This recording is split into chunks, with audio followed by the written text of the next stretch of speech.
Welcome to Ichiraku Ramen, and thank you for joining me for another journey into the world of shinobi. Before we begin, I want to give a huge thank you to everyone who listens, supports the channel, and enjoys these stories. Today's story is the third part of Naruto the Instinctive Shinobi.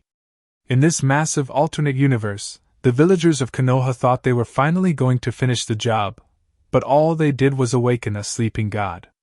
Born as the secret son of the Fourth Hokage, Minato Namikaze, and Kiyomi Uchiha, Naruto's bloodline is already legendary.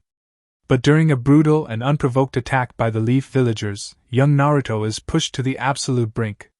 In a blinding flash of survival instinct, he doesn't just awaken the Sharingan, he unlocks a divine, untouchable state of combat, Ultra Instinct. Get ready for a massive, action-packed AU combining the speed of the yellow flash, the eyes of an Uchiha, and Ultra Instinct. This is a fan-made story inspired by the world of Naruto. All characters in the original universe belong to their respective creators. This narration is created for entertainment purposes as part of a transformative storytelling experience. The story itself was written by Amaterasususano, and full credit goes to the original author. If you would like to read the original version, the link to this story is included in the video description below. If you like my content and want to keep up with future updates, hit that subscribe button and don't forget leave a like if you enjoyed the video. It not only helps me but helps with YouTube algorithm. Now sit back, relax and enjoy.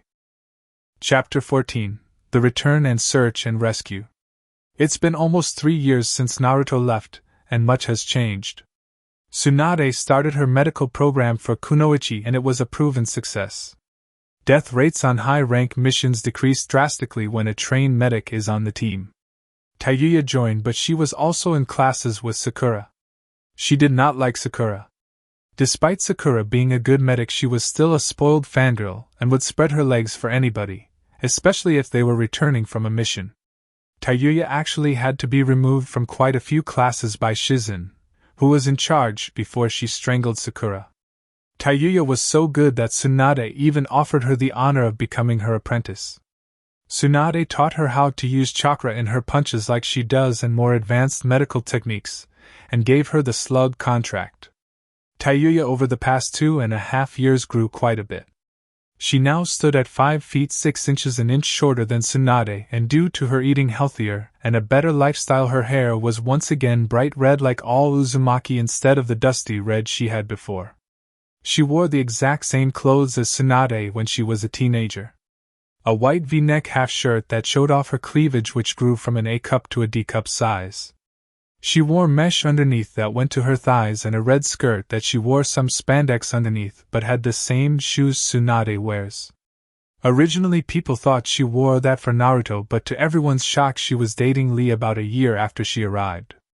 Everyone wondered how she put up with him and his constant flames of youth ramble, but she said she doesn't mind it.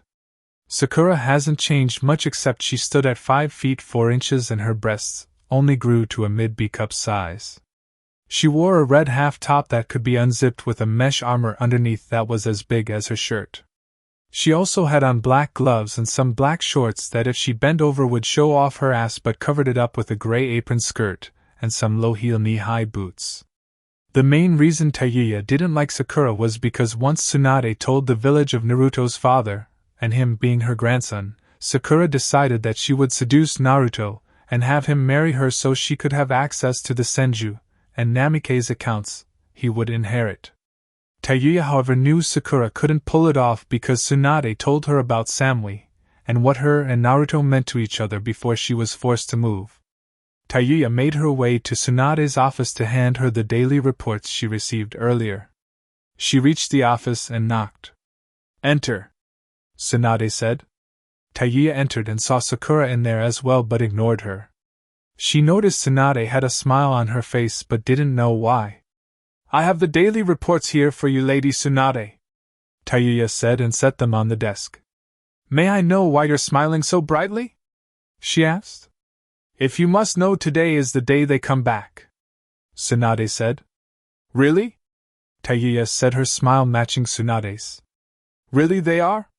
I mean, I don't care for Jiraiya, but I certainly miss Naruto-kun," Sakura said. Yes, Taiguya, they are. Jiraiya said he would send a message when they were on the way. Tsunade said, completely ignoring what Sakura said. As soon as Tsunade finished, a messenger toad appeared and handed Tsunade a letter before disappearing. Tsunade read the scroll and without even thinking to tell them what happened quickly jumped out her chair and ran to the village gates. The civilians were wondering what was going on but didn't want to get involved. Taiguya and Sakura chased after her but couldn't catch her until she stopped at the gate. Okay, Lady Tsunade, why the fuck did your ass run off like that? Taiguya said. Sakura was too busy catching her breath. Jiraiya said he should be here in an hour, so I'm going to wait for them. Tsunade said. Well, you could have told us. Well, told me before you took off.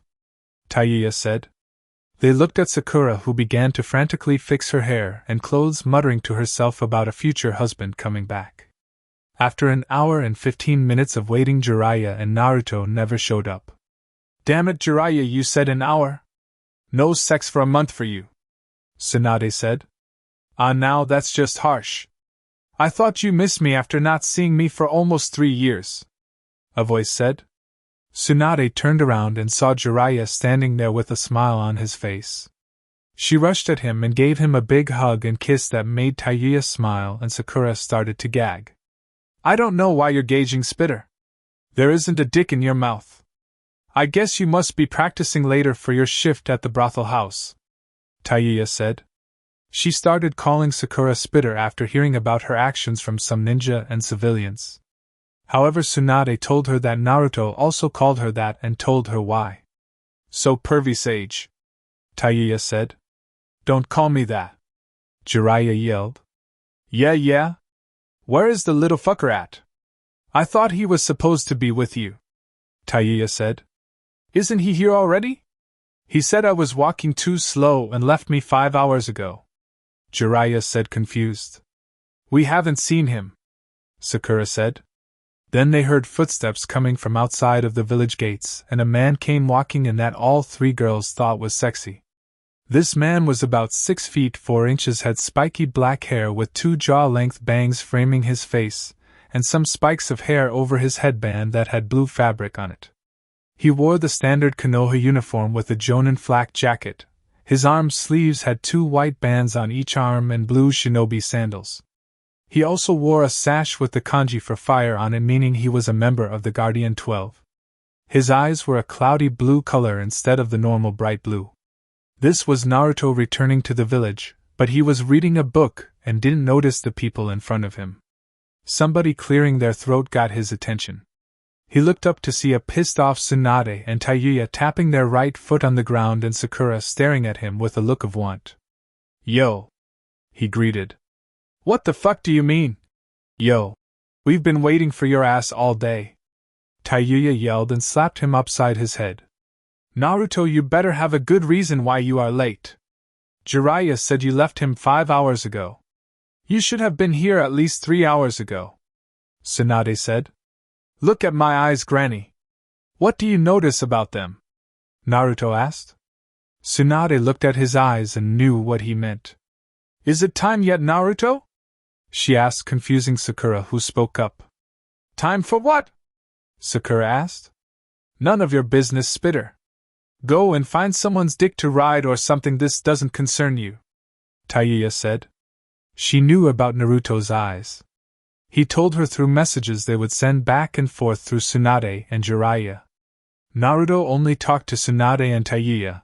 He didn't want anybody else knowing about the message sending. They only sent about 10 letters each, not much but enough for them. I actually already found somebody to ride and I'm looking at him, tomato, and if it is a health concern for my future husband then it is my business, Sakura replies. Yeah, not going to happen, Spitter. However, I've heard about your exploits from many ninja in the Guardian 12. I must say you are almost as good as your mom was in the videos I saw before, if what they say is true, Naruto said. But to answer your question, Granny, no, it isn't time yet. I'm at 50%, maybe a little less. But that's because I was practicing all my techniques, getting them to the point where I can use them in an instant.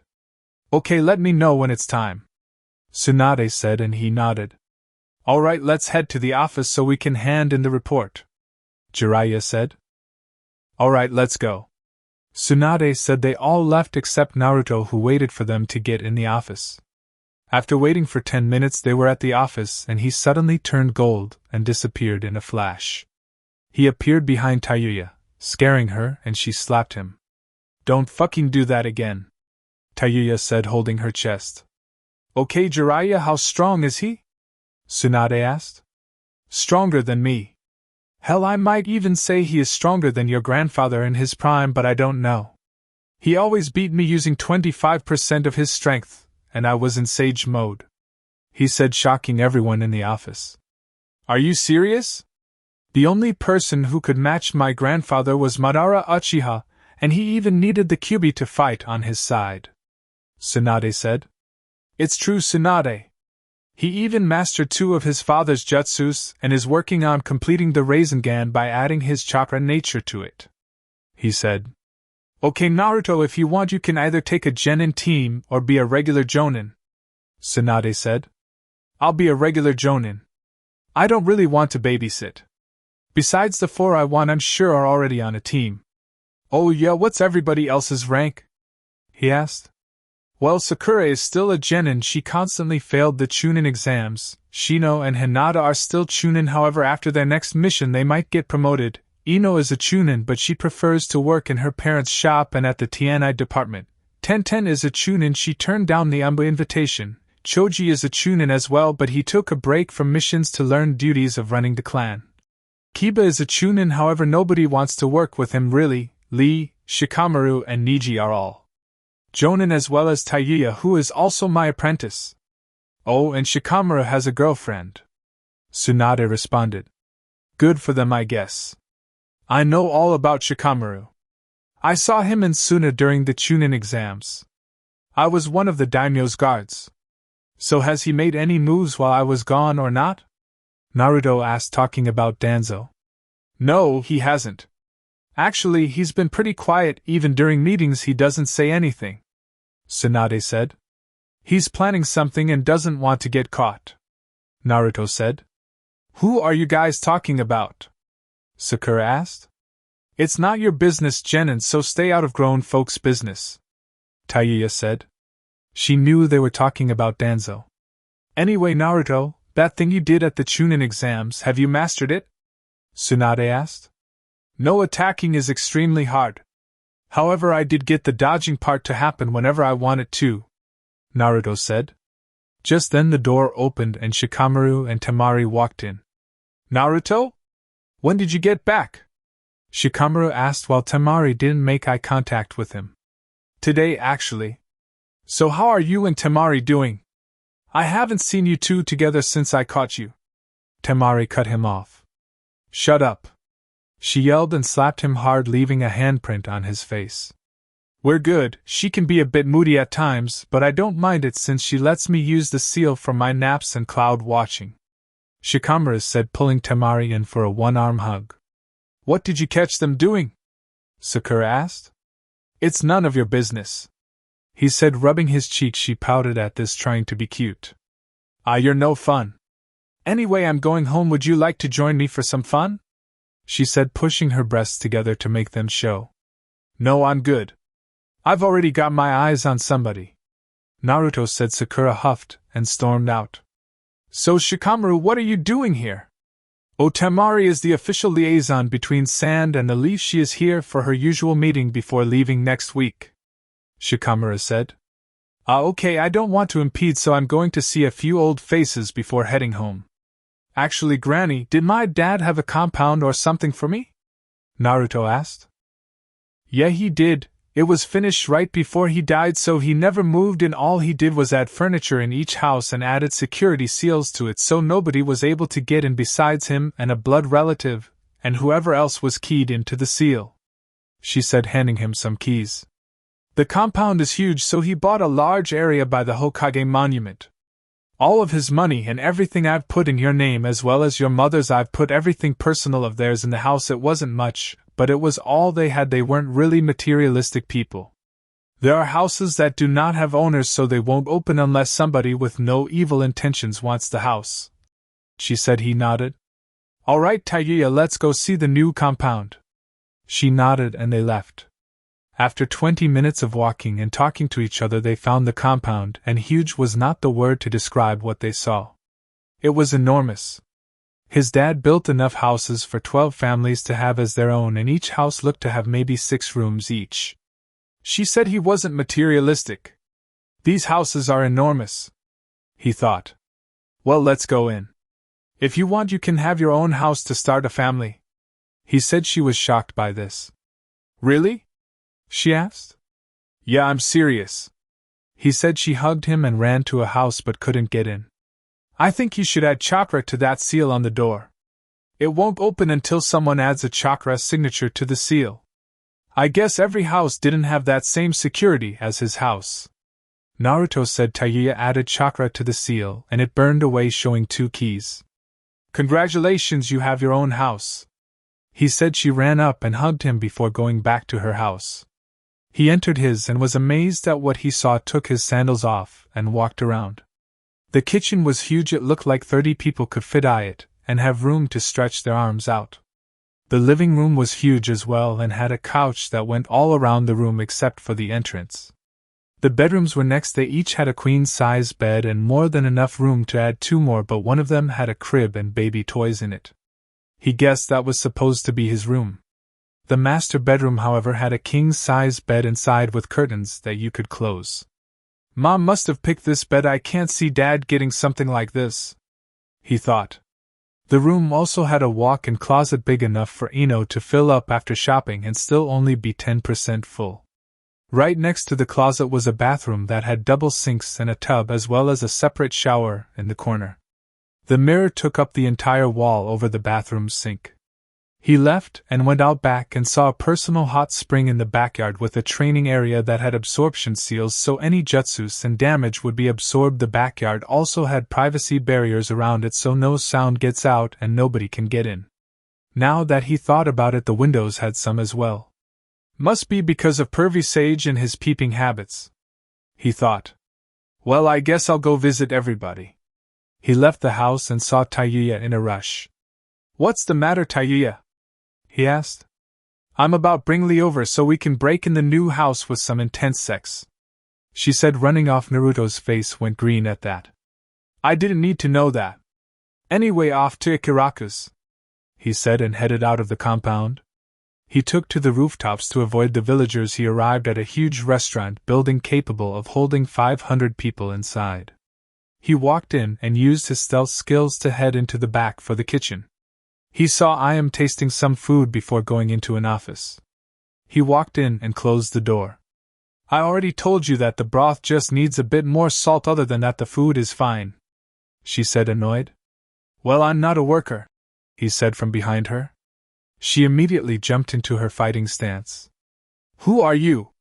She asked in a cold tone. Really, it's only been 2.5 years since you saw me and you already don't recognize me. I'm hurt. I am Nei, he said with a fake hurt expression. Naruto? She asked. He nodded and she slapped him. Ow. What the hell is everybody slapping me for today? He asked. She slapped him again. Why didn't you tell me you were leaving? Me and Dad had to find out from Tsunade a month later that you were gone, she said, and her ladle appeared in her hand, making him back up, but he went into the corner. It was a secret I was gonna tell you, but I forgot, he said. This time he got slapped twice and hit with the ladle. Okay. So how've you been? She asked like nothing happened. Good, although my face and head have been better. So where's old man Tenchi? I didn't see him in the restaurant, he said. Naruto Dad died last year, a week after we got the new restaurant. He was late to work one day and I left to see if he was okay. When I got there, he was dead. He died in his sleep. Tsunade did the autopsy herself. She said he had a severe heart attack in his sleep. We had planned a small funeral, but the entire village showed up. Even the council members put their egos aside for this. I'm just glad he was able to see his shack turn into an actual restaurant. Thank you for that. By the way, the whole unanimous donation was nice. I even made the money back to give back to you. I have one of my dreams now. I just need one more to come true, however that has to wait until I get a new house with Kotetsu. We haven't been able to find anything yet. she said, wiping her tears. I didn't know he died. I'll pay my respects to him later. I didn't know he was close to so many people, but given how nice he was, it's not a shock to me, and don't worry about paying me back. That was for all the free meals you guys let me eat when I was little and for taking care of me. As for your house problem, I have a solution. I took over my father's compound he had built, and there are a lot of houses. You can have one if you want. It has privacy seals and security seals, so only you can enter. If it detects a foreign chakra signature, they can't enter the house. So what do you say? Tayuya already has her own house, he said. I'll take it. I just have to let Kotetsu know I found a place. How much do we owe you for rent? She asked. No charge, the entire compound, houses included, are already paid for, he said, shocking her. They talked for another hour before he left. He went to see Anko, who would more than likely be with Kurenai. He searched for their chakra signature, and they were at Anko's house, so he shuns to her house and opens the door. Hey Anko-ne. Hey Nai-chan, how's it going? He asked. Who are you? Kurenai asked. It's me, Naruto. Don't you recognize me? He asked. They walked up to him and slapped him on each side of his face. He could only cry at this point. What did I do to deserve this? He thought. You couldn't send us a letter or something, Naruto? Kurenai asked. Yeah, I know you've been summoning Shadow and playing and training with him. We have the same contract, remember? So why couldn't you send a messenger dragon? Anko said, getting ready to slap him again. Yeah, Naruto, you had us worried like we were your mother. We know you're strong, but a simple letter saying hi or checking up on us would have been nice. Kurenai said. She also got ready to slap him. Well, Anko, if we have the same contract, why didn't you send me a message yourself? I was busy training and inside of a palace with the Guardian 12. I had no time to sit down and write a letter. If anything, you're as much at fault here as I am. He said. This, of course, got him slapped again by both of them. Okay, fair point. So how have you been? Anko asked. Yeah, how strong are you now? Kurenai asked. Well, I would be better if I could feel my face, but I'm fine and I'm the strongest in the village. Pervy Sage couldn't beat me even in Sage mode. He said all of this with a swollen face. The hell, dude, me and Kurenai are low sannin level all around now, and you can still beat us. That's not fair, Anko said. Kurenai nodded in agreement. Yeah, I know, but that's not why I'm here. Are you two still with Asuma and Irika? They nodded. Do you all want to start a family? They nodded again. Okay, so I took over my father's compound he had built, and there are a lot of houses. You can have one if you want. It has privacy seals and security seals, so only you can enter. If it detects a foreign chakra signature, they can't enter the house. Tayuya and I already have a house. It's already paid off, so you don't need to worry about rent. The utilities are all included in one bill for the entire compound, so all you have to worry about is food in your house. Will you guys take one? If all the houses are the same, then they each have 6 bedrooms, 4 bathrooms and a master bathroom, big kitchen and living room, plus a personal hot spring and training area in each backyard, he said. Hell yeah, I'm moving into a house. When do I get the keys? Anko asked. When you choose a house, it's a seal on each house. It will dissolve and release. 2 keys will pop out, he said. Anko started to pack her stuff. I'll have to talk to Asuma first to see what he wants to do, Kurenai said. Naruto nodded and gave them directions to the compound so they could get there. He talked with them for 3 more hours before heading out. He met up with Ino and Hinata, who of course slapped him for not saying he was leaving. They caught up and he left to meet Shino, and they talked for a little bit. Shino isn't a man of many words. He ran into Kiba and could instantly see why nobody wanted to work with him. Choji, Tenten and Niji were out on a mission. He went back to his old house and sealed everything belonging to him and Tayuya in separate scrolls before heading back to his compound. He left Tayuya's scroll with all of her belongings on her front porch and went to his own house. He ate some food, took a shower and went to sleep. After a week off since he just returned, he was headed over to the Hokage Tower for a mission. It was 6 in the morning. He reached the tower and climbed in her office through the window. Yo, Granny Tsunade, I'm here for a mission, he said. Naruto, why can't you use the door? She said with a sigh. He just smiled at her and then noticed Kakashi and Sakura in the office. "Hi Naruto-kun, how are you today?" Sakura said, brushing her breasts on his arm that she took hold of, trying to seduce him. He removed his arm and backed away from her. "I'm fine, and please don't do that again. I told you already I'm interested in somebody else," he said. She huffed and folded her arms under her breasts. "Naruto," Kakashi said. "Wanna be?" Naruto said. Tsunade coughed to cover up her laugh. "Okay Naruto, you want a mission, fine." She was cut off when a random chunin barged in. "Lady Tsunade, urgent message from Suna, the Kazekage has been abducted," he yelled. "The Akatsuki?" Naruto, Kakashi and Sakura head to Suna and begin looking for the Kazekage. "I will send Team Guy as backup since they are out on a mission." "You leave right now," Tornade said. "The backup won't be needed, I can handle them," Naruto said. "Naruto, you're a Jinchuriki, you can't just barge in like some maniac. They are all S-rank shinobi. You're probably a B-rank shinobi at best," Kakashi said. "For your information, I'm stronger than Pervy Sage in his Sage mode. I can handle the Akatsuki unlike you. You're nothing but an A-rank shinobi that slacked off, so at best you're a B-rank shinobi now," Naruto responded. "Enough, you two. Naruto, I won't send backup, but if you so much as come back with a scratch, I'm going to punch you so far in the air you won't come down until next week," Tsunade said. "Now leave." "Hi," they all said and vanished. They left the village immediately and made their way to Suna. After 30 minutes of traveling, Naruto saw Temari walking below them.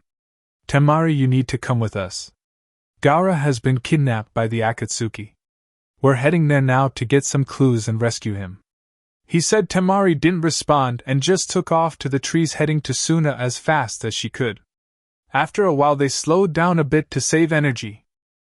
"Naruto, Temari, slow down, we all can't go that fast," Sakura said. "Sakura, we're only moving at low jonin speeds now. You should be able to keep up now, move your ass, we don't have time to waste," Naruto said. "Naruto, that was uncalled for. I think you should apologize. Besides, we can afford to stop for a few minutes," Kakashi said. "No, we can't afford to stop, you jackass. My brother, the Kazekage, has been kidnapped, and you want to stop because you're lazy and this worthless excuse of a kunoichi can't keep up at a jonin speed. I have no problem leaving your asses behind. Naruto, if you still want to travel, let's go, otherwise I'm going ahead by myself," Temari said. Kakashi and Sakura just shrugged and sat down. "Let's go, Temari," Naruto said. "You'll get rode up, Naruto. I was assigned as the leader of this mission," Kakashi said, flipping a page in his book. "Yes, see, that's where you're wrong. There was never a leader assigned to this mission. Tsunade forgot to assign one. Besides, the leader of our allied village is in danger, so me going ahead without you and the slut who I'm sure you've fucked a few times already, I won't get in trouble at all. Now let's go," he said, and Temari jumped off with him. After 20 minutes of travel, Naruto called out to Temari. "Temari, stop here for a minute?" "What the fuck, Naruto? Why are we stopping? Did you not hear that my brother is in the hands of the Akatsuki? Do you not care? I thought you were better than that," Temari said, pissed off. "Are you done?" he asked, and she nodded. "Good, because instead of us arriving in Suna in a few days, we can get there in about 2 to 3 hours, he said. "How?" Temari replies. He just bit his thumb and went through hand signs. Summoning jutsu. Out of the smoke came Niji. "Ah, Naruto, it's good to see you again. What can I do for you today?" Niji asked. "I need you to take me and Temari to the gates of Suna," Naruto said. Niji just sighed.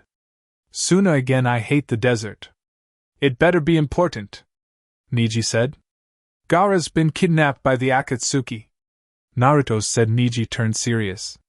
"Get on," was all he said. Naruto and Temari climbed on Niji, and he took off, causing Temari to scream and cling to Naruto. After 2 hours they landed at the gates of Suna, and Naruto gave Niji a thanks before he returned home.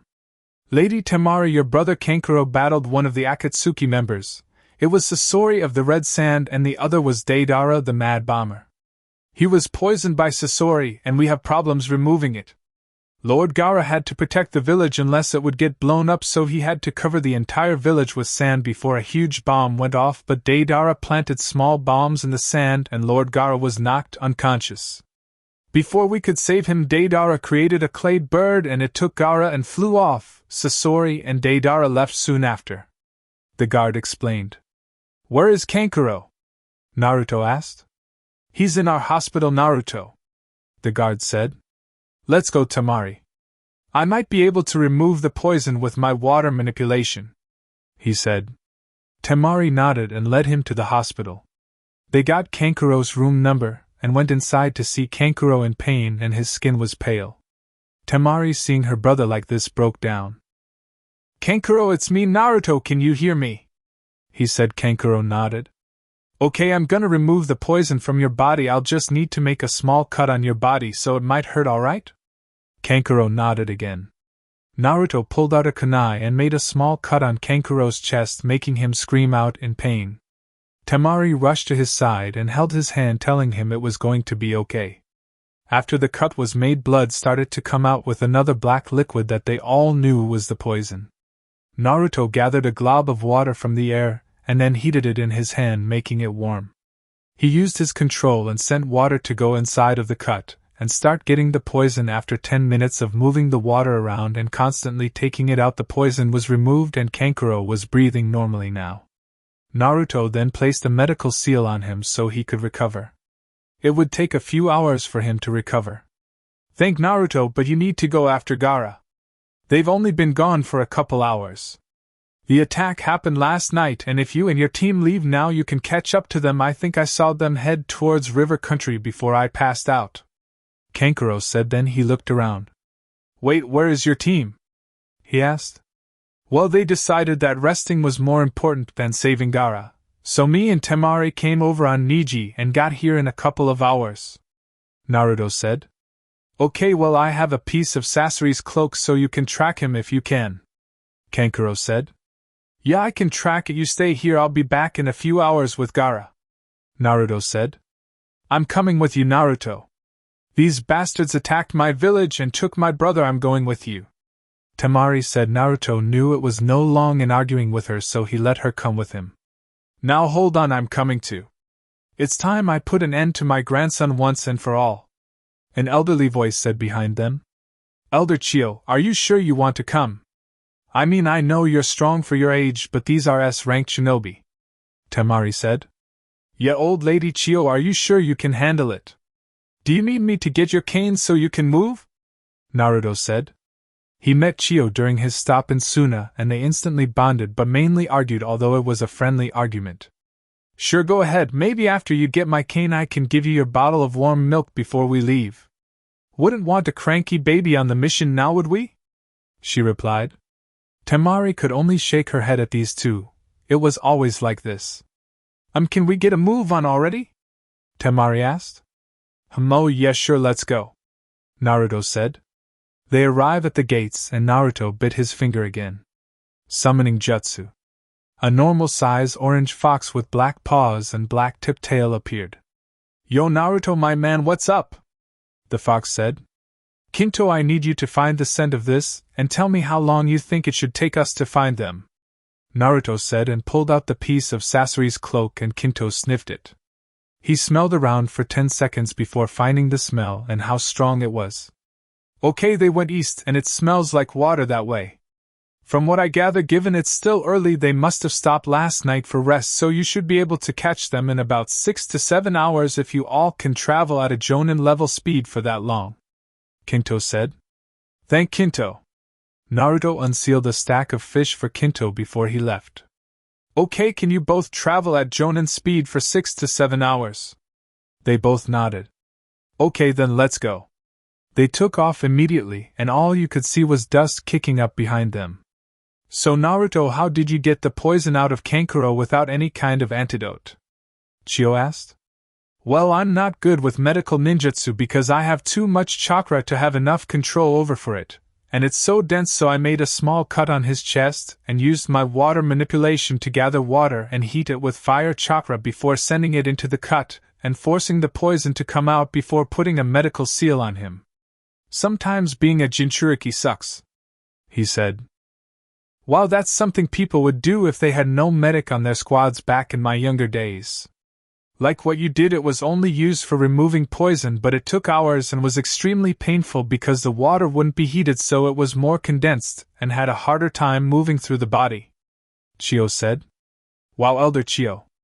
How come they didn't teach us that in the Suna Academy? Temari asked. Because like the Leaf Village, the civilian council ran the academy, so they left a lot of stuff out. But the test was way harder than the one Konoha uses to graduate. Although with Tsunade as the Hokage, I'm sure she made some changes, Chiyo said. What's the graduation test in the Leaf Village, Naruto? Temari asked. Well, when I graduated, the civilian council set it up so all you needed was to know the clone jutsu, the substitution jutsu, and the henge jutsu. That's why we got stuck with kunoichi like Sakura and why the death rate was so high on missions. We had civilian kids basically posing as ninjas thinking the world was a fairy tale only to end up dead. However, when Granny Tsunade took over, she changed it. She put the Ninja Academy in the hands of the Shinobi Council and the Hokage. She made it so if you wanted to graduate you needed to know, of course, the basic three, and if you could not make a regular clone you could use a different kind like I did, and you needed to know at least one jutsu outside of what you learned in the academy, and needed to be able to hit a moving target with kunai, shuriken and saban. Doing this decreased the number of Sakuras graduating the academy, and she set up a medical program. Every team needed to have one medic on the team. Her doing this decreased the death rate on missions and forced civilians to train rather than pay the academy teachers to pass their kids. Hell, Sakura only graduated because her mother fucked the entire school staff except Irika. He was the only one who wouldn't be bribed, but he had to pass them because their test scores, even though they were fabricated, was enough for them to pass, he said. How the hell did your village civilian council get so much power? Chiyo asked. They did it right after the death of the Fourth Hokage before the old man took over. They passed a lot of laws that Tsunade just finished vetoing. They made a law that stated civilians are exempt from paying taxes. Of course, Tsunade found out and gave them a choice to pay 14 years of taxes or be executed for nearly ruining Konoha's economy. They of course complained and tried to have her removed as Hokage, but the daimyo basically told them to kiss his ass, he said. Wow, how come the third didn't do anything? Chiyo asked. Honestly, he was old. The amount of stress he would have been put through would have killed him a long time before I became a ninja. He needed me out of civilian hands before he could do anything. He was going to start taking their power away, but the invasion happened and he gave up his life to stop Orochimaru, Naruto said. I'm guessing you were close to the third, Chiyo said. Yeah, I was. He gave me a new apartment when the orphanage kicked me out. He really treated me like a grandson. When he died, he told me to protect the king, and that's what I'm going to do, he responded. You know who the king is? Chiyo asked, shocked. Naruto just nodded. Wait, who's the king you have to protect? Temari asked. I can't tell you. It's something you must figure out on your own, Naruto said. Temari nodded and Chiyo had a thoughtful look on her face. They traveled in silence for the next 6 hours and found who they were looking for, traveling with Gaara's body being held in a clay animal. So how are we going to do this? Temari asked. We need to get Gaara out of there and then kill those two. But how? Chiyo asked. I can get Gaara myself after that. I'll take on Deidara and you two take Sasori, Naruto said.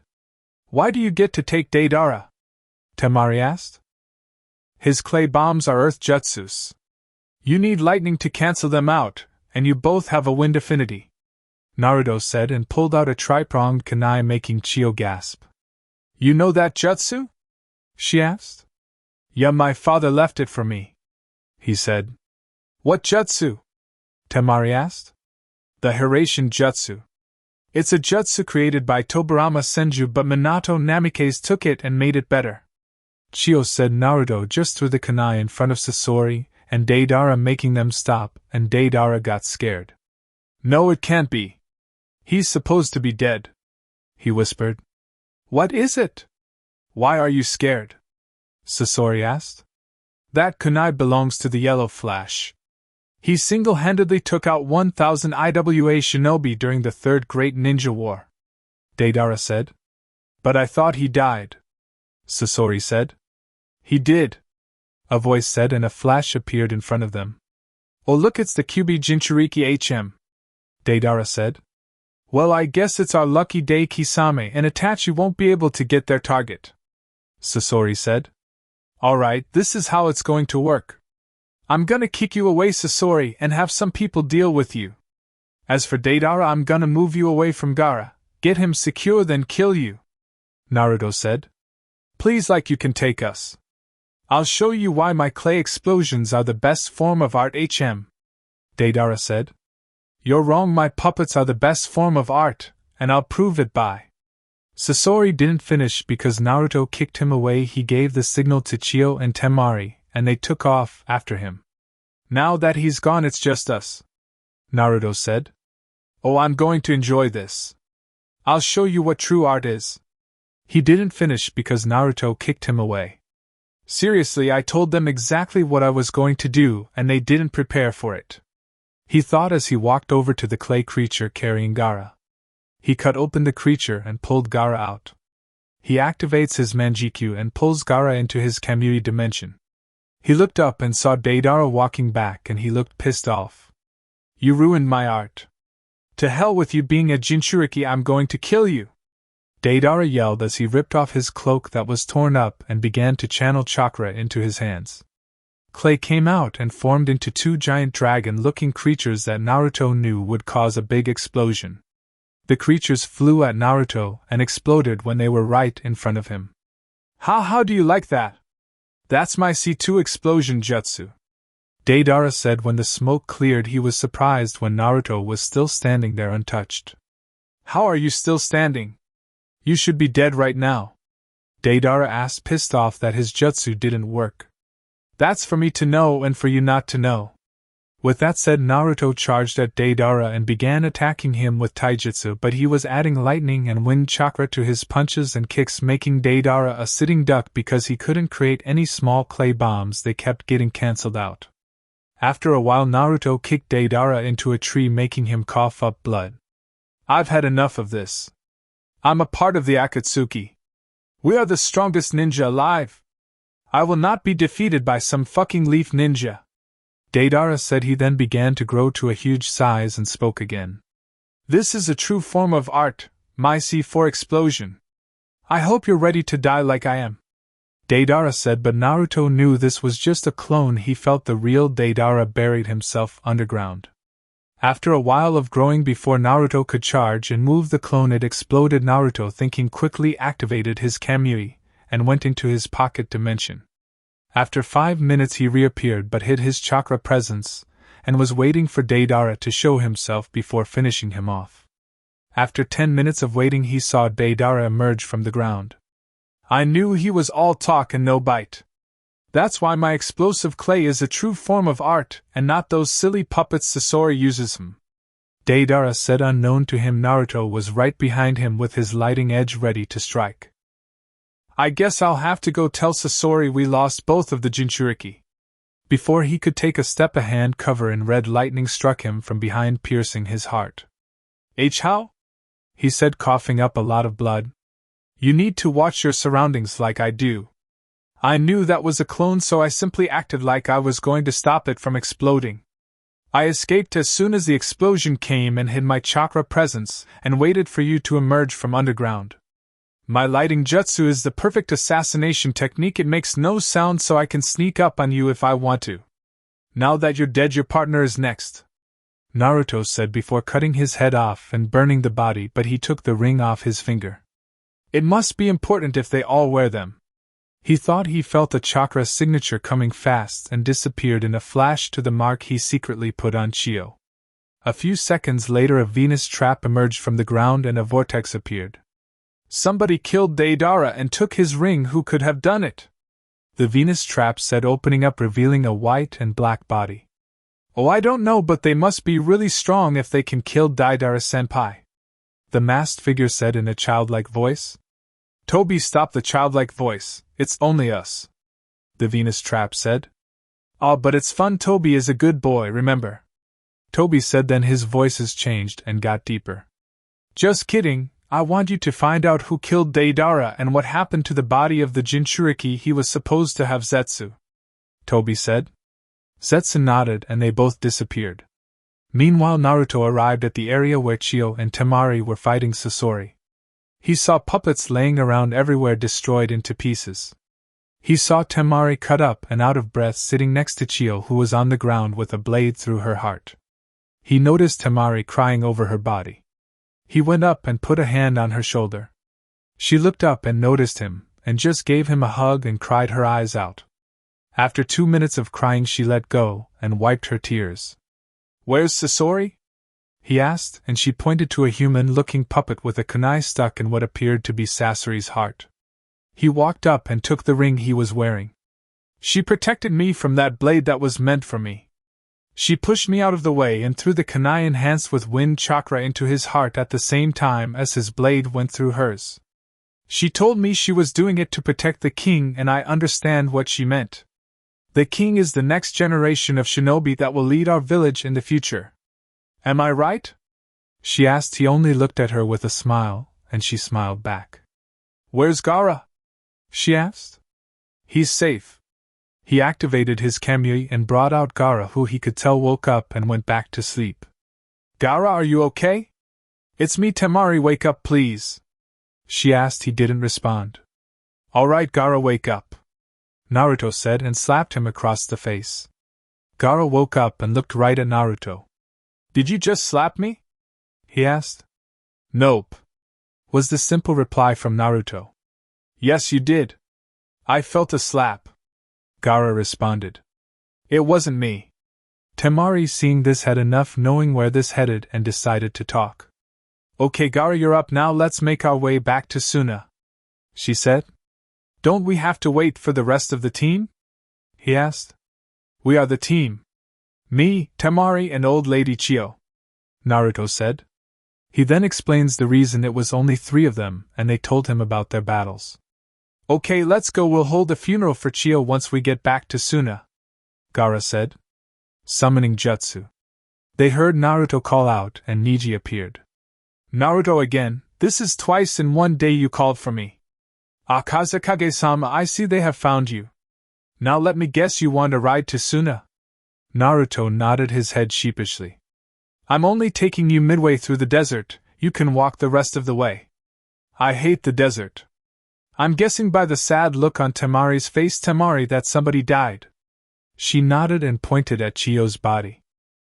"She protected me from a killing blow, sacrificing her own life for me," Temari said. "I see. You must always protect the king no matter the cost. I give you my condolences. Now hop on." I was in the middle of eating. They grabbed Chiyo's body and placed it in a body bag before climbing on, and Neji took off towards Suna. They made it halfway through the desert before Neji let them off and went back home. They walked for another hour before the gates of Suna were able to be seen, and they heard a guard yell out, "The Kazekage is back, everyone!" As soon as he said that, a large crowd of ninja and civilians came out of the gates and began cheering for Gaara coming back safe. However, they noticed a cloud of sand kicked up and a girl with brown hair running at them. Knowing who it was, Temari and Naruto moved out of the way. As soon as they did, Gaara was tackled to the ground. "Oh Gaara, you had me so worried. Are you hurt? Do you need anything?" the girl said, giving him a lot of kisses to his embarrassment, and Naruto and Temari's amusement. They knew he didn't like public affections, but his girlfriend didn't care. "Matsuri, get off me," Gaara said, and she did. Matsuri has straight chin-length brown hair, dark eyes, and fair skin. She wears 2 arm guards, a dark pink shirt with cuts over the shoulders, a white shirt underneath the other, and a black headband around her neck. She saw Naruto and Temari standing there with a smile and gave them a hug. "Thank you so much, both of you. I was worried when I heard he had been captured," she said. "It's all right. Besides, now that he's back, maybe you two can use that privacy seal I gave you. I'm sure him getting captured and being brought back made you want to." He never finished. He was punched in the ground by a giant fist made of sand. "Although it is good to be back, We need to hold a moment of silence for Elder Chiyo. She sacrificed her life in battle to save Temari and kill Sasori of the Red Sand, who was one of the people that attacked. Everyone please bow your heads and say a prayer for her. As he said this, his sand came forward with the body bag containing Chiyo. After a moment, Gaara spoke up again. Her funeral will be held in a few hours, and she will be buried where the past Kazekage are laid to rest at. With that said, he entered the village with Naruto, Temari and Matsuri, who were clinging to him. After the funeral was held, Naruto was at the gates leaving for Konoha with Gaara and Temari with him. Naruto, thank you again for saving my brother. I know if we would have stayed with the other two we wouldn't have made it in time, she said, giving him another hug. I must thank you as well, Naruto. I for sure thought I was going to die. I am in your debt once again, Gaara said, extending his hand out to him. Naruto did the same and they shook hands. No problem, guys, I'll do it again if I have to. Oh, and Temari, your breasts felt great on my back when we were on Niji, but I think you should save them for Shikamaru. I'm sure he appreciates them more than me. He said. Temari didn't smack him this time, she just hit him with the steel part of her fan and sent him flying, but you could hear him laughing as he flew away. So you and Shikamaru have been having sex? I can't believe you, Temari. Telling me to wait until I'm married, Gaara said, making her blush. Oh, shut up, Gaara, I heard you and Matsuri going at it last week. You forgot to put up the privacy barrier, she said. This time Gaara blushed, but he had his sand armor on so you couldn't tell. Touché, was all he said before they turned around and headed back into the village. Meanwhile, Naruto just landed in the sand a few miles from Suna. He stood up and was unharmed. He bit his thumb and summoned his ride home. Summoning jutsu. Out of the smoke came Shadow, who looked exactly the same except he was the size of the Hokage tower. Yo Naruto, what's up? Need a lift or is this another training session? Shadow asked. Yeah, I just need a lift home, and on the way tell the other two that were on my team the mission is over, he said. Shadow nodded and Naruto climbed on him and Shadow took off. Naruto decided to let Shadow take him directly to the Hokage tower. So when they arrived, an entire squad of Umbu and Tsunade arrived, not knowing what was going on. Yo Granny, I'm back, Naruto said as he jumped off of Shadow, who returned home. False alarm, people, it's just Naruto, return to what you were doing, Tsunade said. They walked into her office for his report. Okay Naruto, what happened? I just sent you out this morning for that mission. You didn't fail, did you? Did they extract the one-tailed beast? She asked. Actually no, they didn't. We stopped them before they could reach the hideout. It's located somewhere in river country, but I don't know where, he said, and started to tell her about his fight with Deidara and the fight between Chiyo, Temari and Sasori. Okay, so that's 2 members of the Akatsuki down. That's a good start. Anything else? She asked. Yeah, Temari said Sasori was supposed to meet up with his spy he had working with Orochimaru in 3 weeks at the Tenchi bridge, he said. I might know who the spy is. It might be Bor. We found out he was working with Orochimaru and helped him get into the village undetected, and he was giving an Akatsuki member info on our village defenses. From what we saw, the member must have been Sasori. However, he escaped before he could be executed, Tsunade said. Okay, I'll deal with it whenever I get the chance, he said. That's when Tsunade noticed Sakura and Kakashi weren't there. Where is Kakashi and Sakura? She asked. Oh, along the way to Suna we ran into Temari and told her what happened, so we had to pick up the pace. We slowed down to save energy, and Sakura needed to stop since she couldn't keep up with low Jonin speeds. Me and Temari kept going, but I summoned Niji to get us to Suna in a few hours instead of days, while Sakura and Kakashi stayed behind, claiming they had time to relax even though the Kazekage was just abducted. I found them riding on Shadow on the way back and told them the mission was over. They should be back by now. As soon as he said that, Shizen entered. Lady Tsunade, Sakura and Kakashi are here to see you about the mission, she said. Okay, send them in. Don't tell them Naruto is here and already gave me the mission report. Naruto, I want you to hide. They both nodded.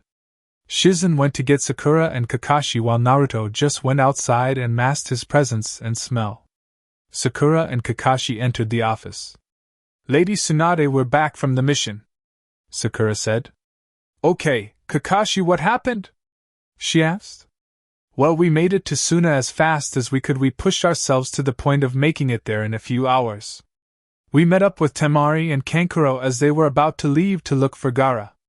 We tracked them down to their hideout somewhere near the border of Amagekyo, but when we got there, Gaara was already dead and the two Akatsuki members got away, he said. What did the two members look like? I need to know so I can tell Jiraiya, Tsunade said. Well, we don't know. They wore masks that covered their faces so we couldn't see them, he responded. Where is the body of the Kazekage? She asked. Temari and Kankuro asked me to burn it for them, he said. So you made it to Suna and traveled to AIM all the way back here in less than a day? She asked, and Kakashi nodded. Also, Gaara was killed and you burned his body, Tsunade said. Yes, I figured if we pushed ourselves we could get this done quickly, and burning the body was the least we could do for not making it back on time, Kakashi said. Okay, thank you for the report. I just have one more question, Tsunade said. What is it? Sakura said, picking her nails. Do you think I'm a damn fool? I know what happened on the mission already. Naruto gave me his report already, she said, and then Naruto came back into the office. Now here is the actual mission report. You two didn't even make it to Suna. You stopped for a break that lasted basically the entire mission. You couldn't have met Temari in Suna because she just left this morning right before we got the urgent message. Naruto and Temari made it to Suna in a few hours because of his summons. Kankuro was hurt fighting the Akatsuki last night, and Naruto had to extract the poison from him using his water manipulation and place a medical seal on him to heal him up. Now Temari, Elder Chiyo and Naruto fought the Akatsuki members, killing them both and saving Gaara from even getting to their hideout, which is in River Country, not AIM. The two members were Deidara the Mad Bomber and Sasori of the Red Sand. Naruto killed Deidara and Chiyo killed Sasori, giving up her own life protecting Temari to do so, and returned to Suna with Gaara. She said. Kakashi and Sakura were now nervous, but Sakura spoke up. How do you believe Naruto did all of this in a few hours and not us? She asked. Because Naruto rode on his summons that took a lot of time off of his travel, Tsunade said. Oh yeah, and just what summons does Naruto have, Kakashi asked in a mocking voice. Dragons and foxes, but I use the dragons for transportation mainly, Naruto said, speaking up. There is no fox contract and the dragons are nothing but a rumor, Kakashi said. Did you not see the big-ass dragon I was on when I told you the mission was over on my way back? He asked. For the fox not having a contract.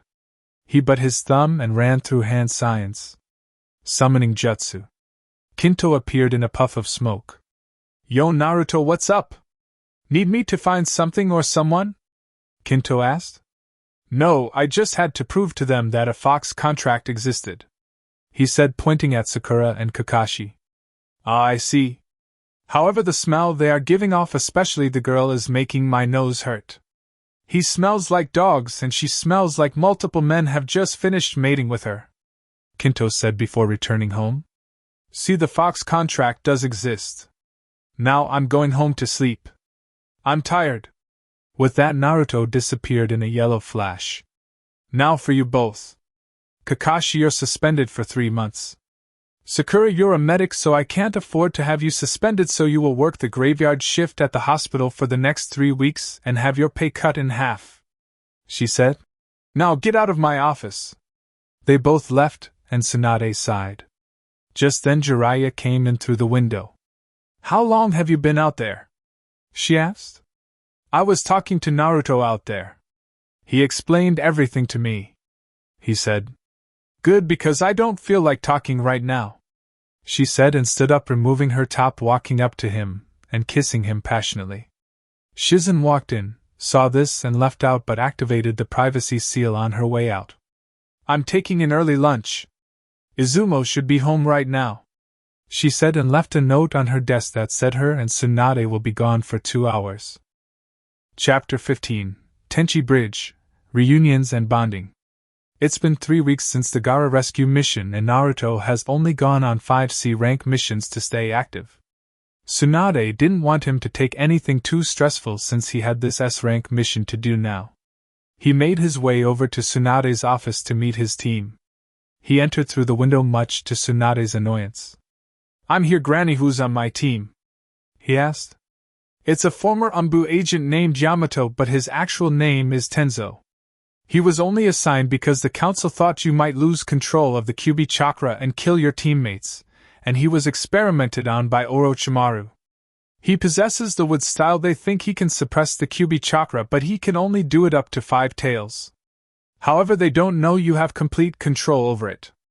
As for the next member, I'm sorry, but it has to be Sakura. She is the only available medic right now since Tayuya is out on a delivery mission to Suna with Ino and Kiba," she said. "That's okay, I don't care," he said. Just then Danzo walked in without knocking. "Danzo, I do believe I told you to knock before entering. Get out and knock like I said," Tsunade said. However, Danzo ignored her and began speaking. "Tsunade, I've heard about this mission to catch a spy and—" He was cut off by Naruto slamming him into the wall with his arm on his neck. "I believe the Hokage gave you an order. Refusing to follow that order is treason and you can be sentenced to death, and calling her anything but her proper title unless given permission is against the law the second Hokage made. Now get out, knock and wait for her to answer," he said and threw Danzo out of the office. Danzo, who was seething in anger, reluctantly knocked on the door. "Enter," Tsunade said with a smirk, and Danzo walked in. "Ah, Danzo, what a surprise. What can I do for you today?" she asked, pissing him off. He clenched his teeth before speaking. "Hokage-sama, I've heard about this mission to catch a spy and potentially face Orochimaru. I have a shinobi I wish to add on this mission," he said. Naruto knew he had an interest in this mission. "So Danzo, you want one of your root shinobi to deliver a message?" Naruto asked with a smirk. "I have no idea what you're talking about. I simply wish to give extra help on a mission," Danzo said, lying to them. "Very well, let me see his file," Tsunade said, and Danzo banded it to her. It was a decent file, but he knew all the missions were cover-up stories. "All right, Danzo, he can join the mission." She gave Naruto a look. "Tell him to meet his team at the gates in 2 hours," she said. "Actually, he is already here outside of the office. I can bring him in now if you would like me to," Danzo said. "Bring him in." Danzo nodded and opened the door so his shinobi could enter. "Hokage-sama, this is Sai. He is yours to command," Danzo said. Tsunade and Naruto took a good look at Sai and knew he was a root member. Sai has short, straight black hair, and dark eyes which contrast with his translucent-looking pale skin. He is usually seen carrying a small backpack with his brush, scrolls, and ninja ink in it. He wears a short black and gray jacket with red straps as customary of all root members, to most likely show his allegiance to the organization. He also carries a tipless tanto on his back. The rest of his outfit consisted of a high-collared midriff shirt, black pants, shinobi sandals and gloves with his index and thumb fingers exposed, most likely to facilitate the use of his drawing-based techniques. "Welcome to the mission, Sai. Naruto, if Sai does anything suspicious on the mission that can harm Konoha in any reason, kill him," Tsunade said, and Naruto nodded. "Danzo, you can leave." Danzo left the office. Sai had his mission, so he wasn't worried. "Hokage-sama, nice to meet you." "You as well, Dickless," Sai said with a fake smile. Naruto also put on a fake smile. Next thing Sai knew, a kunai cut his cheek, making him stop smiling and look at the kunai that was less than an inch from his face. If you looked closely, Sai had a drip of sweat on his head. "Don't piss me off, Sai," was all Naruto said before a knock on the door interrupted them. "Come in," Tsunade said, and Sakura walked in along with a man that has short brown hair and black, almond-shaped eyes. He wore the standard attire of a Konoha nin, with a flak jacket. He wore a forehead protector like the one Tobirama Senju wore. "Sakura Yamato, nice of you to join me, this is Sai," she said, motioning to Sai, who still had his usual fake smile on. "Hey handsome, after this mission, want to hang out?" Sakura asked, pushing her breasts together. Sorry, but I'm not interested, ugly. Sai said. Sakura was pissed off that she was rejected and called ugly. Alright, that's enough, you know your mission. Head to the Tenchi bridge disguised as Sasori and get whatever you can from him and capture him. Orochimaru may show up, but Naruto will fight him alone, do not interfere. She said. They all nodded. You leave in 1 hour. Yamato and Naruto stay back. Sakura head to the gates and wait for them. Sai and Sakura left. Hokage-sama, why did you need us to stay behind? Yamato asked. You were mainly put on this mission to control the Kyuubi chakra. Your wood style will not be needed, he can already control all of the Kyuubi's chakra. All you need to do is act as Sasori and capture the spy. Also, Naruto has a separate mission. If Sai does anything that is considered a threat to Konoha, he is to kill him. Yamato nodded as he knew Sai was a rude agent. Very well, Hokage-sama. Yamato said. He left the office with Naruto. They arrived at the gate and saw Sakura still trying to get with Sai. Sakura, leave Sai alone, we have a mission to do, Yamato said. Good, now Yamato is the leader of this mission and I am second in charge. Do you both have everything you need? Naruto asked. They nodded. Alright, let's move out. We have a 2-week travel period to make it to the bridge. We will move at Jonin speeds. Anybody that can't keep up will be carried. Now let's go, Yamato said, and they took off into the trees. They traveled at Jonin speeds and only stopped at a town halfway through to rest for a day. Sakura somehow managed to seduce a random civilian into having sex with her. Other than that, no problems arrived. They made it to the bridge and Yamato used his wood style to make himself look like Sasori. So Naruto, how do I look? Yamato asked. You look like him, but make your voice a lot deeper and somewhat scratchy, Naruto said. Yamato cleared his throat and spoke again. Like this, he said in a deep yet scratchy voice. Yeah, that's perfect, Naruto said. However, deep down he knew this mission was a failure. He felt Sai making an ink clone so he could run off. Naruto made 2 shadow clones and had them follow him and watch what he does before dispelling. He watched as Yamato in his Sasori disguise walked onto the bridge. The spy was already there waiting for him. You weren't followed, were you? Sasori asked. No. I still have that strange sensation from when I remembered who I was after you broke that jutsu, the spy said. I've got some questions for you, Sasori said.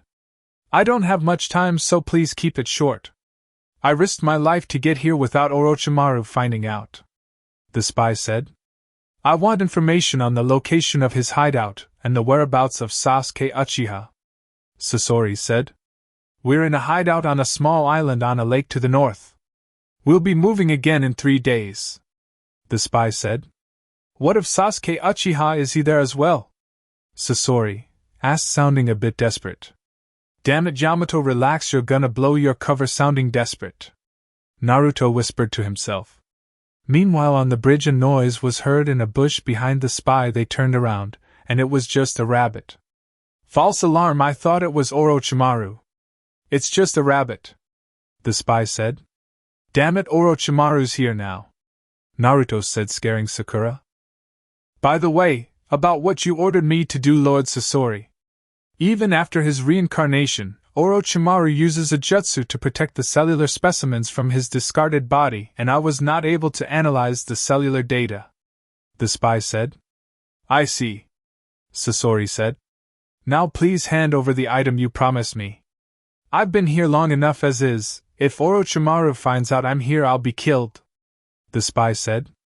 Yamato pulled out a kunai ready to kill the spy, but was cut off by Orochimaru showing up. Interesting conversation. I hope you two don't mind me showing up and joining in the fun, he said. He was followed, Yamato thought as Orochimaru stared at him. He's really here. It's Orochimaru, Sakura said. A snake started to coil around the spy, but he jumped away and landed next to Yamato. Naruto knew it was the born Mastambu. So that's what he looks like. He almost looks like Sai, except he has darker skin and brown hair, Naruto thought. I wish he wasn't an enemy, I would totally bang him, Sakura thought. Lord Sasori, if you hadn't pulled out that kunai, I wouldn't have been able to get away from him in time, the former Umbu said.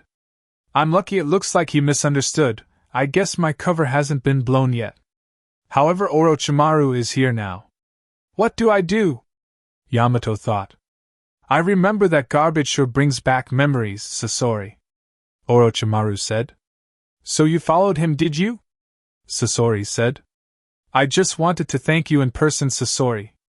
After all, you're the one who sent this kid to me, and he's come in very handy, Orochimaru said. I can't take on Orochimaru myself, it's impossible.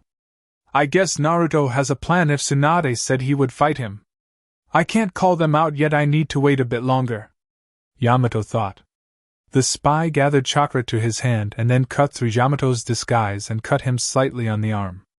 Yamato jumped into the air, leaving the disguise, and the spy jumped back to Orochimaru's side. Did he know who I was? No, that's impossible. What's going on here? Yamato thought. Multiple striking shadow snakes. Orochimaru sent multiple snakes from his arm at Yamato and wrapped him up, but he substituted himself with a wood dummy. That was a wood-style substitution. Interesting you must be. Orochimaru didn't finish. Lord Orochimaru, is that Sasori's real body? The spy asked. No, that's definitely not Sasori. Chikara, don't tell me after all this time as his faithful servant you haven't seen his real body, Orochimaru said. He always hid behind those ugly puppets of his, Chikara said. What is the meaning of this? Chikara, you were supposed to be an Akatsuki spy. You should have been under the control of Sasori's jutsu this whole time, Yamato said. Not anymore, Lord Orochimaru broke that jutsu long ago, Chikara said. So you pretended to be under Sasori's jutsu while you turned traitor? Or did Orochimaru use his power to change you? Yamato asked. Nope, I actually empathize with Orochimaru's ideals. Who are you anyway? I've never seen you around the Leaf Village. The plan was to kill Sasori, but somebody already beat us to it, Chikara said. I can tell you about him, Chikara. He was the only survivor, it seems, from when I was experimenting with the first Hokage's DNA. I assumed all of the test subjects died, so I abandoned the lab. Apparently they found him in my lab alive and decided not to kill him and use his abilities later for their Jinchuriki. Now that we have that out of the way, why don't you call out those two rats hiding behind you in the bushes? Orochimaru said. Two, it should be three, which one is gone? Yamato thought and signaled for his team to come out. Only Sakura and Sai appeared. Where is Sasuke Kayuen?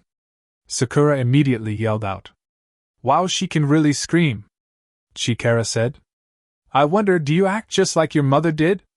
Last time I saw her, she was on her hands and knees with her ass in the air for me. Chikara added. Sakura only blushed and Chikara laughed. Tell me where he is now, she yelled, fighting off her blush. Now this is a surprise. I see Sasuke's fangirl and a guy who looks creepy with that fake smile. I assumed since you were here, my dear test subject, that the Jinchuriki would be here, Orochimaru said. Before anything could be said, a voice spoke up from behind him.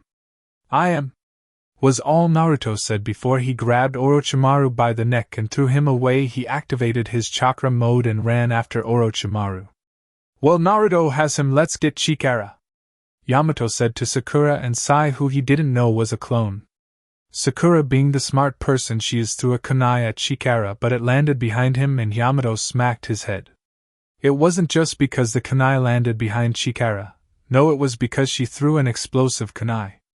The kunai exploded and the entire bridge blew up, but they all jumped back in time. However, they all landed on the same side. Sakura and Yamato instantly charged Chikara in a taijutsu battle, which he struggled with because taijutsu wasn't his area of choice. He was only high chunin in that regard. Sakura came at him with the basic academy taijutsu that was filled with openings that he was able to exploit, but Yamato came at him with the style most Umbu used, and Yamato was great at it. He kicked Sakura away, but Yamato appeared in front of him and hit him with a punch to the gut, and elbowed his kneecap, breaking it, making Chikara scream out in pain. He then hit him 3 more times in the ribs, and 1 more time in the face before sweeping his leg from under him and driving his heel into his gut. He slapped a chakra suppression seal on Chikara and wrapped his hands and feet up with his wood-binding jutsu. He turned around to see Sakura healing her wounds. He looked for Sai but only saw a pile of ink. He was a clone this whole time, Yamato thought. Sakura, where is Sai? He asked. I don't know, I thought he was behind me, she said. All right, stay here with Chikara and make sure he doesn't try anything. Do not heal him, Yamato said before jumping off towards Naruto and Orochimaru. So he left the daughter of a whore with me. Tell me something, do you act just like your mother or only have the same pink hair and green eyes as her? Chikara asked as an insult, but to his surprise Sakura smiled at him. I can show you better than tell you, she said and took off her apron skirt, her shorts and red thongs she had on and walked up to him and pulled out his dick that was already hard, which was only 4 inches, and put it in her mouth. Meanwhile Naruto is fighting Orochimaru in a taijutsu fight after having caught up to him. Orochimaru already had to shed his skin twice. He ducked a roundhouse kick from Naruto and threw 6 punches at Naruto, who easily dodged them thanks to him using his ultra instinct. Orochimaru hasn't landed a single hit since the fight started. He jumped back from Naruto and called out a jutsu. Formation of 10,000 snakes. 10,000 snakes with swords sticking out of their mouths all charged at Naruto, who gathered chakra in his lungs. Fire style, duo great dragon fire jutsu. 2 huge dragons of blue fire charged at the 10,000 snakes. Orochimaru laughed. It wasn't enough to take out his jutsu, however Naruto was not done. Wind style duo wind dragon jutsu. 2 dragons made of dense wind charged at the fire dragons and made the dragons grow in size and burn brighter, almost turning white and destroying the snakes, but kept charging at Orochimaru, who hid underground to avoid the attack. An explosion happened and Naruto blew away the smoke with his wind chakra. He saw Orochimaru come out of the ground and he was breathing heavily. Naruto, seeing this, dropped the power of his ultra instinct and activated his chakra node and held his hands out in front of him, gathering red and bluish purple chakra, forming it into a condensed ball. Orochimaru, recognizing this, went slammed his hands on the ground. Summoning jutsu, triple Rashomon. 3 gates appeared with faces on them. The first gate was red, the second was green, and the third was blue. The first gate takes the attack head-on, the second reduces the attack's power, and the third disperses the pressure, causing all attacks that come in contact with it to lose their power before they can be effective. However, Naruto was putting a lot of chakra into this attack. Orochimaru braced himself behind the gates. Tail Beast Bomb. Naruto shot the ball of chakra towards the 3 gates, demolishing they easily, and a giant explosion happened. Naruto jumped into the trees with his clones, and they dispelled, giving him the memories. Sai kept sending messenger ink clones to Danzo, giving him information on his skills. However, they intercepted all of them and dispersed them onto some paper, reading the message. Sai didn't know he was there, obviously more concerned about the mission Danzo had given him. Yamato appeared next to Naruto, who placed a privacy barrier that shielded them, making it look like a normal tree was there, but they could see out of it. Naruto, what are you doing? You're supposed to be fighting Orochimaru, he exclaimed. I did. I'm waiting for Orochimaru to come from underground and for Sai to meet him. I'm sure he has a separate missio from Danzo. He was here the entire time. He made an ink clone as soon as we got to the bridge. I think Orochimaru may take him to his hideout. If he does, we can follow him. I placed the tracker seal on Sai without him noticing. By the way, where's Sakura? He asked. I left her with Chikara, Yamato said. You do know she is most likely fucking him, right? Naruto asked. No, she isn't. He is an enemy to the leaf, she wouldn't do that, he responded. Have you met her? 10,000 Ryo says she is. Make a clone and have it bring her to us. Guarantee she will either just be getting done fucking him or was in the process of fucking him. She can't get in trouble since there isn't a law in Konoha against it only harming a prisoner we captured, and she isn't harming him. Naruto said. Yamato took the deal and created the clone to go grab Sakura. 15 minutes later, Sakura and the clone came back, and Sakura had white spots on her clothes and in the ends of her hair. Yamato just took out the money and gave it to Naruto before the clone even dispelled. They notice Orochimaru coming out of the ground and shedding his skin. Sai approaches him and talks to him before he shows him a file with a lot of papers in it. Orochimaru skimmed through it, and they began walking away towards the hideout he was currently using. "What is Sai doing?" Sakura asked. She finished cleaning herself up. "Sai is a traitor. When he was put on this mission, somebody who is evil in the Leaf Village assigned him to this mission so he could do a deal with Orochimaru," Naruto said. "However, this is a good thing as well. Orochimaru is taking him to the hideout. Sasuke will more than likely be there, and we can grab him and bring him back to the Leaf," Yamato said. "Yes, I can't wait for Sasuke-kun to come home. We can be together again and I can show him what he's been missing," she said. "It won't work," Naruto said. "What do you mean?" Sakura asked. "What I mean is, even though Sasuke will be there, Orochimaru will already have an escape plan to get him and Sasuke out of the hideout," Naruto said. "But we can always try, right?" Sakura said. "Yeah, we can," Yamato said. Naruto just sighed. "Let's go, they're at the hideout now," he said, and they took off. They reached the base and went in. "Okay, split up and search for anything we can use, and if you find Sasuke, flare your chakra," Yamato said, and they split up. Naruto was searching through a lot of doors until he came across what looked like Orochimaru's office. He entered and found 2 files on the desk. One was the same envelope Sai handed to him. He opened it up and saw Anbu members from the Leaf without their masks on. He was more pissed at the fact that Yuga was the first photo. He sealed the file away and grabbed the second file. It read Karen Uzumaki. It had a list of her abilities and her picture: bright red hair with the right side short and spiky while the left side was longer and straight. She also had brown narrow glasses. He found her location, but she would have to wait. He also saw that Kabuto was able to replicate her heel bite ability, and gave it to 3 other people in the hideout he is currently in. He found the location of the notes on the test of her ability and burned it. He found another Akatsuki ring which he guessed was Orochimaru's. He sealed Karen's file and the ring away. He snooped around and found an interesting file on Danzo. He sealed it away before burning everything in the room and leaving.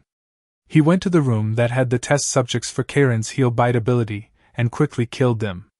He left out of the door when he found a girl with red lipstick, fair skin, dark eyes and light blue hair which she keeps in a spiky ponytail with long strands of hair framing her face. Her outfit was a green dress with a long left sleeve and a short right one, a red turtleneck which has a white, fluffy collar, and brown gloves. Under the dress she wears a one-piece red suit. For shoes she wears calf-length brown sandal boots.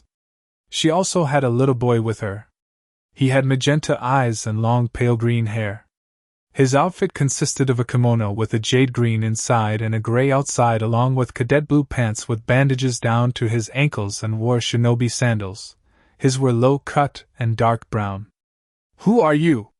the girl asked, putting the boy behind her in a protective manner. Naruto smiled at that. "I'm Naruto Namikaze, formerly known as Naruto Uchiha." "You are?" he asked. "I'm Guren and this is Yukimaru. Now why are you here?" she asked. "I'm looking for Sasuke Uchiha apparently, but I already know where he is." "What are you doing here? Given the way you are protecting Yukimaru, you're not a bad person. So why are you with Orochimaru?" he asked.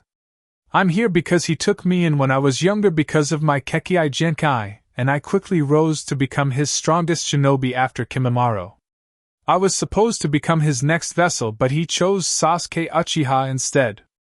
I'm in charge of caring for Yukimaru. That's why I'm here," she said. "Okay, so how about a way out of here? A new life, no more experiments, and you can make an honest living?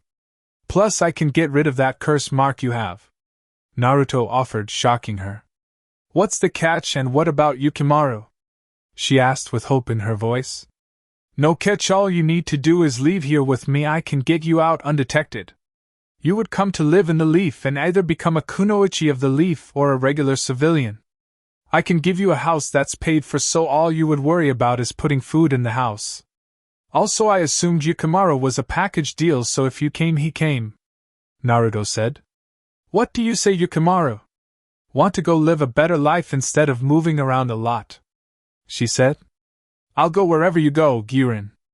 I trust you, he said. Okay, we're coming with you, but how are we getting out of here? She asked. I'm going to store you both in my personal pocket dimension until I reach the Leaf Village. Is that all right? He asked, and she nodded, and he activated his Manjikyu Sharingan and used Kamui to absorb them into his pocket dimension. He deactivated his Sharingan and wiped the blood off his face. Then an explosion happened. We found Sasuke, he said to himself, and headed to the explosion. He arrived and saw Sakura with wide eyes and Sai and Yamato just standing there. "S. Sasuke-kun," Sakura said. "Sakura, it's been a while," he said in a bored tone, then noticed Yamato and Sai. "I don't know either of you, but it doesn't matter because you're all going to die." He appeared in front of Sakura, who was frozen with his Chikuto drawn, then Sai stopped it with his Tanto. "Good counter, you made the right move." However, he disappeared and appeared behind Sai, shocking him that he was so fast. He tried to stab him with his Chikuto, about to stab him, but Yamato blocked it with his wood style. Sasuke simply looked at him. "You made the wrong move." He let his lightning chakra flow through his Chikuto, and it hit Yamato after cutting through his wood. He was about to kill them until he heard clapping from behind him. "Wow, Sasuke, I'm impressed. You actually managed to get stronger under Orochimaru," Naruto said, causing Sasuke to activate his Sharingan, which now had all three tomos. Look at who finally matured his Sharingan. Given how much chakra you're losing from activating your eyes, you must have just unlocked it. Pity you grew so much under Orochimaru, yet you're not even stronger than him, which means you're not even close to Itachi's level," he said. "Shut up. I am stronger than Itachi now. I'll kill him next time I see him," Sasuke said. Yeah. Look, I'm not really here to capture you, but it would be nice if I did. Gets the council off my back about some stupid CRA that they will force me into.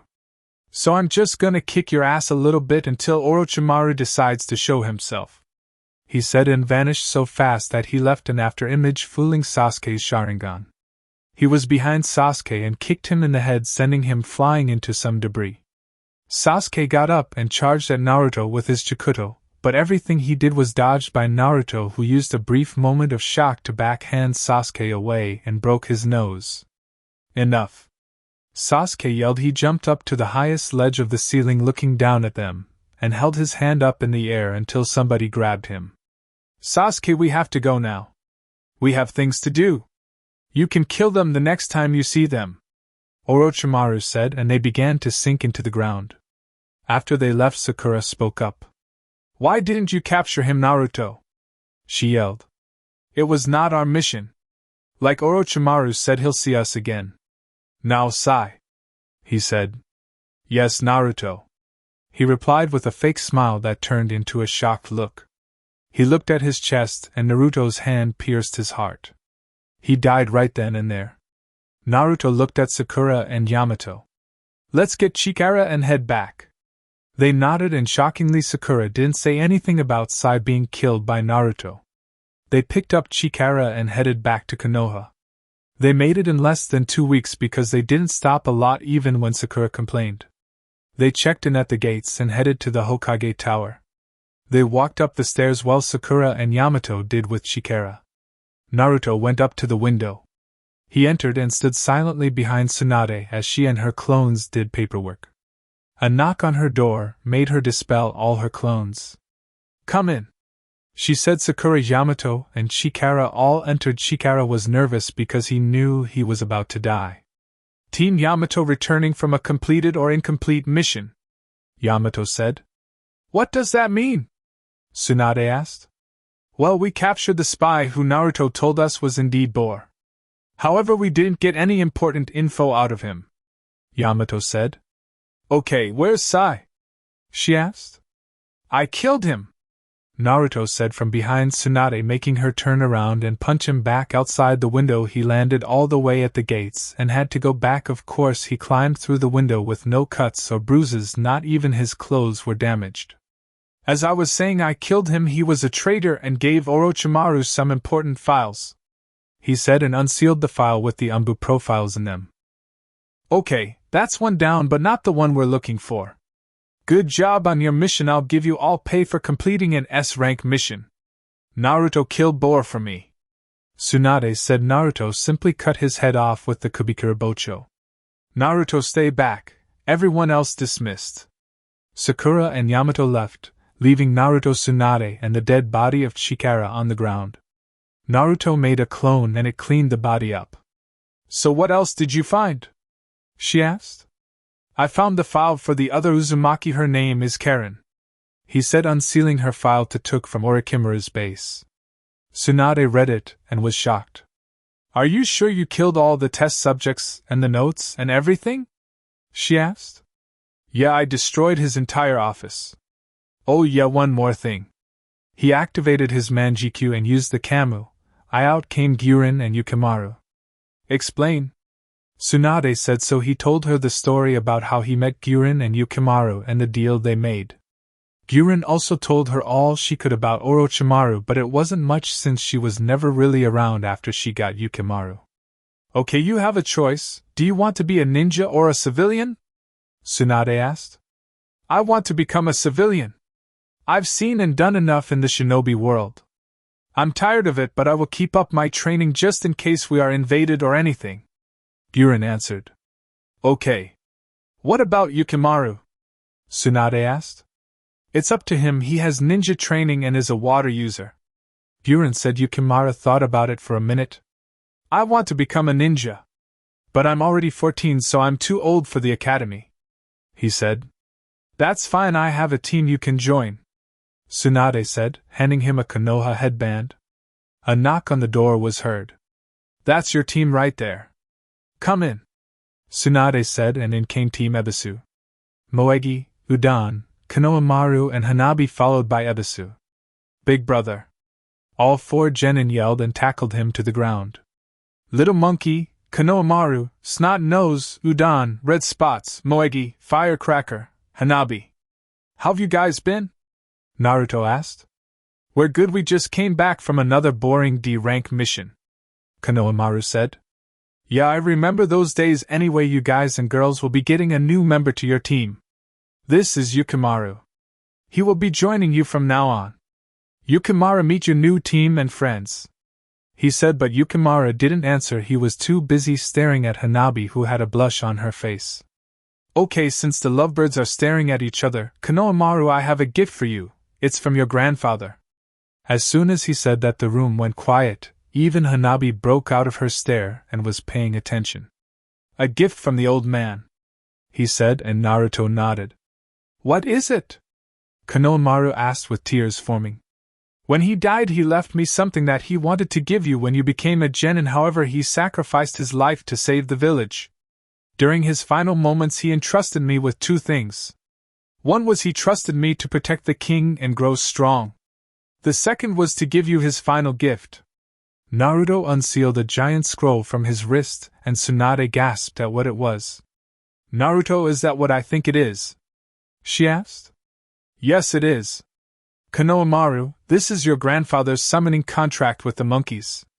He left this for you and I am giving it to you now, Naruto said. Konohamaru hesitantly touched the scroll and it opened up, showing his grandfather's name in the first slot crossed out, signifying his death. He looked up at everyone and they nodded at him. Naruto gave him the instructions on how to sign it, and he did. Now Konohamaru, go home and summon Enma the Monkey King if you can. He wants to talk to you, Naruto said. Ebisu gave his team the rest of the day off, and they all went with Konohamaru, even Yukimaru, who was grabbed by Hanabi.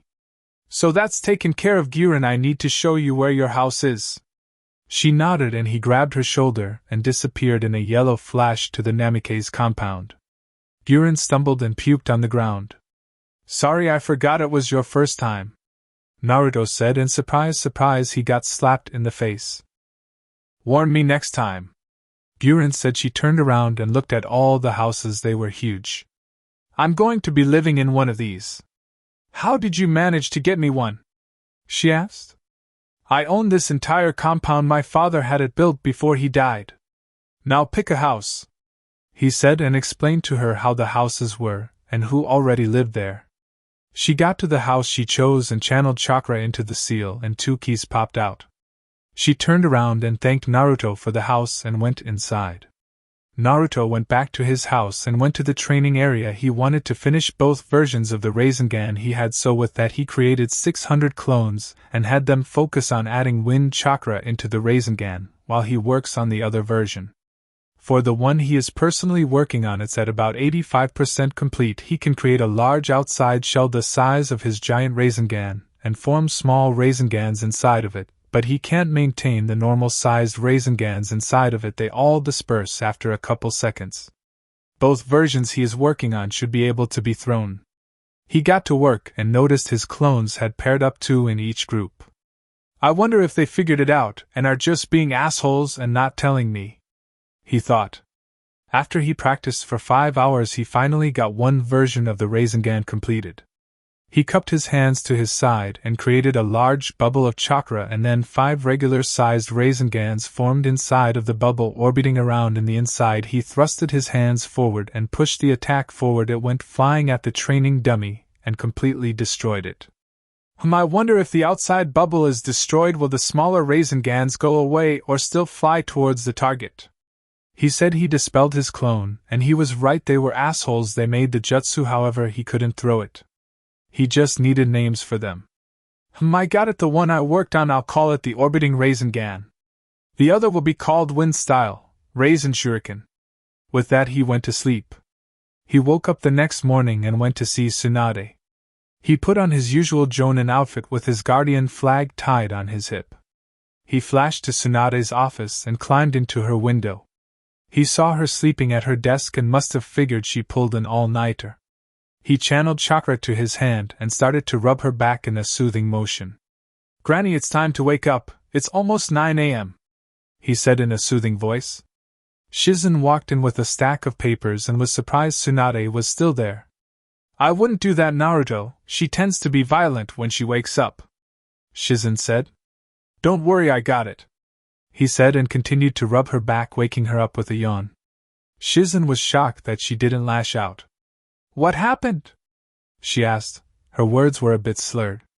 "You fell asleep in your office. I thought you left early last night," Shizen said. "I did, but I couldn't sleep, so I came back here and decided to finish yesterday's paperwork," Tsunade said. "Don't worry about it, Granny, Shizen just worries a lot. Anyway, I have some breakfast for you." He unsealed 2 bento boxes. Inside the bentos were steamed rice, miso soup, grilled fish for proteins, and tsukimono, Japanese pickles. He gave one to both Shizen and Tsunade. "Wow, Naruto, this looks delicious," Shizen said. "Yeah, I know. Who would have thought you could actually cook? I guess the credit goes to the Ichirakus," Tsunade said as she ate the food. "So, why are you here, Naruto? I thought I gave you the week off," Tsunade said. "You did, but I wanted to talk to you about something," he said. "What is it?" she asked. Before he could answer, a knock came from the door. "Enter," Tsunade said, and in walks Danzo. "Yes, Danzo, what can I do for you?" Tsunade asked. "Hokage-sama, I'm aware that the mission to capture the spy has been completed. However, Sai did not return with them. I was curious to what happened," he said, and Tsunade pointed at Naruto. "I killed him. So you just wanted him on this mission to give Orochimaru some pictures of Umbu without their masks on. I guess you offered them to him for some of his experiments. You know I could just kill you now, however, I don't have the proof that it was you, so you're lucky. You're slipping up, Danzo, one more wrong move and it will be checkmate. I'll personally kill you myself no matter how many times I have to do it," he said, causing Danzo's eye to widen a bit, but nobody noticed it. He said nothing and walked out. "Naruto, what was that about?" Tsunade asked. "That's why I wanted to talk to you. I found something interesting on Danzo, but first," he said, and took out 3 kunai and threw them into the ceiling, killing 3 root Umbu that were in the ceiling. After that was taken care of, he unsealed the folder on Danzo he took from Orochimaru's hideout and handed it to Tsunade, who read it. After she got done, she was pissed. "Naruto, I want you to kill him the next time he slips up. I don't care who is around. If he so much as sneezes the wrong way, kill him. Do you understand me? He nodded. Yeah, I do. I was going to kill him before, but I had no order or proof of his actions. By the way, Pervisage is here, he said, pointing at the window. Tsunade instantly went to the window and pulled him in the office and kissed him. I miss you, Jiraiya, she said. She hasn't seen him since the day Naruto saved Gaara from the Akatsuki, and that was over a month ago. I miss you too, Tsunade, he said. Are you about to do what I think you're about to do? Naruto asked. Oh yeah, I've got over a month of sexual frustration, so get out, Tsunade said. Alright, but no babies, we can't have you sidelined with the Akatsuki around, Naruto said, activating the privacy barrier and leaving. Can you guys wait until I leave? Shizen said, running out, closing the door behind her. You know, I forgot she was in here. Now sit on the couch, Tsunade told Jiraiya.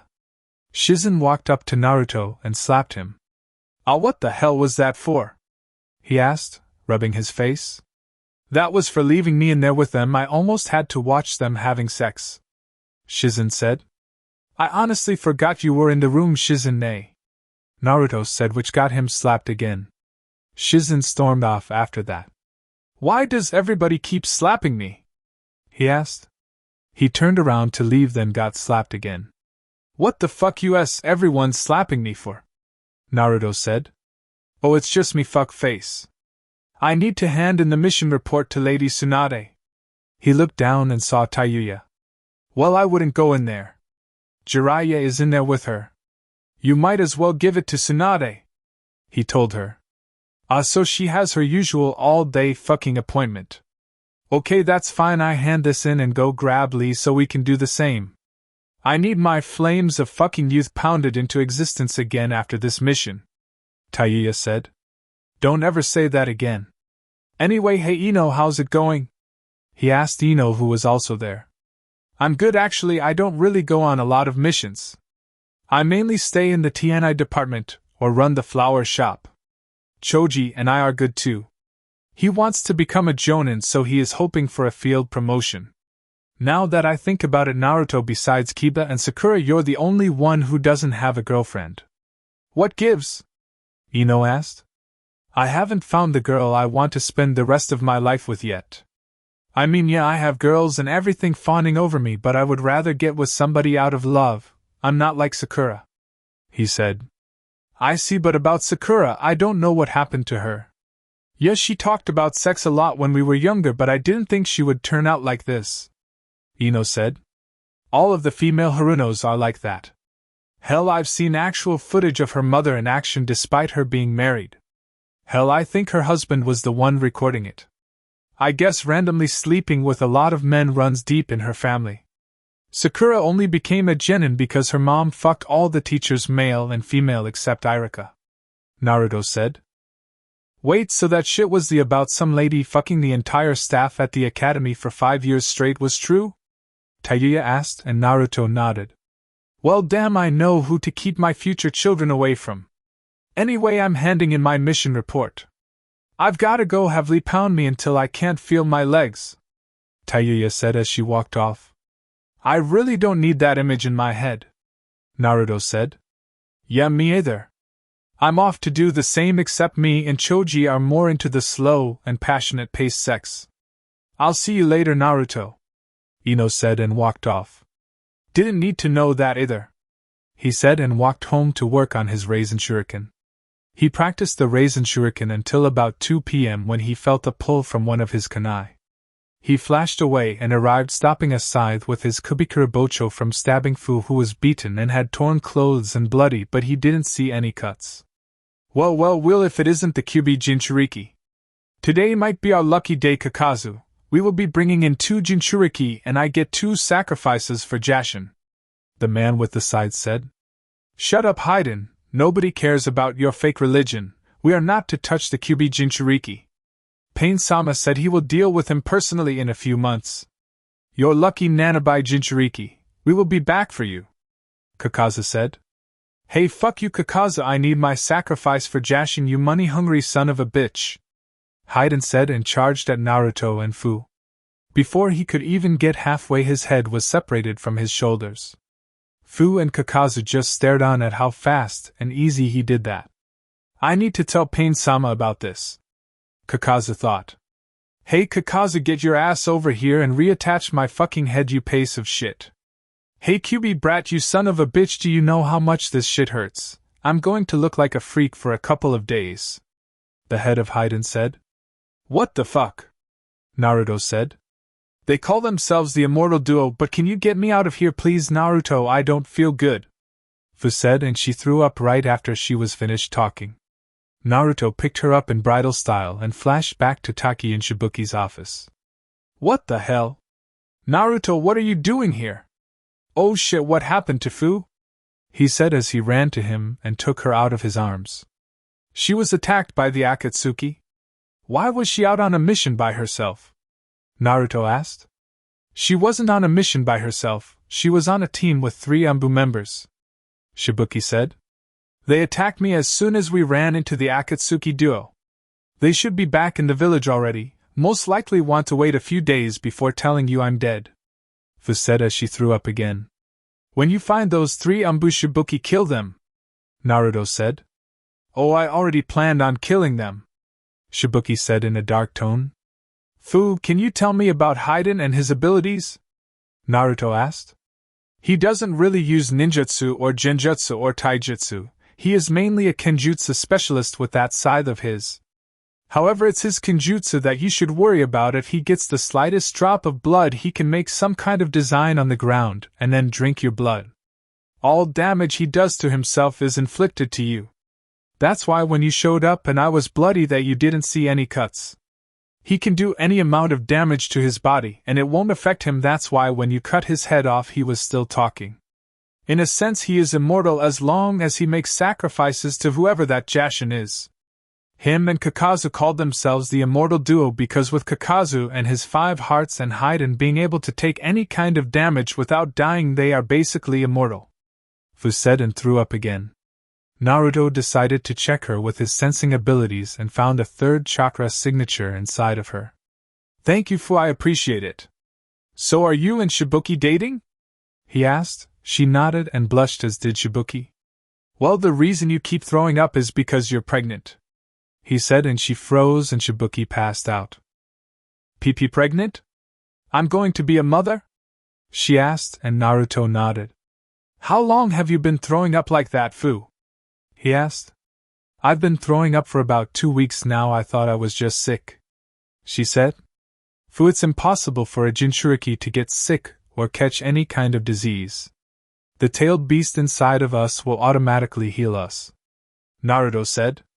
If I had to guess, I would say you're about 6 weeks pregnant, he said, and Fu just started crying. I can't believe I'm going to be a mother. I never thought it would happen, she said, wiping some tears away. Naruto walked up to Shibuki and slapped him until he woke up. My head. What happened? Shibuki asked. You passed out, Naruto said. Why does my face hurt? Shibuki asked. I don't know, maybe you hit it on something, Naruto said, making Fu giggle at that. Shibuki looked at her and walked up to her. Is it true?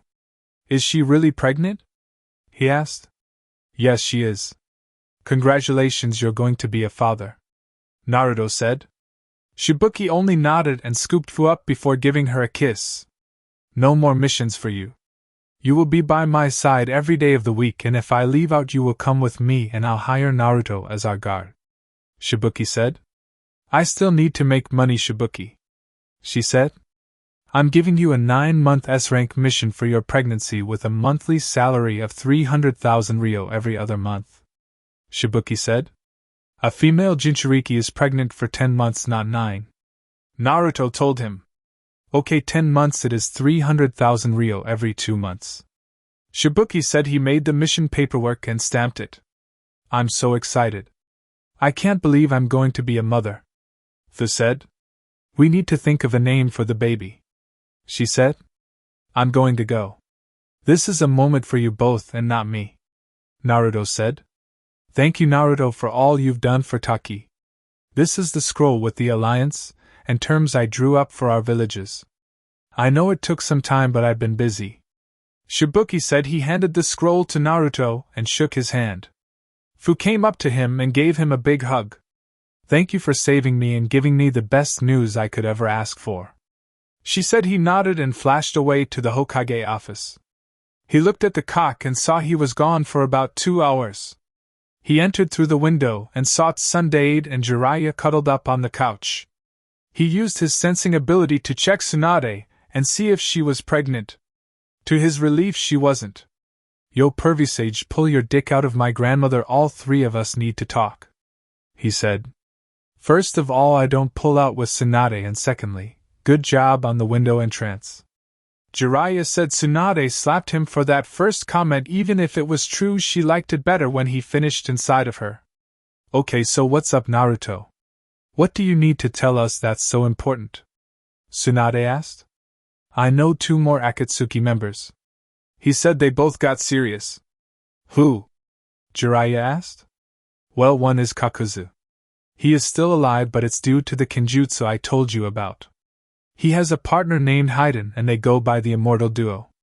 Haiden doesn't really use ninjutsu or genjutsu or taijutsu. He is mainly a kenjutsu specialist with a scythe of his. However, it's his kenjutsu that you should worry about. If he gets the slightest drop of blood, he can make some kind of design on the ground and then drink your blood. All damage he does to himself is inflicted to you. He can do any amount of damage to his body and it won't affect him. I even cut his head off and he was still talking. In a sense, he is immortal as long as he makes sacrifices to whoever that Jashin is. So you should tell all Jonin and Umbu about this. I only met them because I gave Fu one of my kunai for any emergencies. I arrived and saved her just in time from getting stabbed by Haiden. Also, the leader is somebody called Pain, and he said he would personally come for me, but that won't be for a few months. Naruto said. Jiraiya was writing all of this down, as was Tsunade. What does Haiden look like, Naruto? Jiraiya asked. He has medium-length gray hair that was slicked back and purple eyes. He wore no shirt, but wore the Akatsuki cloak. He wore a scratched-out Yugikyo forehead protector around his neck and some kind of amulet. He wore gray pants with matching shinobi sandals and also wore dark green nail polish, and his Akatsuki ring was on his left index finger, which bears the kanji 4-3 in it, and had triple-bladed scythe with him. Naruto said. Jiraiya nodded and wrote that down. Thank you, Naruto. Now, other than the usual check for outside threats, I can have my spy network relax for a bit. Now me and Tsunade have one more round before I leave. Anything you need? Jiraiya said. Yeah, after you get done having Pervy Sage empty his sperm in you, this scroll has the alliance document Shibuki came up with. Oh, and Fu is pregnant, and Shibuki added me as their personal guard for any time he travels during the pregnancy, so I might get a couple S-rank missions within the next 10 months. With that said, Naruto left. He was walking down the street and noticed Guren on what looked like a date with a civilian she met.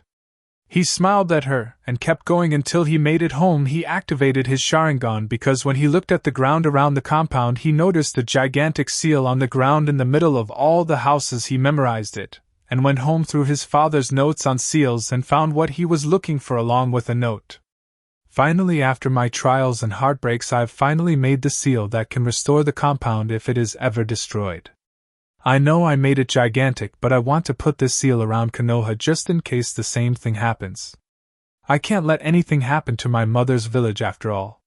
Tomorrow's October 10th, the day my son is supposed to be born. So I'll set up the seal the following day after all my son is being born, and I plan on proposing to Kiyomi Dam what the Uchiha clan rules are. I'm the Hokage, I can overrule that decision if I want. Minato Namikaze. Wow, Dad, I wouldn't have even thought about this kind of seal. Naruto thought. He then noticed a small seal at the bottom of the paper and channeled chakra into it. A puff of smoke happened, and once the smoke was gone, it was a box for an engagement ring as well as a necklace that he guessed belonged to his mother when she was a kid due to how small it was. On the necklace it was a blue diamond in the shape of a heart with the Taurus symbol engraved on it somehow, and it was even a hole cut on the side of the diamond so the string was able to go through it. How the hell did Mom manage to cut a diamond? He thought. He took off his necklace that had the yang symbol with Samwise name on it, and the charms from the first Hokage's necklace that Tsunade gave him after one of their spars. He put his mother's diamond on the necklace, so the first Hokage's charm was now in the middle. He then opens the engagement ring box and his jaw drops at the ring. It had a 2-carat cushion-cut diamond that takes center stage in this engagement ring. Round diamonds decorate the gallery of the ring, while chorus lines of sparkling round diamonds grace either side of the 14K white gold band, bringing the total diamond weight of the ring to 2 1/3 carats. He also had the wedding band for it. The line of sparkling round diamonds is set in 14K white gold. The band had a total diamond weight of 3/8 carat. What the fuck, Dad? This entire engagement set must have cost you a shit ton of money. You must have really loved Mom a lot. I guess since you haven't used it, I will if I'm ever to get married. He thought as he put the ring back in the box and sealed it away. He went back to studying the seal his father made and decided to put it around Konoha tonight after everybody was asleep. He finished studying the seal and making it big enough for Konoha. Night time came and he went out to place the seal on the ground at midnight. After 5 hours of constant ink drawing and using his manjiku to kamui under buildings to get the ink on the entire ground as well as using the narration, he finally finished. He felt somebody trying to get into the new barrier he set up for the village. The person was trying to phase through the barrier, so he knew who it was. He walked up behind him and spoke. "Boo!" was all he said. The man turned around scared. Naruto felt his chakra turn afraid before calming down. Naruto took notice of the cloak. It was the Akatsuki cloak, black with red clouds on it, but the man had on an orange mask. Naruto knew this was the fake Madara, but let him talk. "How did you sneak up on Tobi like that? Tobi is a great ninja and can't be snuck up on," Tobi said in his childlike voice. "I walked, so why are you here, Tobi? Is it to capture me? Because if that's the case, then..." Naruto vanished behind him and put a hand on Tobi's shoulder. "Then you are way out of your league," Naruto finished with a cold tone. "How did he get behind me so quickly and be able to put a hand on my shoulder?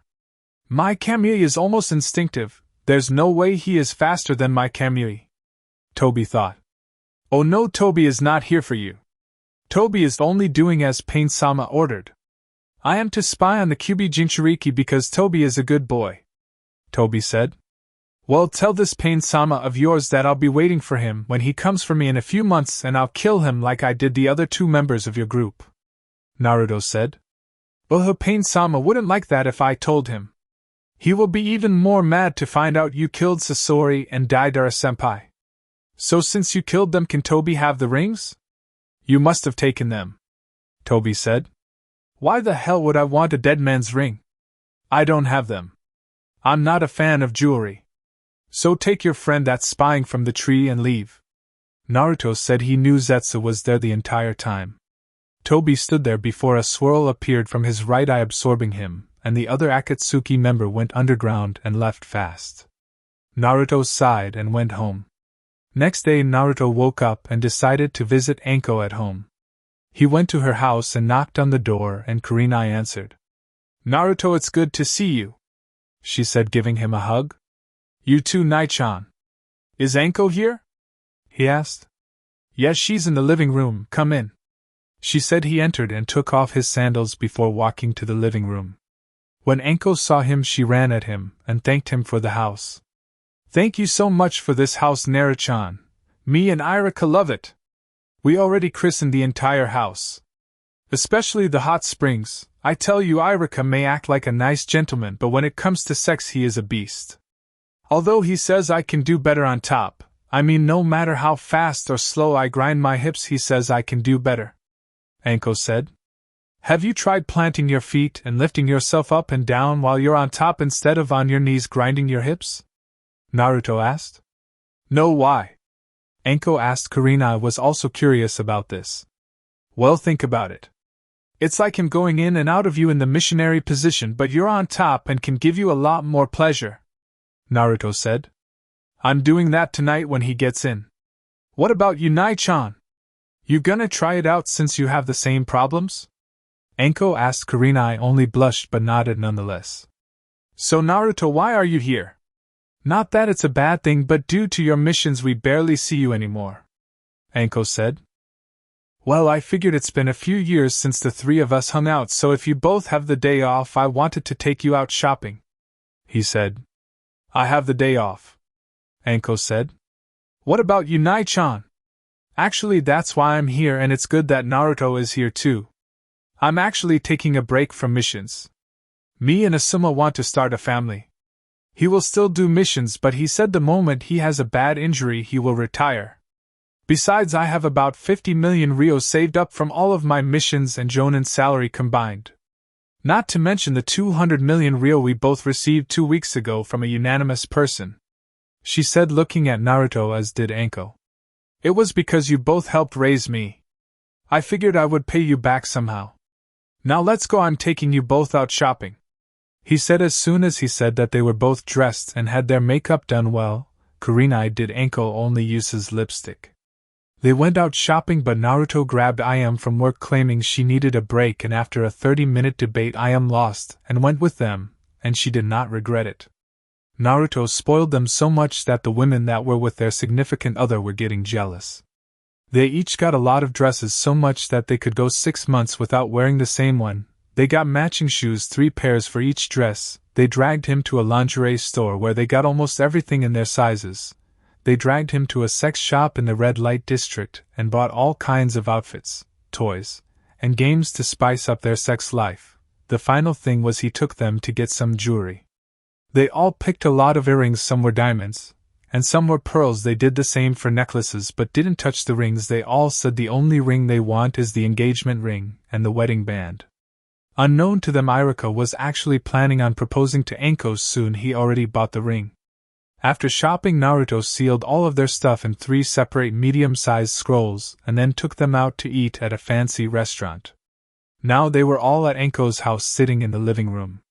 Wow, I'm tired and stuffed, Anko said.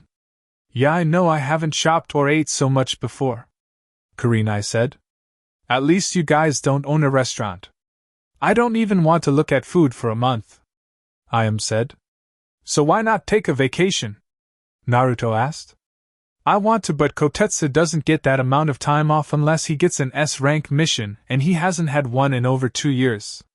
But he promised his next month off we would go to snow country, Ayam said. It's spring now, not snow, Naruto said. What do you mean? Kurenai asked. Well, before I left for my training trip I had to protect the actress Yuki Fujikaze. Anko interrupted him. You mean to tell me you met the Princess Gale and didn't tell us? She asked. Yeah, so anyway, it turns out Yuki Fujikaze was a fake name. She went by her real name is Koki Kazuhana. She was the daughter of its former leader who was killed by her uncle. She ran away as a little kid. But during the mission the necklace she wore was a key to a generator, and her uncle wanted it to rule the country. So after I killed her uncle and his followers she activated the generator, and it melted all the snow, so now it's called Spring Country. She became the daimyo and we even had an alliance with them, Naruto said. So did you sleep with her? This came from Ayam. No, I didn't want to. She offered, but I told her it was a spur-of-the-moment thing, and she should find somebody she loves, he said. So are you still waiting for Samui to show up? I mean, who's to say she hasn't moved on and got with somebody else? Anko said. I haven't told anybody this, only Shino and Hinata know this. He then explained to them about seeing his mom in the Forest of Death and what they talked about. You saw Kiyomi-sensei? Kurenai asked. Yeah, and she told me Samui was still alive and that I just missed her leaving Wave when I arrived during that Wave mission I took as a genin, he said. This, however, I haven't told anybody. During my training trip a month before it ended I hit a low point. I haven't met Samui yet, and I was starting to give up.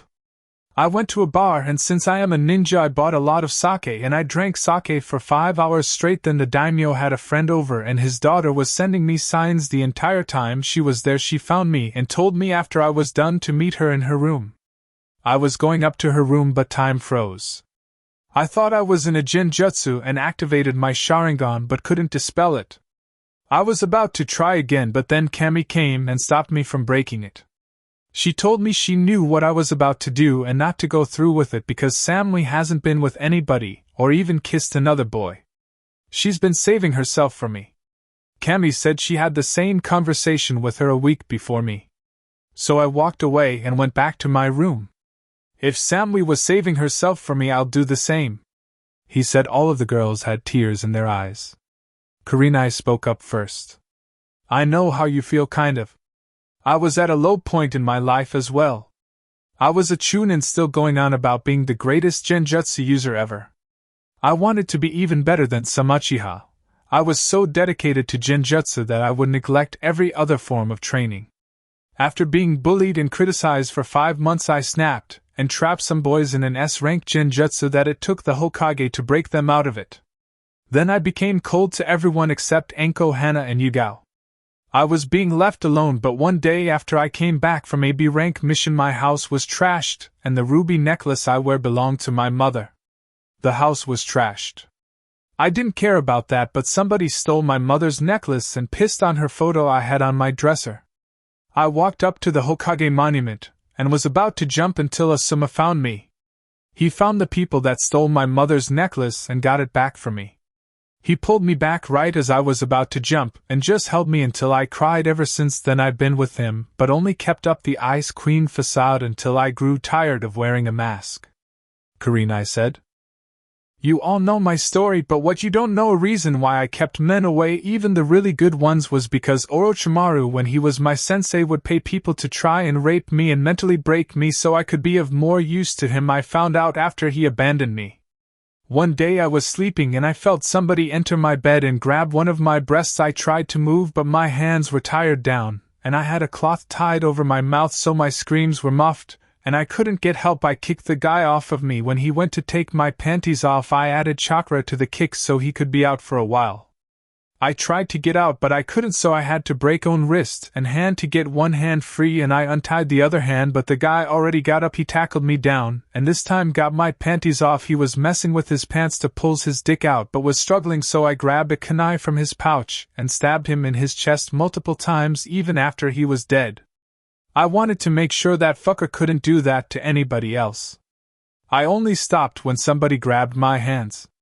I looked up and it was Ichiraku.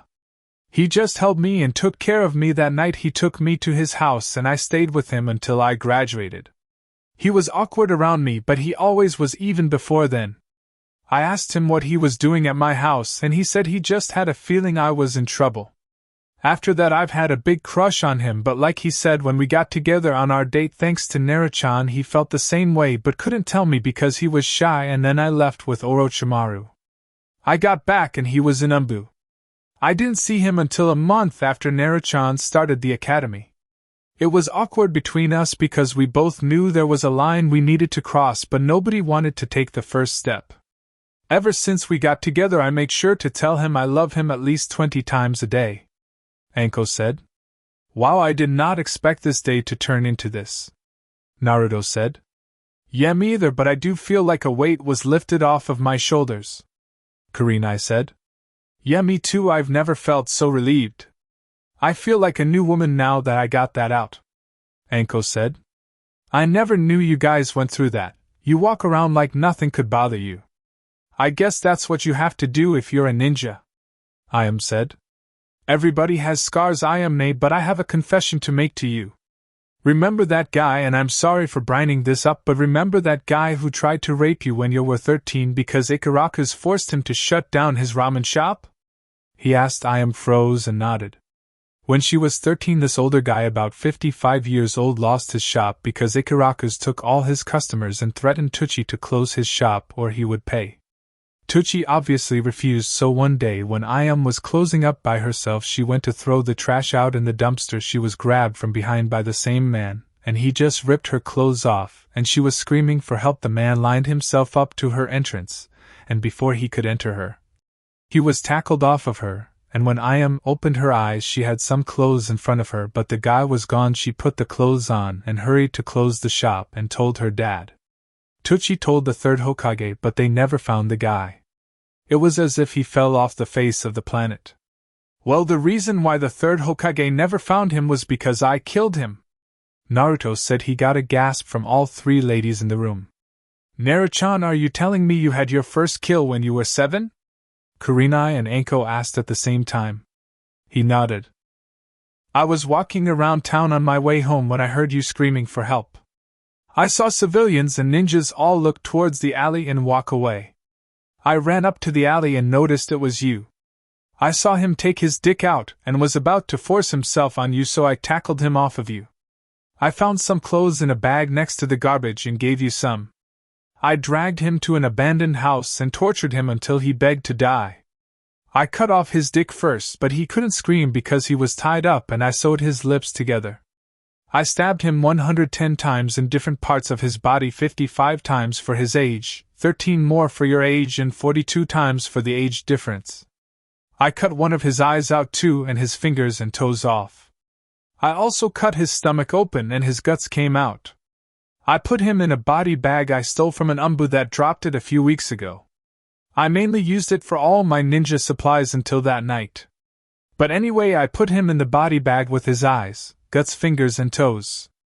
The reason he was never found was because I dragged the body bag to the Valley of End. Since I had the next 3 days of training off, I was able to make the trip. I put some big rocks in the bag with him and threw it in the water. The bag sunk all the way to the bottom of the river.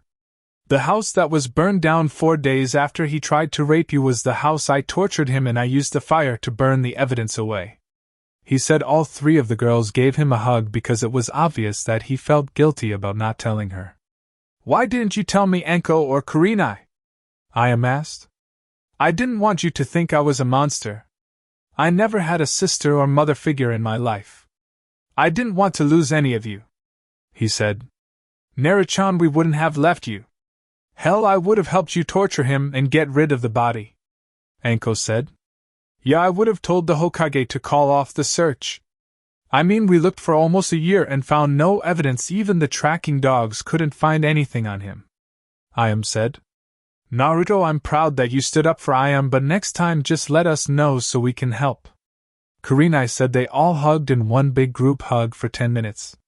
That's when Ichiraku walked in. What's going on? He asked. Bonding day, Ayam said. Anko walked up to him and kissed him passionately on the lips. I love you, Ichiraku, she said.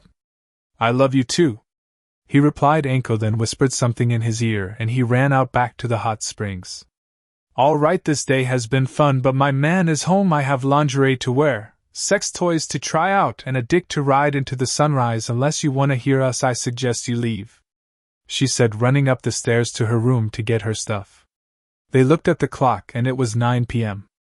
Well, Kotetsu should be home now. I'm going to do the same thing as Anko, so I'll see you guys later, Ayam said. I'm doing the same, Naruto-chan. I'll see you later, Kurenai said and left with Ayam. Naruto, get out of my house, Anko yelled from upstairs. He sighed. I really need to find Samui soon. With that he left and went home to get some sleep. Chapter 16. 2 more down and saving a sannin. It's been 5 months since the day Anko, Kurenai, Ayam, and Naruto bonded. Anko dropped her tough girl act in public but would still snap if someone touched her or insulted her. Ayam, having a clear mind, was able to run the business a lot smoother and managed to open another restaurant in the red light district. It's over there because ever since Naruto came back he has been fixing it up and investing money. He fixed up 3 more blocks of buildings and opened stores or rented out to people who wanted to start a business. He made an orphanage, another animal shelter, a hospital would be built since Tsunade's medic program was growing and even civilians were allowed to take the classes. He built a large building for Ayam to open her second restaurant, and he made more apartment complexes. He was able to do this because all of his recent missions were A or S rank missions, so on top of the money he had from his parents, he also made his own. His next step was to fix the brothel houses. He won't get rid of them, just make the buildings better. He wouldn't want to stop the ladies from their main, and for some their only source of income. Kurenai, on the other hand, wound up pregnant after using the new position Naruto told her about. Nobody knew except Anko, Tsunade, Ayam, who had a pregnancy scare but wasn't pregnant, Naruto, and of course Asuma. She hid it with a genjutsu on her body. Naruto also went out on missions with Fu and Shibuki, and Fu was showing as well, but she hid it too. They asked Naruto if he would be the godfather of their child, and he accepted after Fu started crying when he didn't answer immediately. He offered them a house if after the pregnancy the village tried anything, and they both accepted the offer. Now we find Naruto sitting in his backyard in a lotus position. He just finished working on his Raisin Shuriken. He had a clone use it at close range and activated his Sharingan to look at the damage, and what he saw amazed him. After the attack hit, it exploded in a dome of tiny chakra needles coated in wind chakra. If he had to guess, those blades could cut somebody's chakra network. However, the drawback was at close range you suffer a bit of nerve damage in your arm, but it could be healed. He tried the long-range attack and he got the same results except the nerve damage in his arm since he threw it. He was waiting for Asuma to send him the signal with the kunai he had given him. Team Asuma, Izumo and Kotesta were sent out on an A-rank possible S-rank mission. A monk by the name of Ichiraku was killed and taken away, but a lot of other monks were killed at the fire temple. However, Ichiraku was the only one taken, so Tsunade sent them out there to investigate, and gave them the warning that the Akatsuki might be behind it, and if it is they were to call Naruto with the kunai she gave Asuma.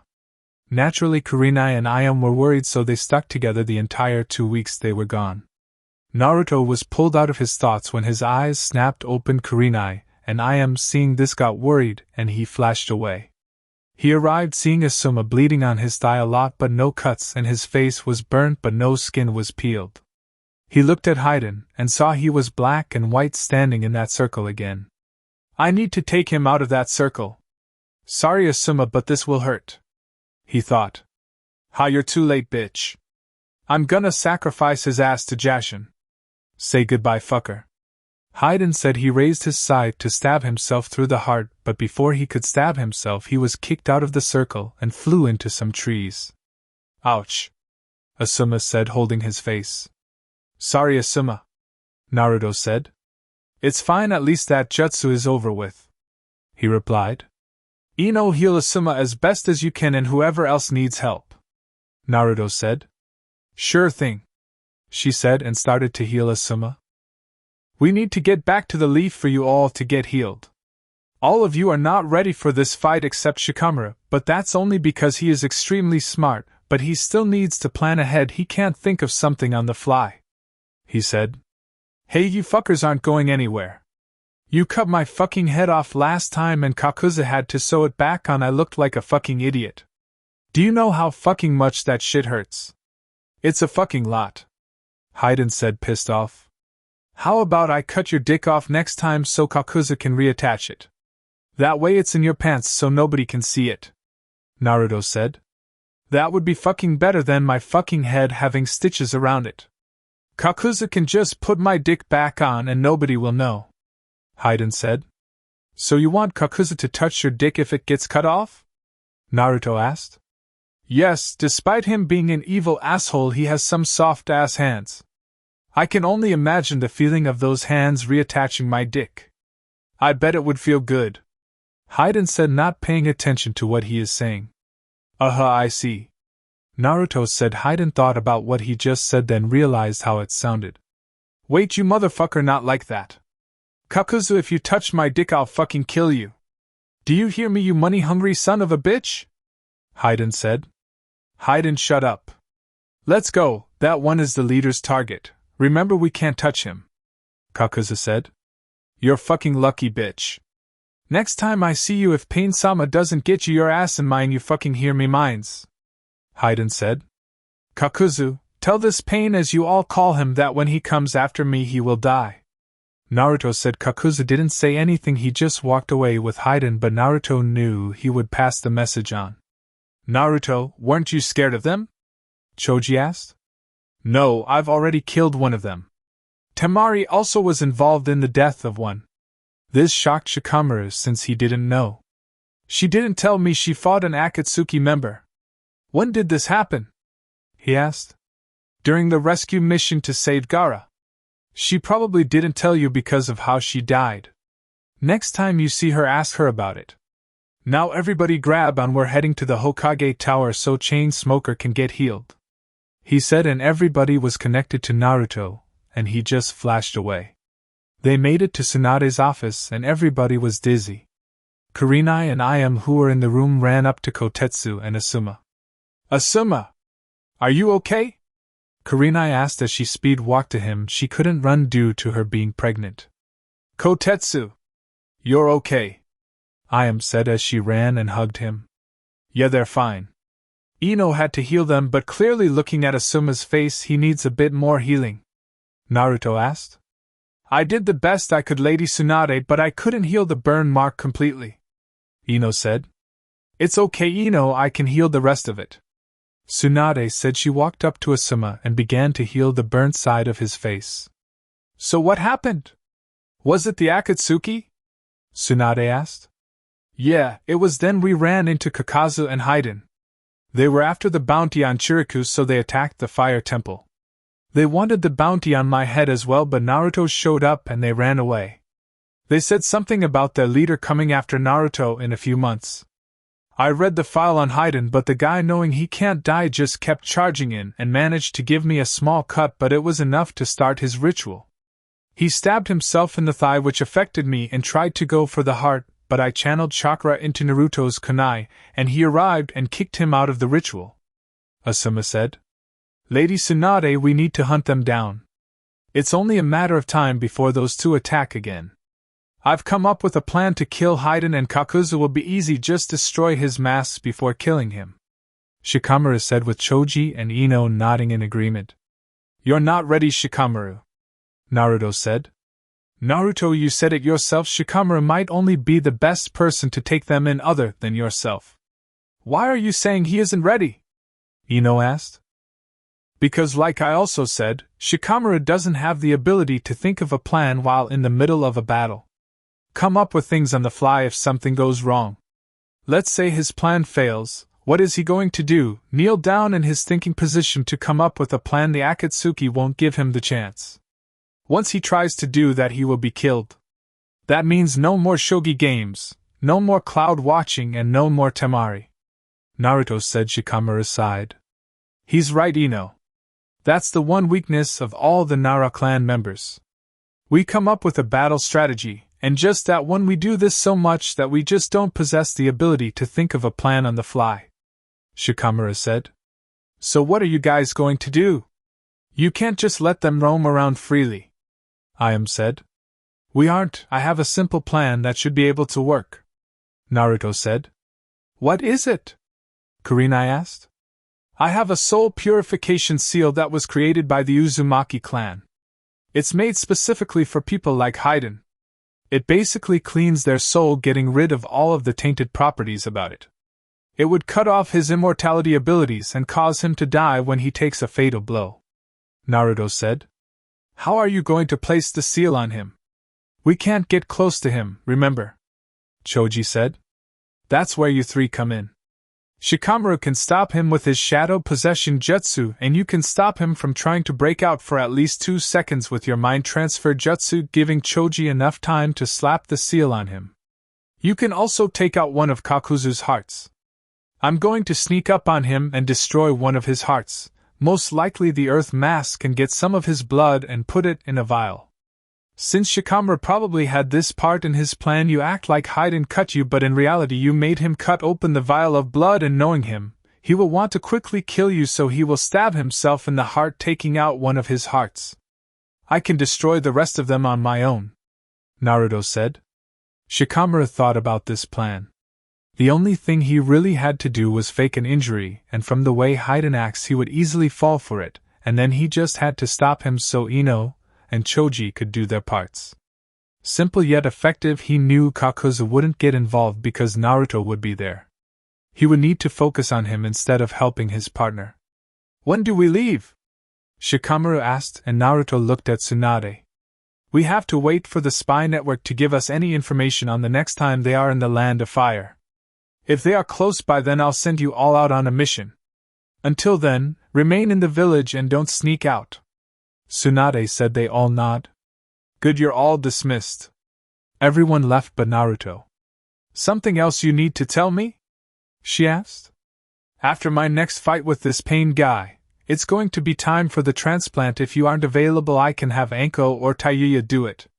I'm just letting you know, he said. Okay, I'll be ready. We still have a couple months left, so don't use your manjikyu until the fight with the leader. How bad is your eyesight now? She asked. I'm at about 30%.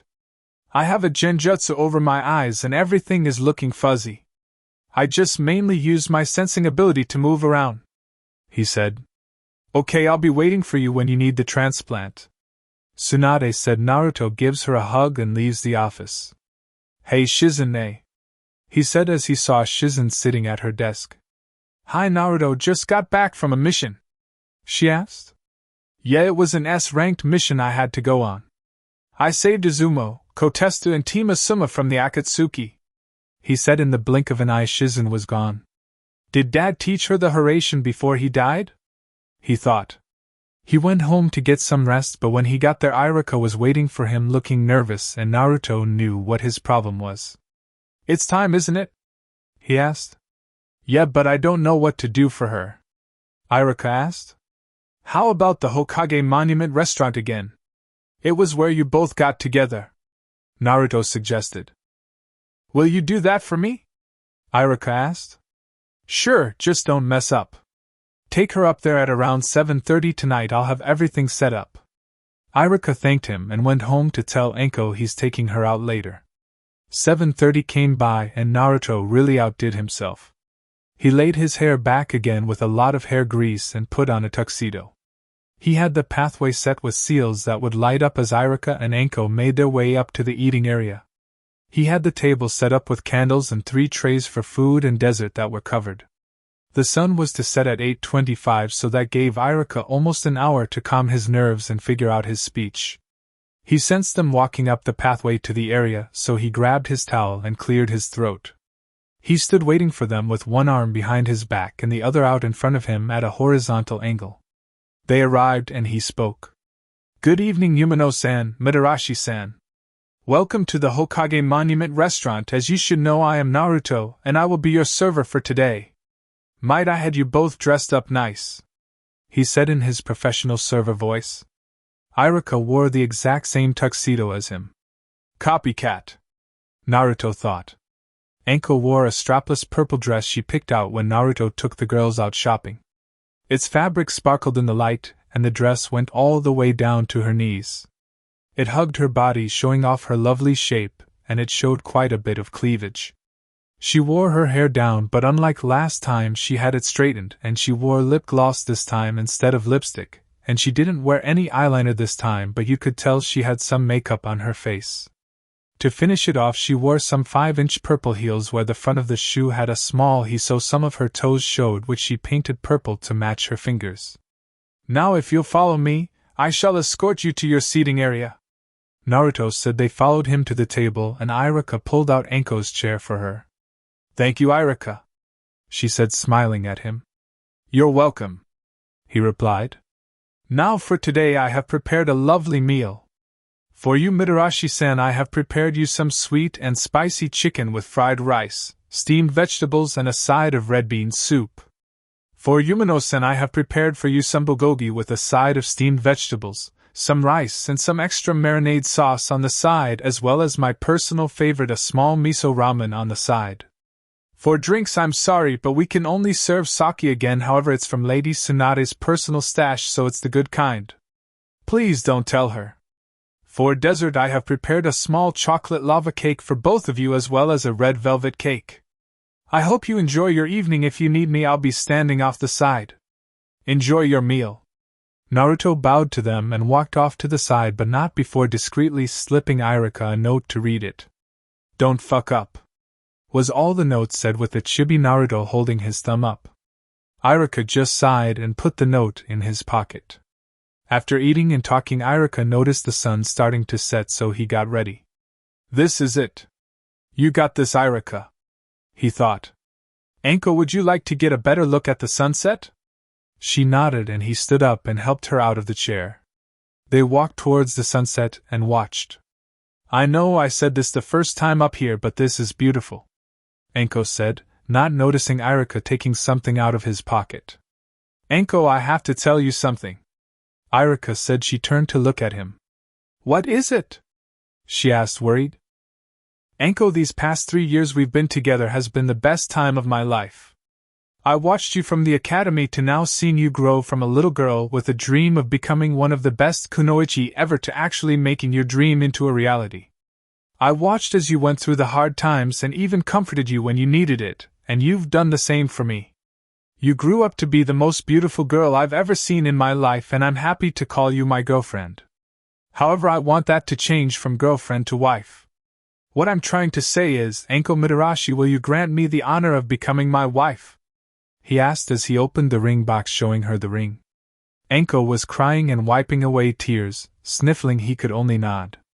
Iruka took her left hand and placed the ring on her finger and stood up and hugged her and kissed her.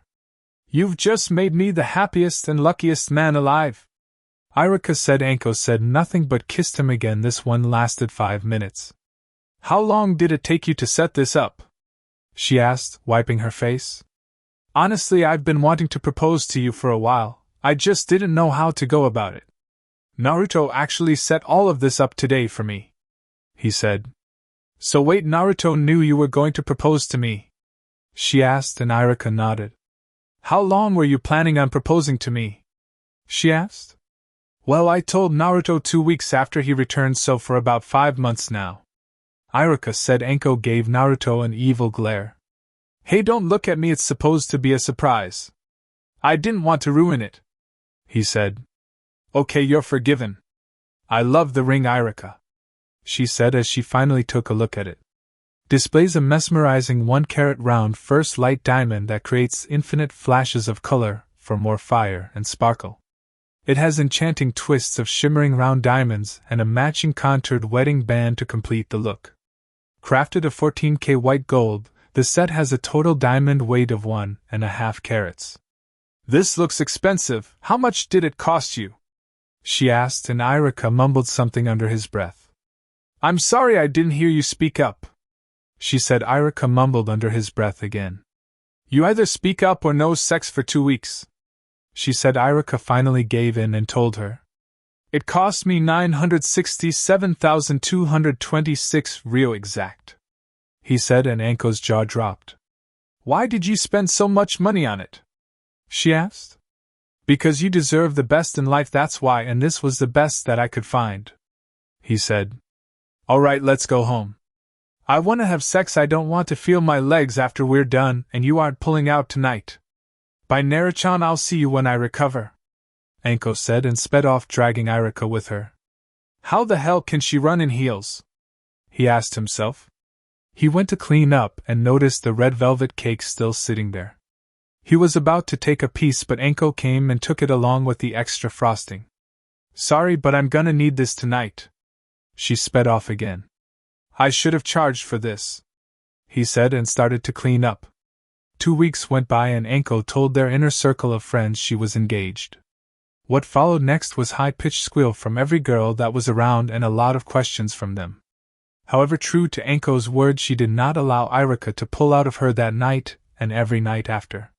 She wasn't pregnant, and she asked Tsunade to check what's wrong, and she had a small problem with her uterus, but Tsunade fixed it. However, she couldn't have sex for about 2 weeks.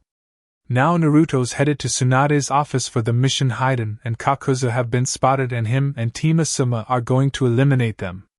He jumped to the window and entered, and Team Asuma was there, but so was Kakashi.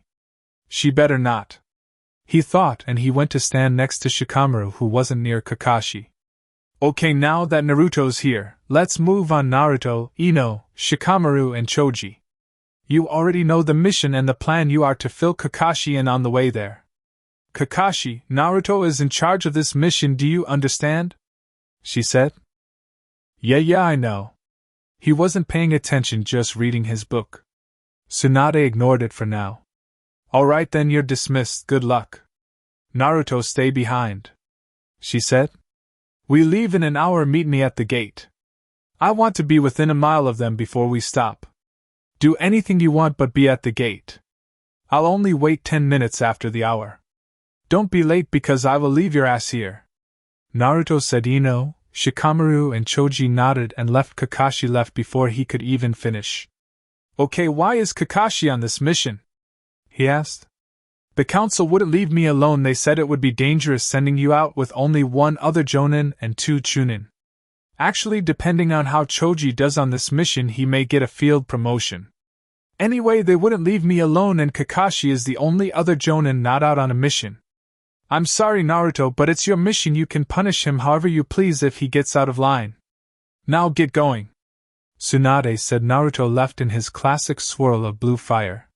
He arrived at the gate and waited for his team to show up.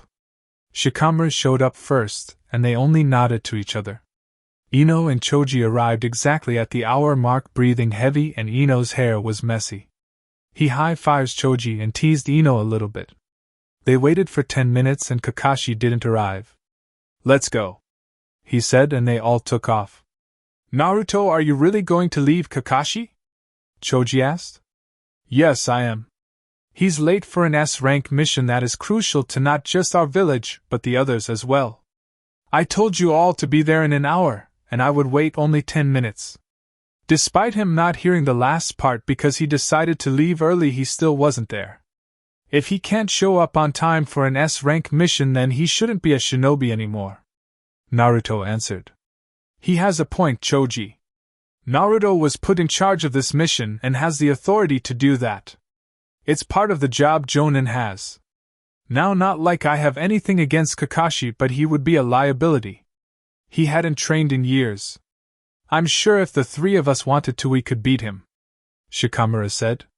Shikamaru, what about Naruto? Can he beat him too? Ino asked. Naruto was able to beat Kakashi when he was a genin, possibly before that. The only people in the village I think that can beat Naruto would be Lady Tsunade and Jiraiya-sama. Jiraiya is the strongest in the village, then it's Lady Tsunade. Shikamaru answered, shocking Ino and Choji. Sorry, but you're wrong, Shikamaru. I'm stronger than both of them combined, Naruto said, shocking all 3 of them. Wow, Naruto, I didn't know you were that strong. So how strong were you as a genin? Ino asked. I was about low sannin level as a genin. He said. That part shut down any other questions they had. They traveled for, and Naruto suddenly stopped. Why did you stop, Naruto? Ino asked. Well, 1, the sun has completely gone down, and 2, they stopped a mile ahead of us, so we're on good time. Also, Kakashi is here. No sooner than he finished, Kakashi arrived, and he was breathing heavy. You were supposed to wait for me, Naruto. This is not how a Jonin should lead his team, Kakashi said, pissed off. I gave you an hour, you didn't show. I even waited an extra 10 minutes. Now shut up, we camp here for the night before heading out in the morning. I'm giving us enough time to eat and get 9 hours of sleep. Everyone unpacked their sleeping bags or tents and set up. Naruto pulled out a scroll and unsealed a lot of food. It was enough to feed Choji with his appetite and 3 more people. Naruto, I'm in heaven, Choji said, looking at all the meats and vegetables. Eat up, it's enough for Choji, Ino, Shikamaru, and myself, Naruto said. What about me, Naruto? You didn't include me, Kakashi asked. You were late, eat your own food that you packed, he said, and went through hand signs, slamming his hand on the ground. A slight humming noise was heard before everything went quiet. Naruto, what was that? Ino asked. Privacy barriers. No sound gets in or out, and nobody can see in, but we can see out of it. It's see-through on the outside, but they still won't see us. Now, since you and Choji brought a tent, I'll give you a seal to use as well, but it will only cover the tent. I don't want to hear you fucking in there, he said to her. Sweet, cause I planned on getting in another workout tonight, Ino said, and then whispered in Choji's ear. I want to try the other hole tonight. After she whispered in his ear, she calmly went to eat, but Choji has a nosebleed. Well, Ino, whatever you said to him, I hope you can move in the morning, Naruto said. They all ate, and then eventually went to sleep. Naruto woke up the next morning before everyone and woke them up. Alright, wake up at 7 a.m. We need to pack up, I want to leave in an hour. They packed up, and Naruto notices Ino has a limp when she walked. They made eye contact, and he just smirked at her. She blushed and looked away. After getting packed and ready, they sealed everything up and took off into the trees again.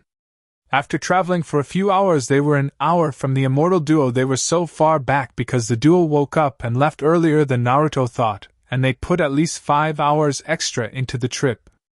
Naruto called for a stop. Ino, use your mind transfer jutsu on a bird and scout ahead of us. Choji, hold her body so it doesn't fall. Naruto said. They both nodded and Ino went through her hand signs. Mind transfer jutsu. She aimed and took over a bird that was flying by. She used it to spy on the duo and noticed them arguing. They were walking slowly as if on guard for an attack. She had to leave the bird when Kakuzu turned around, sensing something behind him. The fuck's your problem, asshole? You nearly scared me to death. Hayden said. Hayden, you can't die, you're immortal, and don't worry about it, it's just a bird. Kakuzu said. Then he killed the bird. Ino snapped her eyes open and spoke. They're up ahead, but they are walking slowly on guard, expecting an attack. She said. Alright, does everybody remember the plan? Naruto asked. Everyone nodded except Kakashi, who was reading his book. Naruto took out a kunai and cut the book to shreds. Shikamaru, do you have the vial? He asked. Shikamaru started to pull it out, but it wasn't there. It's gone. I just had it this morning. Where could it have gone? He said. Oh, you mean this vial? Kakashi said, holding it up for everyone to see. Yes, Kakashi, that vial. Now give it here. I need to use it for the first part of the plan. Naruto said. I don't know, you did destroy my book, so I think I should break this. Kakashi said and crushed the vial in his hand. There, now we're even. He said with his eye smile. Before anybody could react, Naruto punches him in his stomach and looked him in the eye with his Manjikyu activated. Tsukuyomi. 3 seconds later, Kakashi was out cold and Naruto sealed him in a stasis scroll.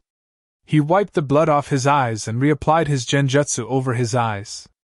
Great, now what do we do? That was our only vial. Ino said. No, it isn't. I had an extra one just in case. Naruto said and pulled out the vial. Alright, let's head out now, this time we engage. Be careful of that scythe. I noticed that it has some type of chain to it so he can throw it at you. Now let's go. They took off and after an hour they landed in front of the immortal duo. Hey look, Kakuzu, it's the motherfucker that cut me up and kicked me away. He also brought his friends.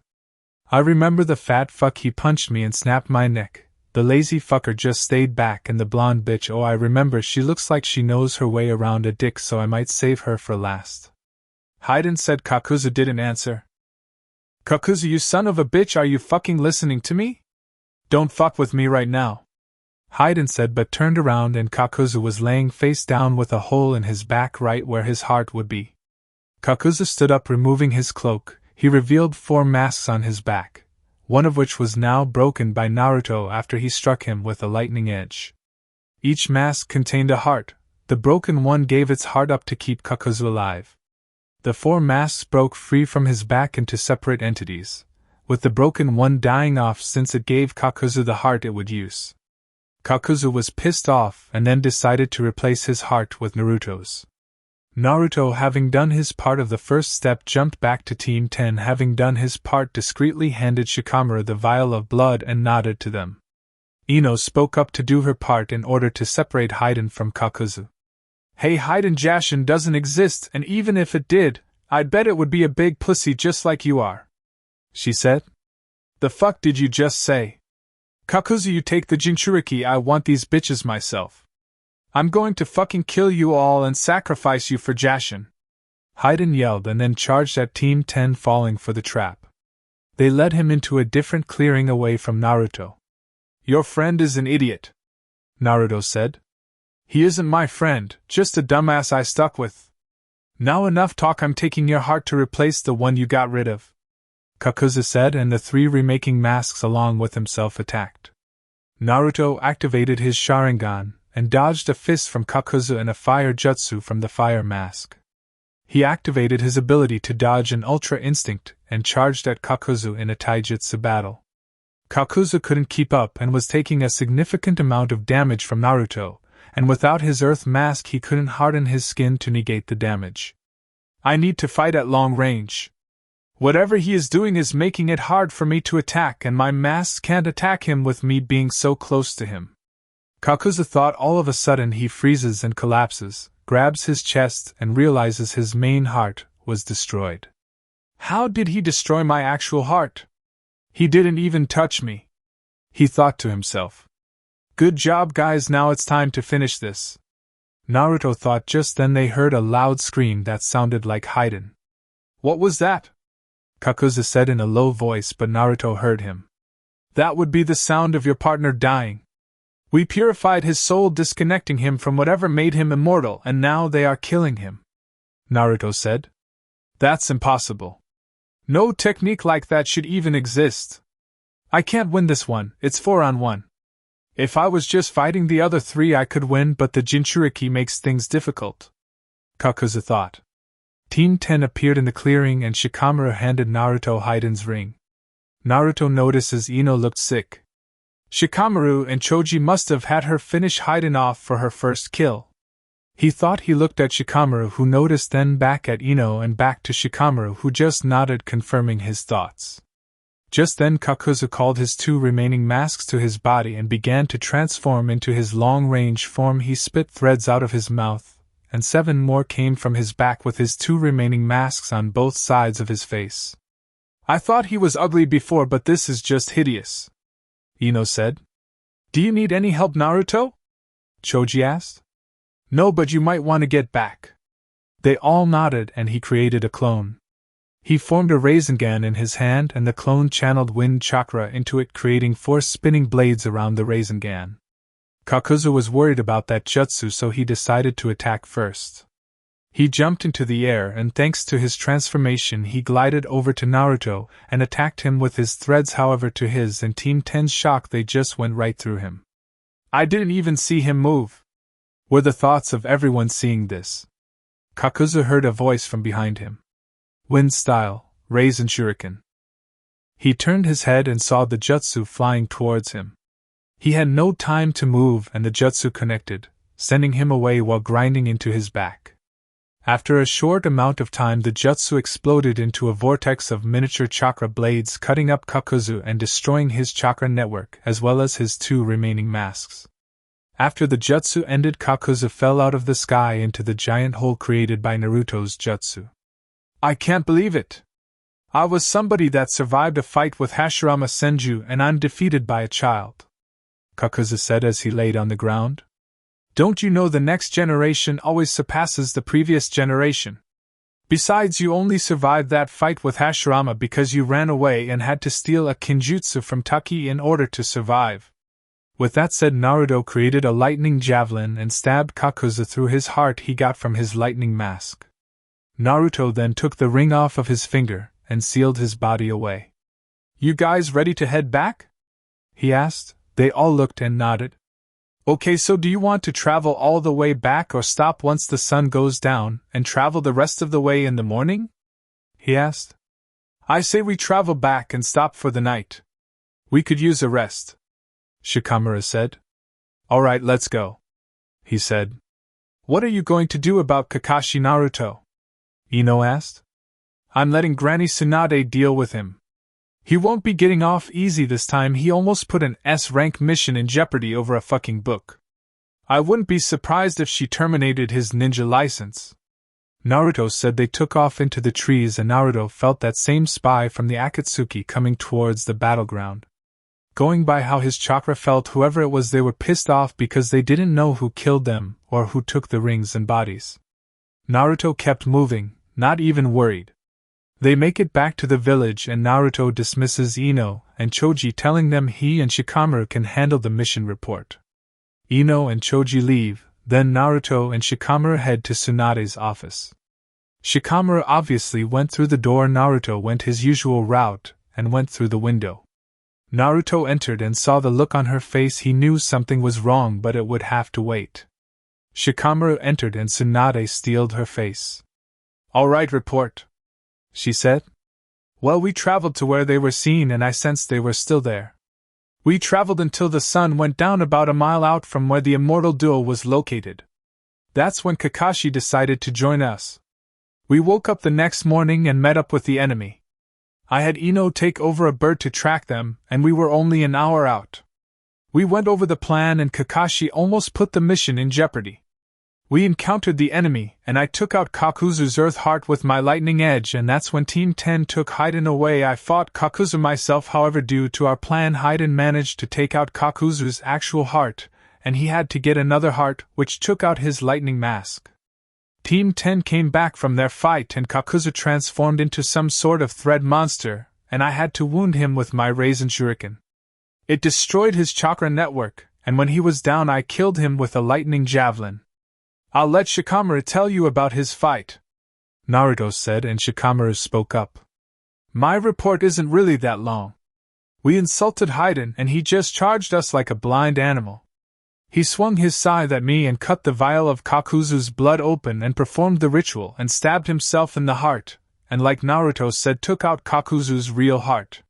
He then charged us again when nothing happened and I managed to stop him with my shadow possession. Ino got him with her mind transfer and Choji slapped the seal on him. The seal caused him pain because during the purification process black smoke was coming off of him. Choji used his partial expansion to crush him, and since Ino didn't have her first kill yet we had her slit his throat while he tried to get away, Shikamaru said. I thought he said his report wasn't long, Naruto and Tsunade thought. Alright, what happened to Kakashi? Tsunade asked, and Naruto pulled out the stasis scroll and channeled some chakra and Kakashi came out. This dickhead was late. He also ruined the mission by crushing the vial you gave us all because I cut up his book for not paying attention. If I hadn't brought that extra one I would have had to send them home and do the mission myself, since they wouldn't have a plan of attack, Naruto said. Tsunade looked at Shikamaru. Is this true? Shikamaru nodded. Okay, why is he knocked out? She asked. Tsukuyami, Naruto said, earning a glare from Tsunade, and he gave her a look that said he was sorry. Tsunade healed him, and he woke up. Kakashi Hatake, I've had enough of your behavior. You are hereby stripped of your shinobi license, your Sharingan will be medically removed and you will be sent to blood prison for 7 years. Anbu, take him to the holding cells. Shikamaru, you're dismissed, she said. Kakashi was taken away by the Anbu and Shikamaru left.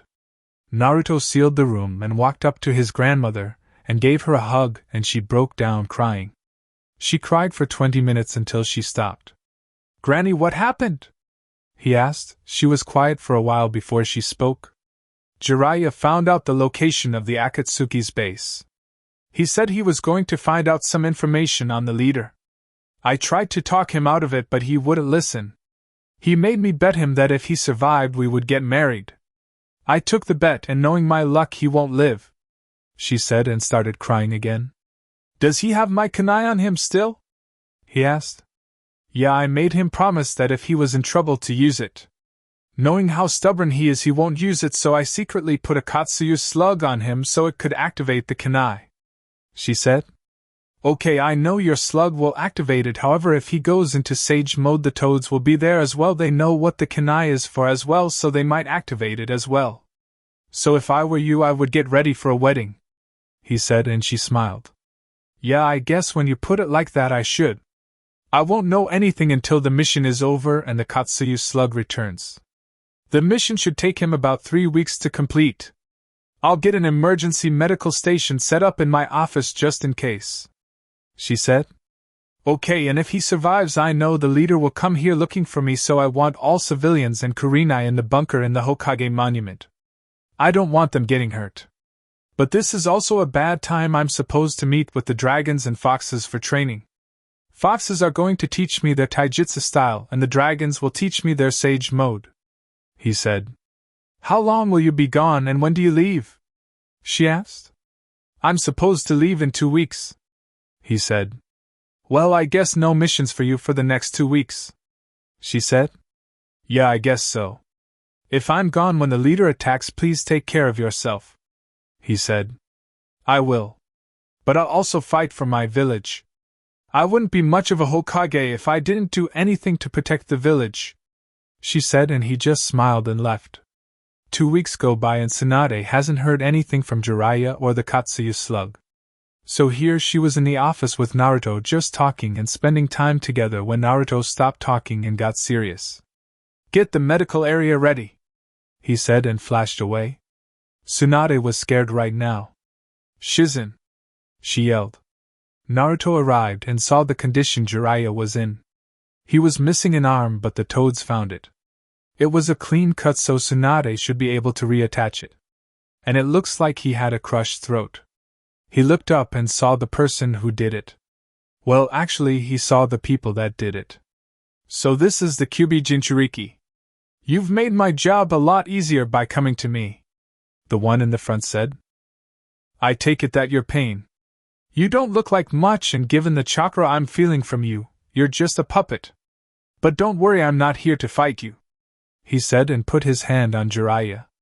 "We both know it's not time to fight yet, but it will happen soon," he said. "No, we fight now." Pain summoned a black rod and charged at Naruto, who didn't even flinch. He just flashed away back to Konoha. "We will meet again, Jinchuriki, and when we do you shall know pain," Pain said. Naruto arrived back in Tsunade's office and placed Jiraiya on the table they set up and left the room so Tsunade and Shizen could do their job. He was worried he didn't want Jiraiya to die. He was one of the 2 blood relatives he had left alive. 7 hours later Shizen came out and looked exhausted. She stumbled and Naruto rushed to help her and sat her down in a chair.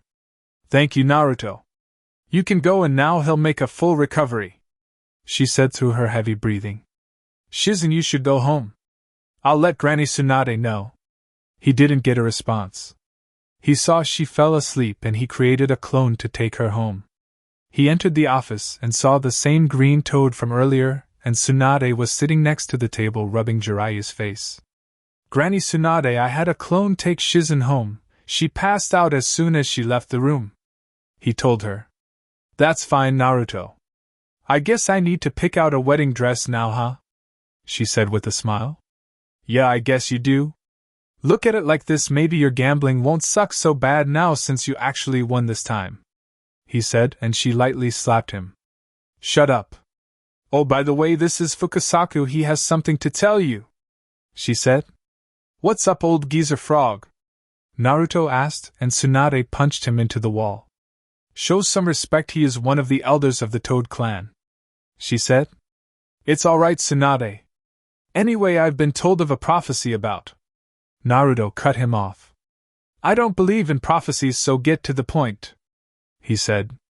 "Alright, that guy we fought, Pain, he has the Rinnegan, and it allows him to control gravity, either pushing it away or pulling it close. It also gives him power over life and death. He can also create paths like the ones Jiraiya fought. The Deva path, which allows one to manipulate both attractive and repulsive forces. The Asura path, which grants the user mechanized limbs, weaponry, and armor. The human path, which gives the ability to remove a soul and so read a person's mind.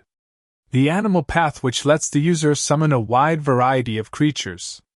The Preta path, which can absorb all forms of chakra, including most ninjutsu. The Naraka path, through which one can summon and control the king of hell. The outer path, which rules over both life and death. However, Jiraiya put a message on my back and Tsunade can't decode it. Perhaps you can do it," Fukusuka said as he revealed the code to Naruto, who wrote it down. He looked at the code for 2 hours until he figured it out. "It says the real one isn't amongst us.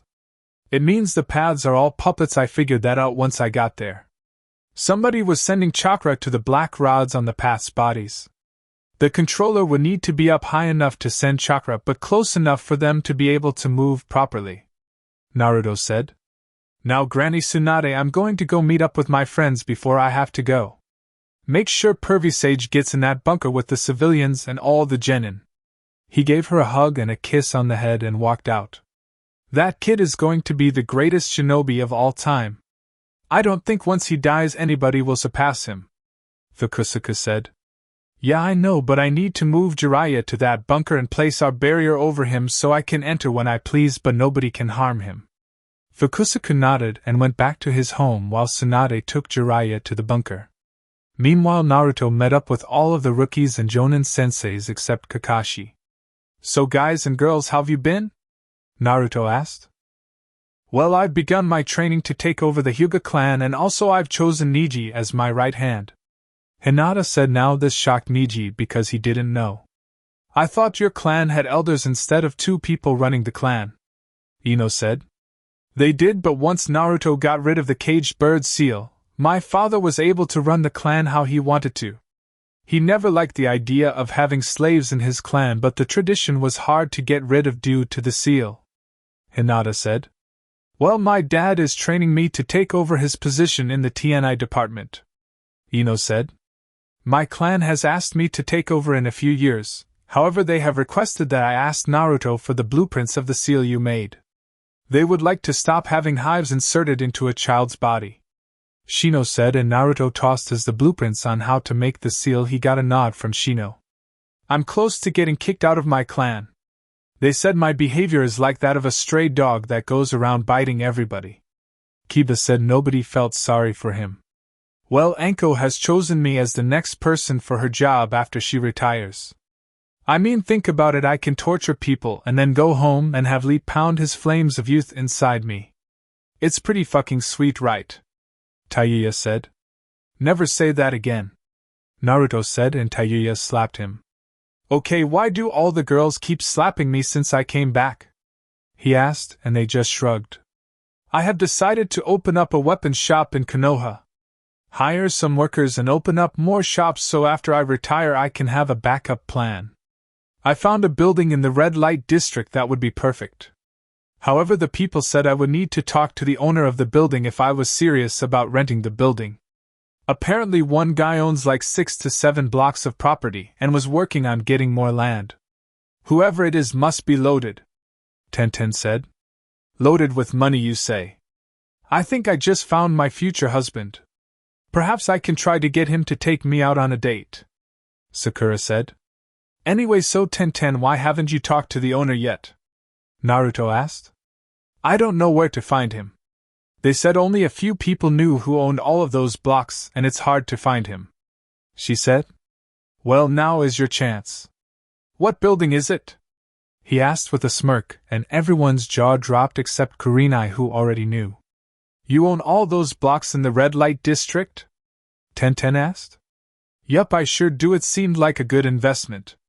I'm working with Tsunade on building a hospital over there, and I'm in the works of buying a huge block to open up another ninja academy and civilian schools so the poor kids don't have to travel across the village to go to school, he said. Well, can I show you the building later this week? She asked. Sorry, but I'm going to be busy for the next 2 weeks. I'm leaving on another training mission. My summons want to teach me their personal taijutsu style, and the other wants to teach me senjutsu, he said. When do you leave? Maybe I can give you a going-away gift, Sakura said, scooting next to him and putting her breast on his arm. Yeah, that's not going to happen. But I leave any moment now, and Kurenai, I'm sorry, but you're going into the bunker in a few days with all the civilians and genin, Naruto said. Why? She asked. Because the leader of the Akatsuki is coming and all civilians, genin, and handicapped ninja are going into the bunker, he said. But Kurenai-sensei isn't handicapped, Naruto, Hinata said. Kurenai sighed. Actually, I am. I wanted to wait a little longer to tell you all. The only people who know are my closest friends and Naruto, since he is like my baby brother. The truth is I'm 5 months pregnant, she said, and immediately all the girls squealed except Sakura, who gagged. Sorry, Sakura, no one's dick is in your mouth, so there's no need for that, Ino said, making everyone laugh, and Kiba just leaned over and whispered in Sakura's ear if he could have a shot. She thought about it and nodded as they got up and left together. He wonders why his clan doesn't want him, Neji said. Yeah, I know. Did you hear he tried to beat a worker at the brothel house last year because she wouldn't give him a discount? Ino asked. He did what? Naruto asked in a cold voice. Yeah, he did that, but he didn't know all the workers knew how to fight. He got his ass kicked, she said. Good. I won't have any of that in the red light district, he said. Why do you care about them so much? Ino asked. Because I lived in the red light district growing up and until I returned from my trip with Jiraiya and my time in the Guardian 12. They took care of me whenever I needed it. They all became like mothers to me. That's why I bought the buildings they work in and will eventually fix them up. I even built affordable homes for them," he said. "Naruto, what exactly do you own in the red light district?" Hinata asked. "The orphanage, the animal shelter, and 4 apartment complexes, all 2 or 3 bedrooms. Out of all the blocks I bought, there is only 2 things I don't own, and that's the Ichiraku's restaurant building and the hospital that will be built," he said. Before anyone could speak, 2 puffs of smoke were outside. They went out to see what it was and saw a large red 6-tailed fox and an all-black dragon about the size of the Hokage Tower. These were Scarlet and Shadow. "Yo, Naruto, the dragons will begin your senjutsu training after your training with the foxes, and the boss and elder dragons have decided it is time to meet you," Shadow said. Then Scarlet spoke. "Lord Kurama told me to come get you as it is time to learn our taijutsu that would be helpful in your ultra instinct form if you ever learn to attack with it like you dodge," Scarlet said, and Naruto nodded. "Okay, hang on." He bit his thumb and went through hand signs. Summoning jutsu. Out came a small lime-yellow dragon with green eyes and wings about twice the size of its body. It also has no arms or legs. "It's so cute." Ino squealed and picked it up, rubbing it against her face, but the dragon shot a small fireball at Ino, and she dropped the dragon. "Yeah, so you shouldn't do that, she hates getting picked up by strangers," he said. "Do you remember who Tsunade is?" he asked the dragon, who happily nodded. "She likes Tsunade." "Okay, I need you to stay with her as a messenger if she needs me to come back, okay?" he said. "Sure thing, Naruto," the dragon said. "Wait, you can talk? Why the hell do you just nod all the time?" Naruto asked. "It's fun, by the way. The name is Tatsu," Tatsu said before flying off to find Tsunade. "Fucking dragons," he said, getting a snicker from Shadow. "Alright, Scarlet, let's go, and remember Kurenai. I want you in that bunker within the next few days," he said, and with that he disappeared. "So Kurenai-sensei, how good was Asuma-sensei?" Ino asked. Kurenai just sighed and walked away. 2 weeks passed and Naruto mastered the fox-style taijutsu, and he was really good at it. The dragons were with him right now, finishing his sage training. He met the elder and boss dragons. They were relaxed, but he could tell they were powerful. The boss dragon was 700 feet tall. He had an all-white body with red eyes with a black slit for the pupil, and its wings were huge. This was Viserion.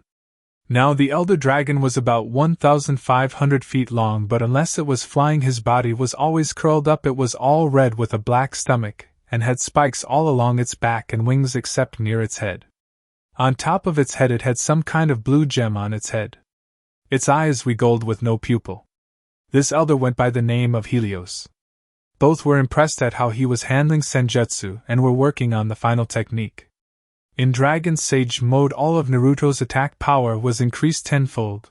His entire eyes would turn a lime green color with a black slit as a pupil, but if you looked closely it wasn't a slit, but a diamond-shaped pupil, and his skin would harden like that of a dragon, making it impossible to penetrate. "Come on, Naruto, this technique requires you to pull the heat from the sun into your body and release it as a fireball. You've almost got it, you need to concentrate. You get it once and it almost becomes second nature to you. I don't know why, but it just does," Helios told him.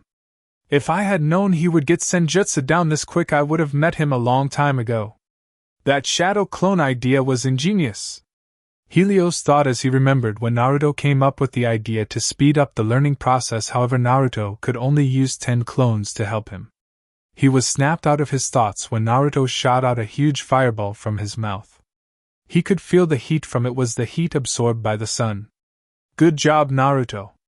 Now we will have to work on you getting into Sage mode faster. But first, why do I sense anxiousness from you?" Helios asked. "Well, I'm worried about the village being attacked and me not getting there in time," Naruto said. "That is understandable. However, Tatsu has not returned, so your village is safe for now.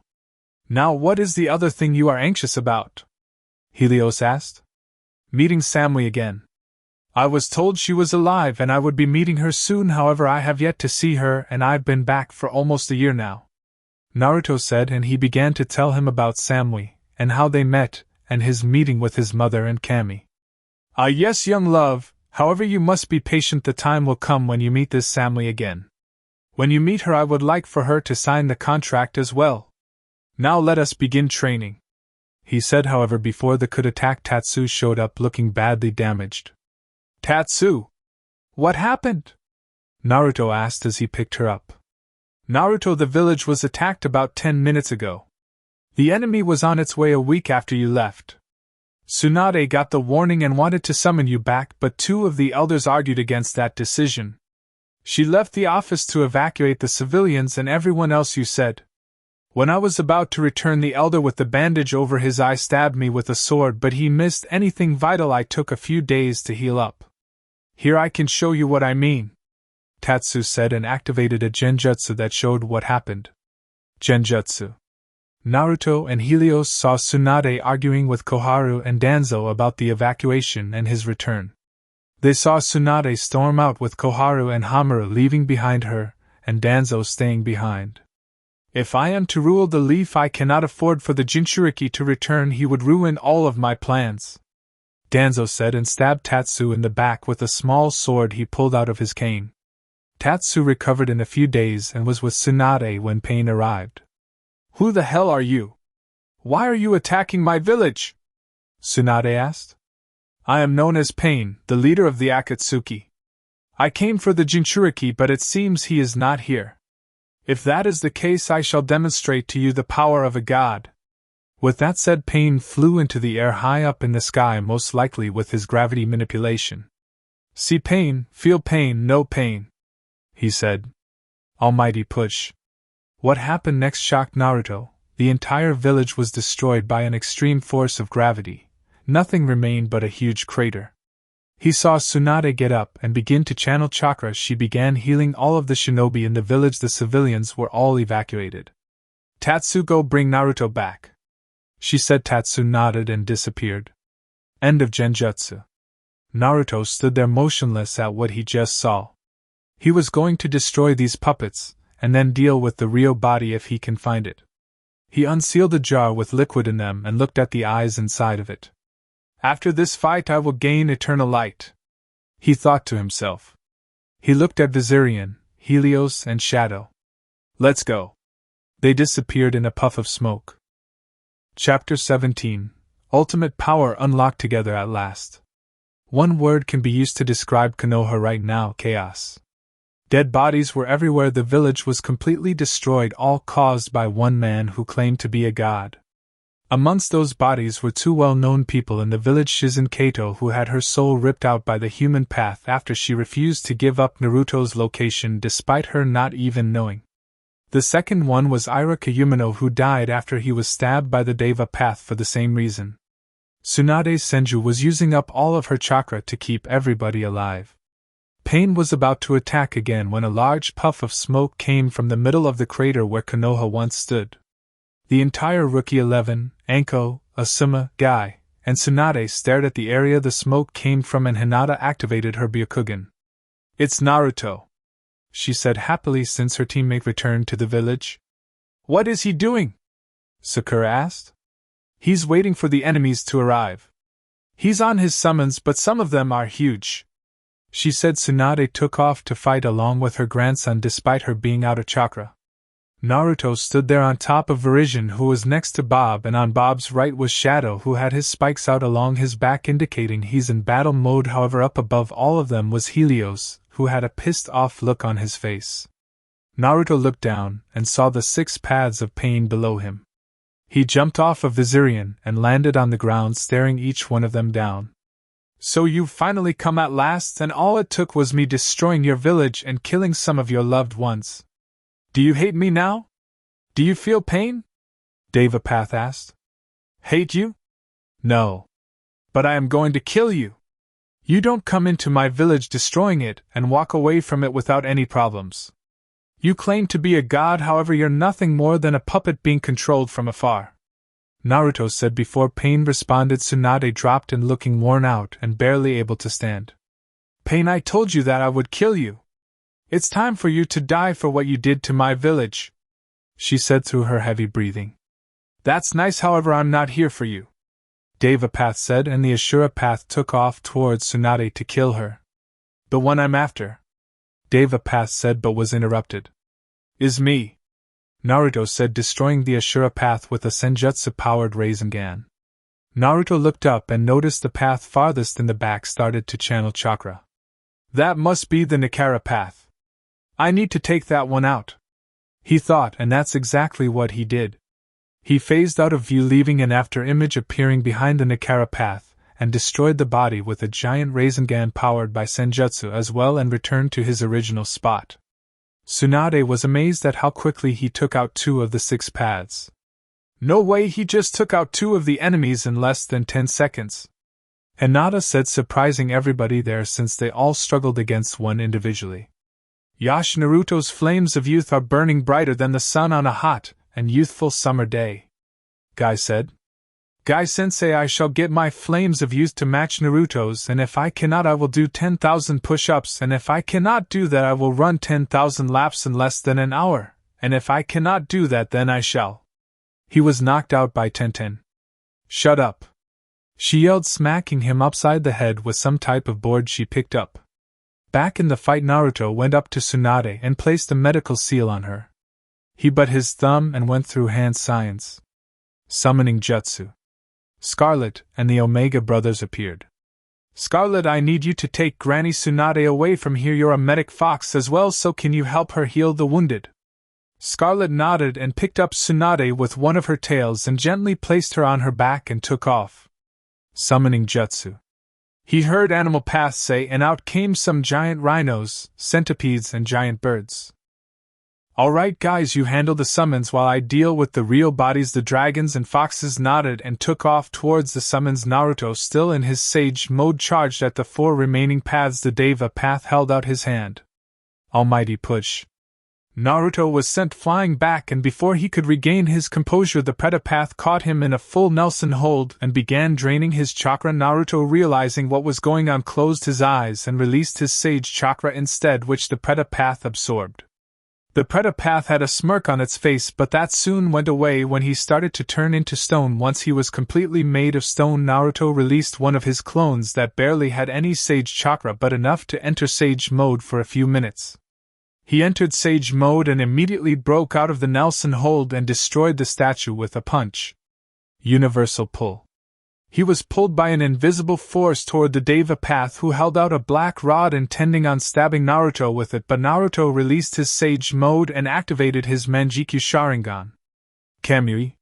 He turned intangible and the black rod went right through him. He turned tangible and sent a kick at the path's head from behind, but he simply ducked out of the way and Naruto was kicked away by the human path.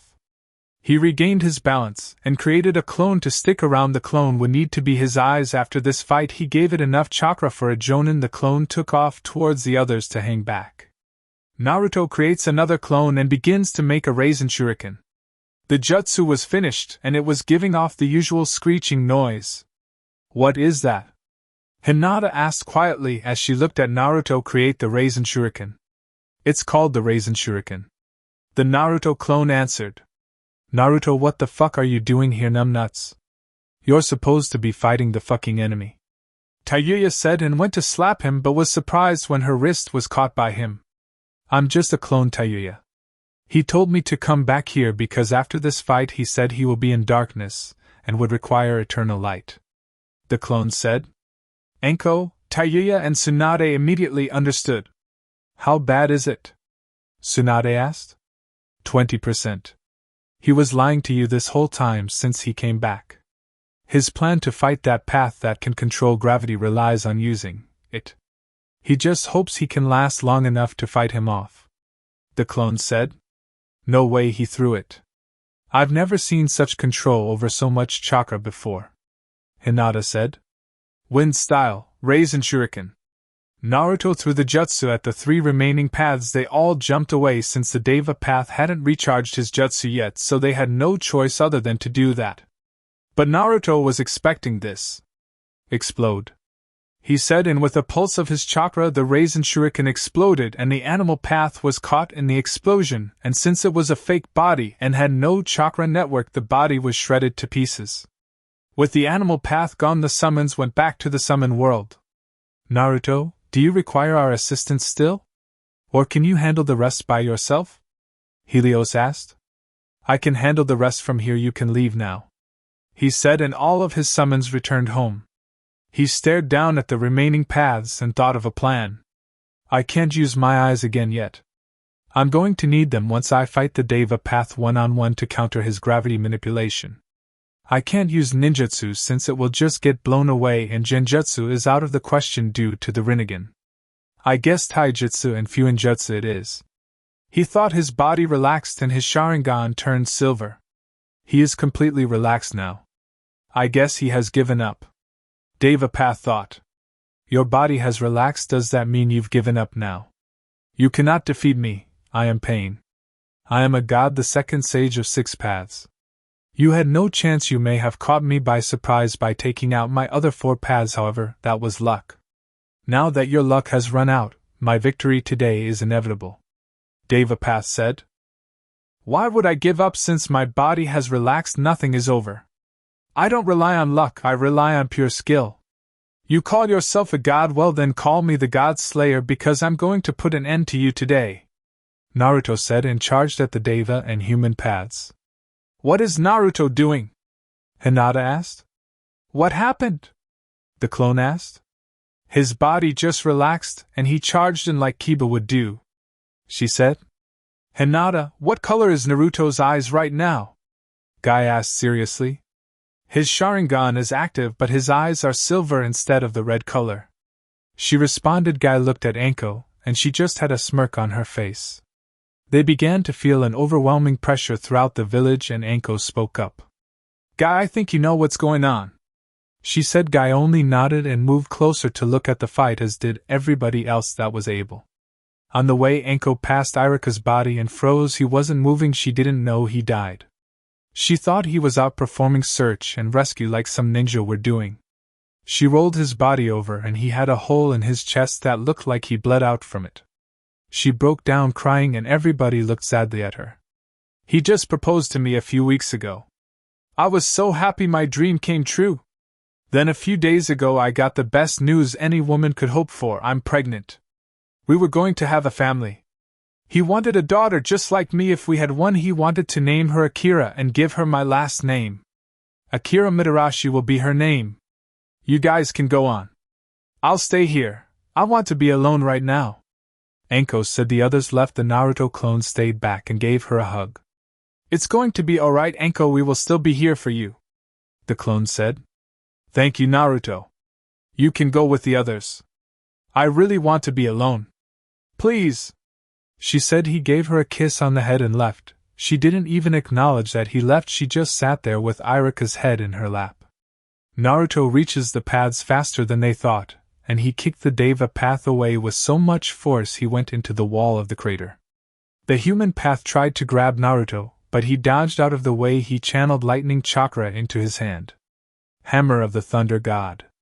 With that, Naruto created the Hammer of Lightning and smacked the human path away with it, and gave chase. He caught up to the path that just got up and faked a leg sweep, causing the path to jump over it. However, due to the Deva path not being around to see the fight, the human path got hit with a kick to the chin, sending it up in the air. He jumped up and shoved a Rasengan to the gut of the human path, sending it flying to the ground. The human path tried to get up, but a lightning javelin was thrown and pierced right through its head. Naruto landed and looked at the last and final pain that was left. And then there was one, Naruto said. It does not matter, I can always create new paths after I defeat you, Devapath said. Let me ask you something. Why do all of this? Naruto asked. Simple, I seek peace. Peace all over the world, Pain said. So you want to wage war just to cause peace? That makes no sense, you're contradicting yourself, Naruto said. Peace is born through war. Like how love is born from hatred. My end goal is to achieve the dream even Jiraiya-sensei couldn't achieve, Pain said. You were trained by Jiraiya? Naruto asked. He was surprised Jiraiya never spoke of him having another student other than his father. Yes, I was. He trained me and 2 other people for 3 years. He told us about his dream of peace throughout the shinobi world. It stuck with us and we all worked to achieve his dream. I seek peace and justice, Pain said. You call attacking my home, destroying my village and killing my friends justice, Naruto said. What about my friends, my family and my village? My village suffered the same fate as yours because of your hidden leaf shinobi. It isn't fair to just let you all talk about peace and justice. I'm returning the favor. The Leaf Village started this. I'm going to be the one to finish it. I have the power of the Sage of 6 Paths. I have the power to shape this world by any means necessary, and if I have to wage war to create peace, then so be it, Pain said. Your ideals contradict each other. You called yourself a god earlier, and I'm keeping my word of becoming a god's slayer. With that, Naruto and Pain charged in at each other in a taijutsu battle. Naruto, however, had the edge. He was using his Sharingan, and on top of him having his ultra instinct that he could dodge the punches and kicks thrown at him by Pain. It was a stalemate due to Naruto not able to attack properly. Almighty push. Kamui. Pain was shocked that his jutsu didn't work and that cost him. Naruto took this moment of shock and drop-kicked the Deva path away. Why didn't my jutsu work on him? Pain thought he got back up, but Naruto was right in his face and punched him. He managed to get his arms up in time, but was still sent flying back. He looked up and saw Naruto coming towards him. Once Naruto was close enough, he called out his jutsu and prepared to stab him with a black rod. Universal pull. Naruto was pulled forward and the black rod was right in front of him, aimed at his stomach. Kamui. He phased through Pain again and then kicked him away. What the hell is going on? How is he doing that? Pain asked himself. I can only use the Kamui 2 more times before the pain in my eyes becomes unbearable. I'll have to rely on my normal Sharingan. I can still counter the almighty push, however I don't know if I can counter the universal pull. However, I do have a way to get those black rods out of me, Naruto thought. His thoughts were interrupted when Pain sent a small black ball into the air. Planetary devastation. Next thing Naruto knew, he was being picked up from the ground as well as some giant boulders and pieces of rubble. He noticed his Hiraishin kunai mark on the ground he placed discreetly at the beginning of the fight and teleported to it. Pain decided to charge at Naruto and began another taijutsu fight. This had the same results as the last time. He was overwhelmed and had to use his jutsu again to escape. Almighty push. Kamui. The attack did nothing to Naruto, who overestimated how many times he could use the Kamui again. His eyes were burning so much he deactivated the Manjikyu. He knew he needed his taijutsu to work, so he charged in again. This time he just focused on the fight. He stopped worrying about everything else and became completely calm. The fight was going well. His attacks were sharper, but he couldn't keep his eyes open. The pain was too much, and he knew it was a risk, but it needed to be done.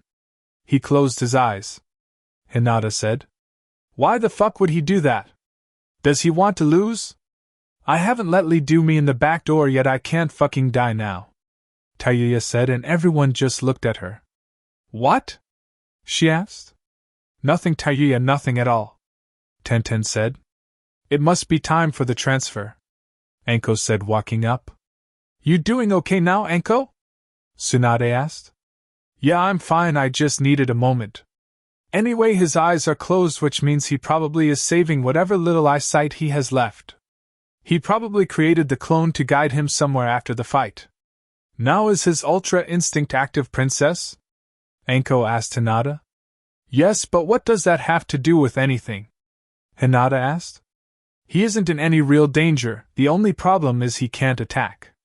So maybe he closed his eyes to clear his mind and not worry so much and have his body attack properly, and because his eyes are in pain and it hurts to keep them open since he risks using any techniques again, she said, and everyone nodded at her logic. Anko looked at Guy, who was sitting there with a serious look on his face, as well as Lee, who understood what Naruto was trying to do. I think he will be able to do it. Naruto, your parents would be so proud of how bright your flames are burning right now. guy thought. Naruto and Pain were trading punches and kicks. Well, that's what it seemed like, but Naruto was dodging everything Pain was throwing at him, and Pain was taking more damage every time he got hit. Hinata, looking on, noticed this and couldn't help but smile. Enko saw this and smirked. You can do it, Naruto, just a bit more and you will achieve something not even the Sage of Six Paths could. She thought. As soon as she finished, a huge wave of calm chakra was felt throughout Konoha, and everyone looked and saw Naruto's hair was a completely different color. Naruto, feeling his body take over his movements completely, took one last deep breath, and after that Pain stood no chance. Naruto just moved faster and faster every time he attacked him, but the more his attacking speed increased, so did his attacking power. He was kicked back into the wall of the crater. Naruto let out a yell and a wave of chakra came off of him that everyone felt. He charged at Pain, who barely had time to stand, and punched him in the gut, almost going through him. Before Pain could react, Naruto grabbed him by the back of his head and dragged his face all across the wall of the crater, leaving a line going across it showing the distance he was dragged in the wall. Pain, needing to create some space, created another black rod. However, Naruto grabbed it and stabbed him with it before kicking him away. The others watching this had their jaws on the ground. This wasn't a fight anymore, this was a straight-up ass kicking being given to the leader of the Akatsuki.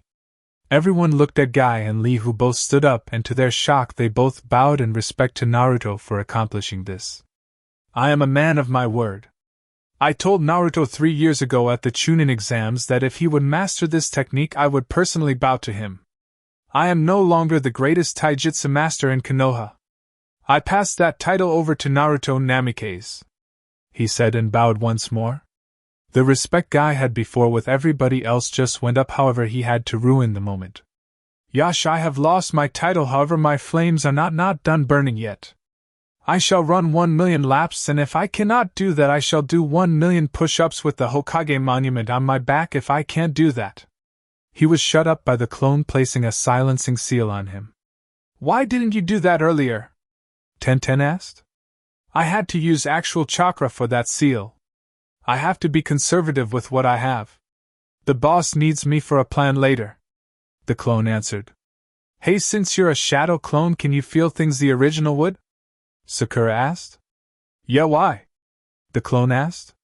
You want to go behind this rubble really quick? I can relieve some of your stress, she said. Seriously, the village was destroyed and you're thinking about getting some dick, the clone said, and she shrugged. Okay, how many injured people have you let stick their dick in you since this happened? The clone asked, and she shrugged again. Get away from me. The clone said. The next thing they saw was a huge explosion, and the final path defeated on the ground. Naruto was still beating Pain with no remorse. Every time Pain threw a punch, Naruto would hit him with 20. This went on until the Ultra Instinct wore off and Pain was able to kick him away. Naruto's body was in pain and he couldn't really see. He opened his eyes and everything was a blur. He activated his Sharingan, and it made things a bit better. Pain and Naruto were both worn out. Pain from the beating Naruto just gave him, and Naruto from basically being blind, and the completed technique of Ultra Instinct took a toll on his body. He was fighting himself and Pain this entire time. However, they both had the same thought. This is my last attack, they thought. Pain gathered his chakra and Naruto cupped his hands to his side and created a see-through sphere of chakra, and 5 regular-sized Raisengans formed inside. Naruto didn't have to, but he took a running start, and they both called out their final attacks. Almighty Push. Orbiting Rasengan. Naruto pushed his hands forward and his Rasengan made contact with the invisible barrier. Pain was relieved when an explosion happened and smoke was around. He knew in 5 seconds he could use his jutsu again. It's over, I win, Pain thought, but to his shock, out of the smoke came the 5 Rasengans that were inside of his jutsu. They made contact with him and exploded on contact. He flew back and hit the ground, no longer moving. It was over. Naruto fell to one knee and his clone appeared next to him. I got you, boss, the clone said, helping him stand. Thanks, he said as he released the second clone from the dragon world and his sage mode activated. He picked up a black rod and stabbed himself with it to find the real body. After 5 seconds he found him. The person looked up in shock. Nagato, what's wrong? Asked a blue-haired woman with amber eyes and a chin piercing wearing the Akatsuki robe. He reverse-tracked me using Sage Mode, Nagato said. Naruto and the clone were about to leave until Naruto made another clone. Stay here and tell them what happened and not to follow us. The clone nodded and he left with the first clone. Just then Tsunade, Anko and Taiyuya appeared. Where the fuck is he going now? Taiyuya asked. They're going to finish off the Rio body. He said don't follow him? The clone said. Why would he do that? He's basically blind. Anko asked. That's why he made the other clone before the fight so he can guide him better to the location. The clone said. How long will he be gone? Tsunade asked. Not long, maybe 20 minutes or so. If I were you, I would collect all the bodies and let the civilians out of the bunker. I have a feeling something amazing will happen. With that, the clone went up in smoke, sending the memories back to Naruto, who just reached a fake tree made of paper. He entered, and what the clone saw, because Naruto couldn't see, was a redhead man with the Rinnegan. He was extremely skinny, had multiple black rods sticking out of his back, and was in some kind of machine. Not noticing the woman next to him, the clone spoke. Dude, you mean to tell me it's been a fucking cripple this whole time behind all of this? This sucks. I thought it would be some evil boss you know with a cool outfit wearing spikes or something, not this. You're one ugly person, I tell ya.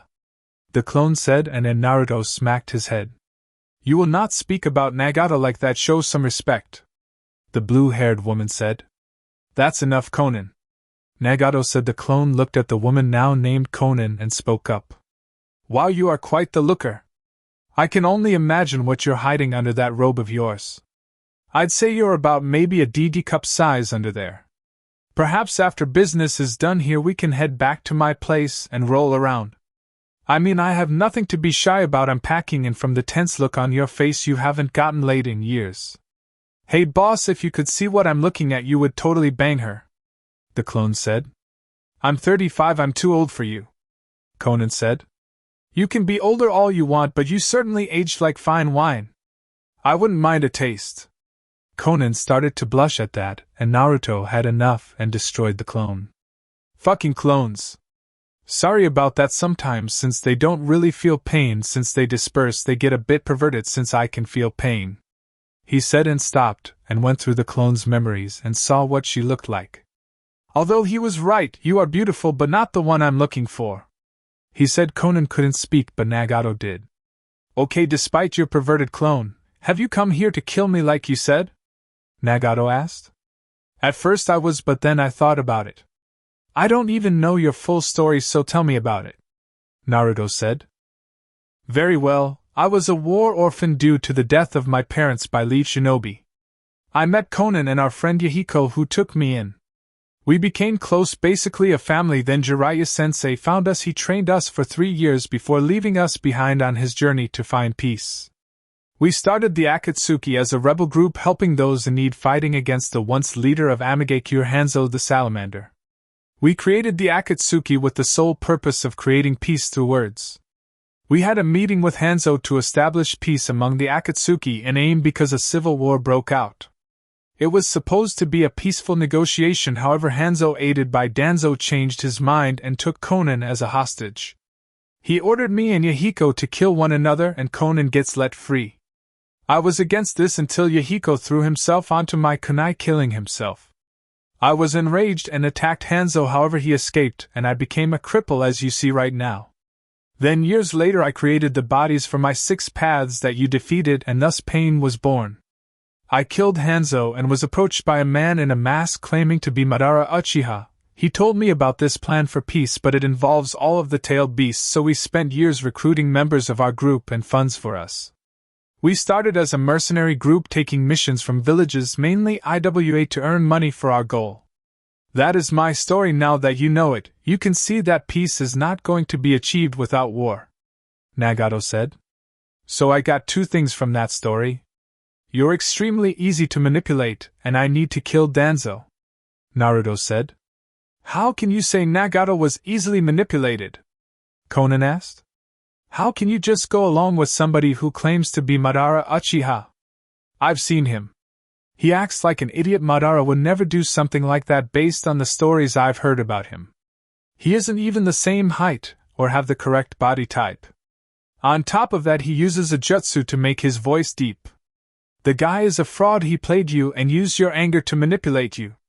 Besides, even if you captured the other 8-tailed beasts, your plan wouldn't have worked anyway, Naruto said. Why not? Nagato asked. I released the Kyuubi when I was 12 thanks to an Uzumaki seal.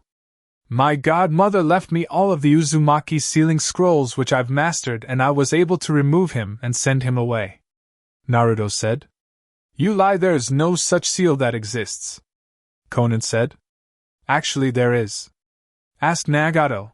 After all, he is an Uzumaki, Naruto said with a smirk. How did you know? Nagato asked. I have the Uzumaki locating seal. I tried it out, and I had 3 dots on there. 2 were with Orochimaru, but I saved one of them. The other is probably traveling around now since Orochimaru is supposedly dead. The other was Tsunade Senju, my grandmother, who is part Uzumaki from her grandmother. However, there was a 4th dot that was extremely faded, almost as if the person didn't want to be found, and it seems I've found him, Naruto said. I am an Uzumaki, however I did not want to be found because Uzumakis were being hunted and killed. This was before I made the 6-path bodies, so I placed a blocking seal over mine. Now answer me this, Naruto. How will you find your answer to achieve peace if war is still around? Nagato asked. Well, I know war is still around and at this point unavoidable. However, I won't give up. In Pervy Sage's book Tales of a Gutsy Ninja, he wrote of a student who gave him inspiration to write it. That person was you, Nagato. There is nothing that will make me give up my dream of peace. If it even exists somewhere, I'll grasp it and hold on to it to make sure it lasts. I'll never give up. I'm sure he trusted you to find the same thing, however you gave up and chose pain and destruction. Instead of you using your gift for destruction, you could have used them to make the world better, Naruto said, and Nagato had a thoughtful look on his face. Why? How can you stand there and decide you will never change? Nagato asked. Because I've already felt pain. When my uncle died, he committed suicide in front of my eyes, all to make sure peace remained in this world. My grandfather gave up his life in front of my eyes and entrusted me to protect the King of the Leaf, and told me to never fall off the path I've chosen to follow at a young age. No matter what pain comes, I refuse to give up. That does not describe who Naruto is, Naruto said. You're a weird one. You remind me of my younger self a little bit. I shall put my remaining trust in you during your quest for peace, Nagato said and held up a hand sign. Why are you gathering chakra? Naruto said, getting ready to fight. Nagato's ocular prowess has a technique that governs life and death. The 7th path, called the Outer Path, Konan said. In Konoha, the king of hell emerged from the ground and released the souls of the deceased from its mouth. All around Konoha, dead bodies were being hit by green light and waking up.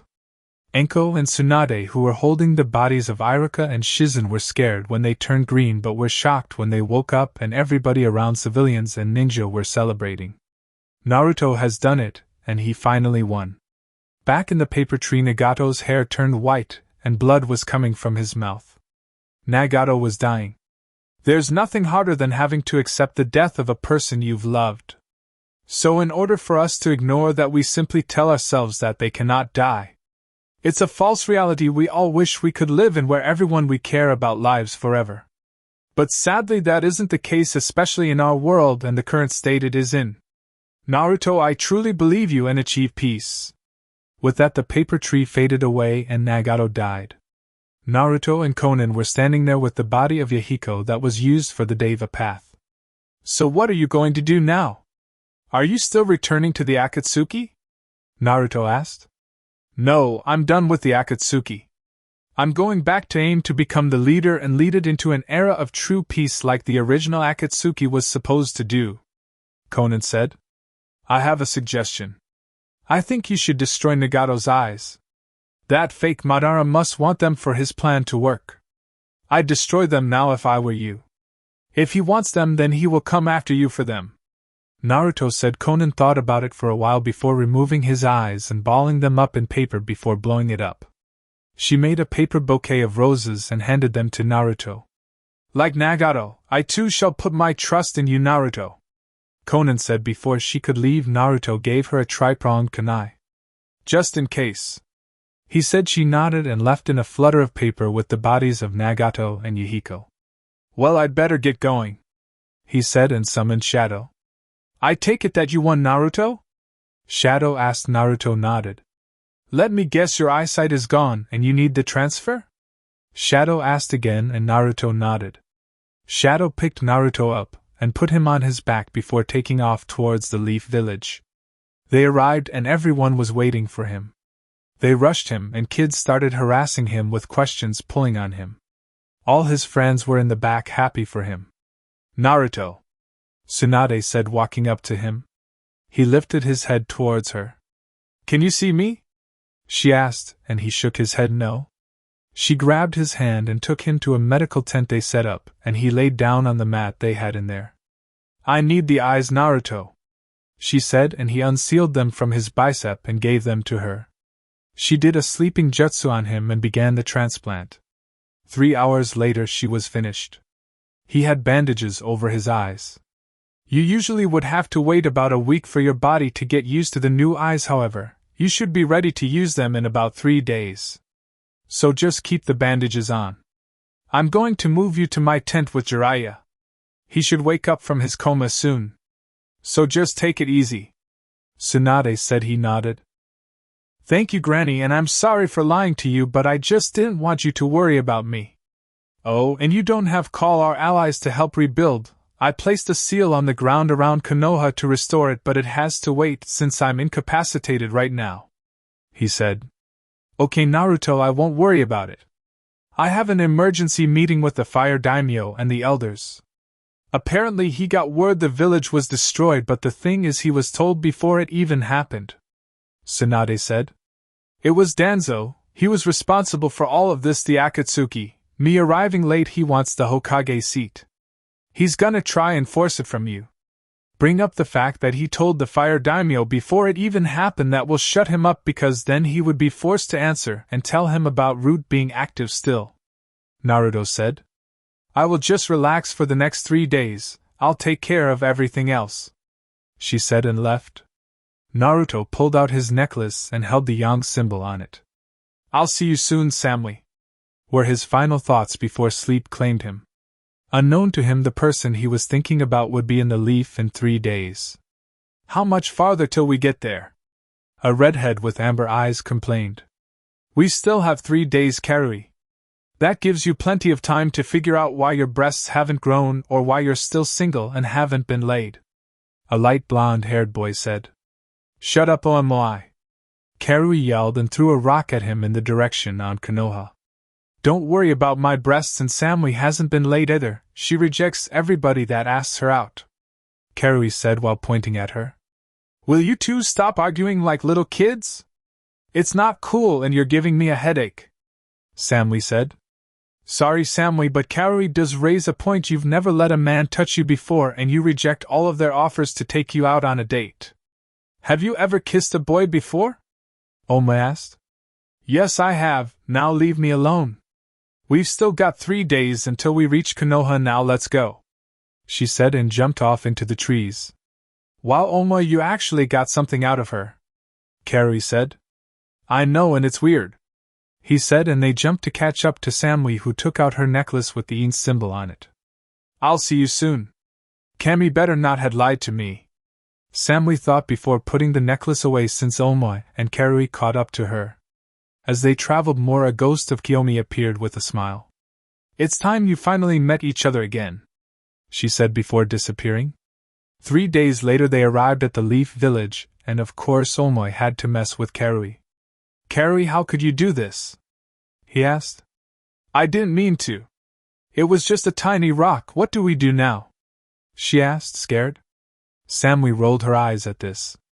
Let's go, we're only here for information on Sasuke Uchiha, the Akatsuki, and to tell the Hokage about the 5 Kage summit the Raikage requested. Samui said. They walked some more until they found a jonin. What are Kumo shinobi doing in the Leaf Village? He asked rudely. I am Samui, This is Karui and Omo. We were sent here with a letter to the Hokage from our Raikage, Samui said.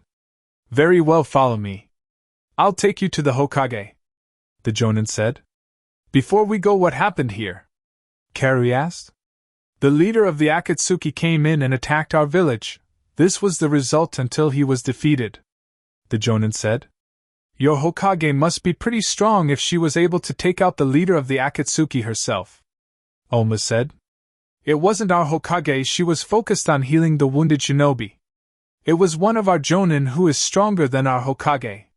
She even admitted that she couldn't beat him. They spared a lot before he left to train and she barely won.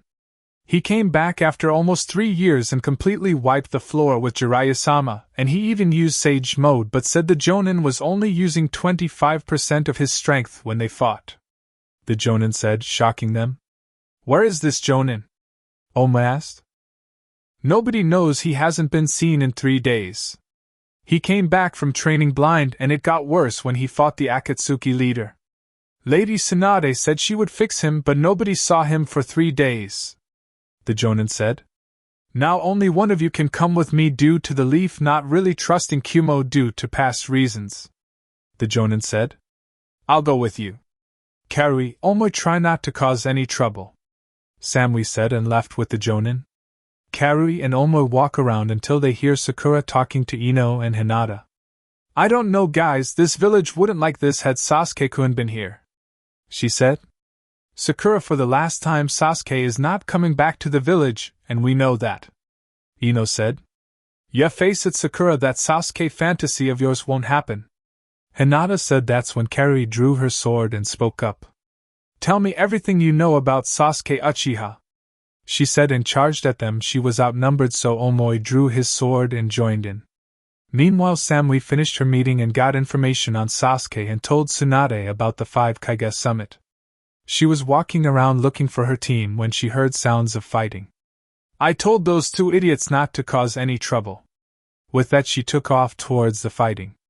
She found them fighting 3 girls from the village. What are you 2 doing? I said don't cause any trouble. The first thing you do is start a fight, Samui said. I know, but they have information that isn't in the Leaf data books on Sasuke and they refuse to give it up. So they will tell us by force, Karui said as she and Oma charged in again, and the fight ensued again. I'm not getting involved in this. You want to fight, go ahead, Samui said. Oma and Karui were already fighting. Meanwhile, Naruto just woke up and took his bandages off. He looked at his eyes, they were still blue. He activated his Sharingan and his Manjikyu, which was different. His 4 Chokutomo were still there, however they were outside of a circle that had Shursue's Manjikyu pattern inside of it. Picture is on my profile. Eternal light, he said. He stood up and used his water manipulation to wash up. He had some soap in the tent. He dried off with his fire chakra, heating his body.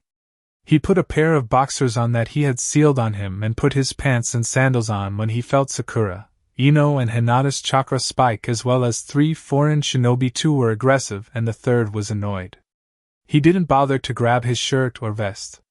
He picked up the Kubikuribocho and took off towards the fight. He was above them in a tree and saw the 2 fighting was a redhead and girl and a light blonde-haired boy. He didn't even look at the 3rd person.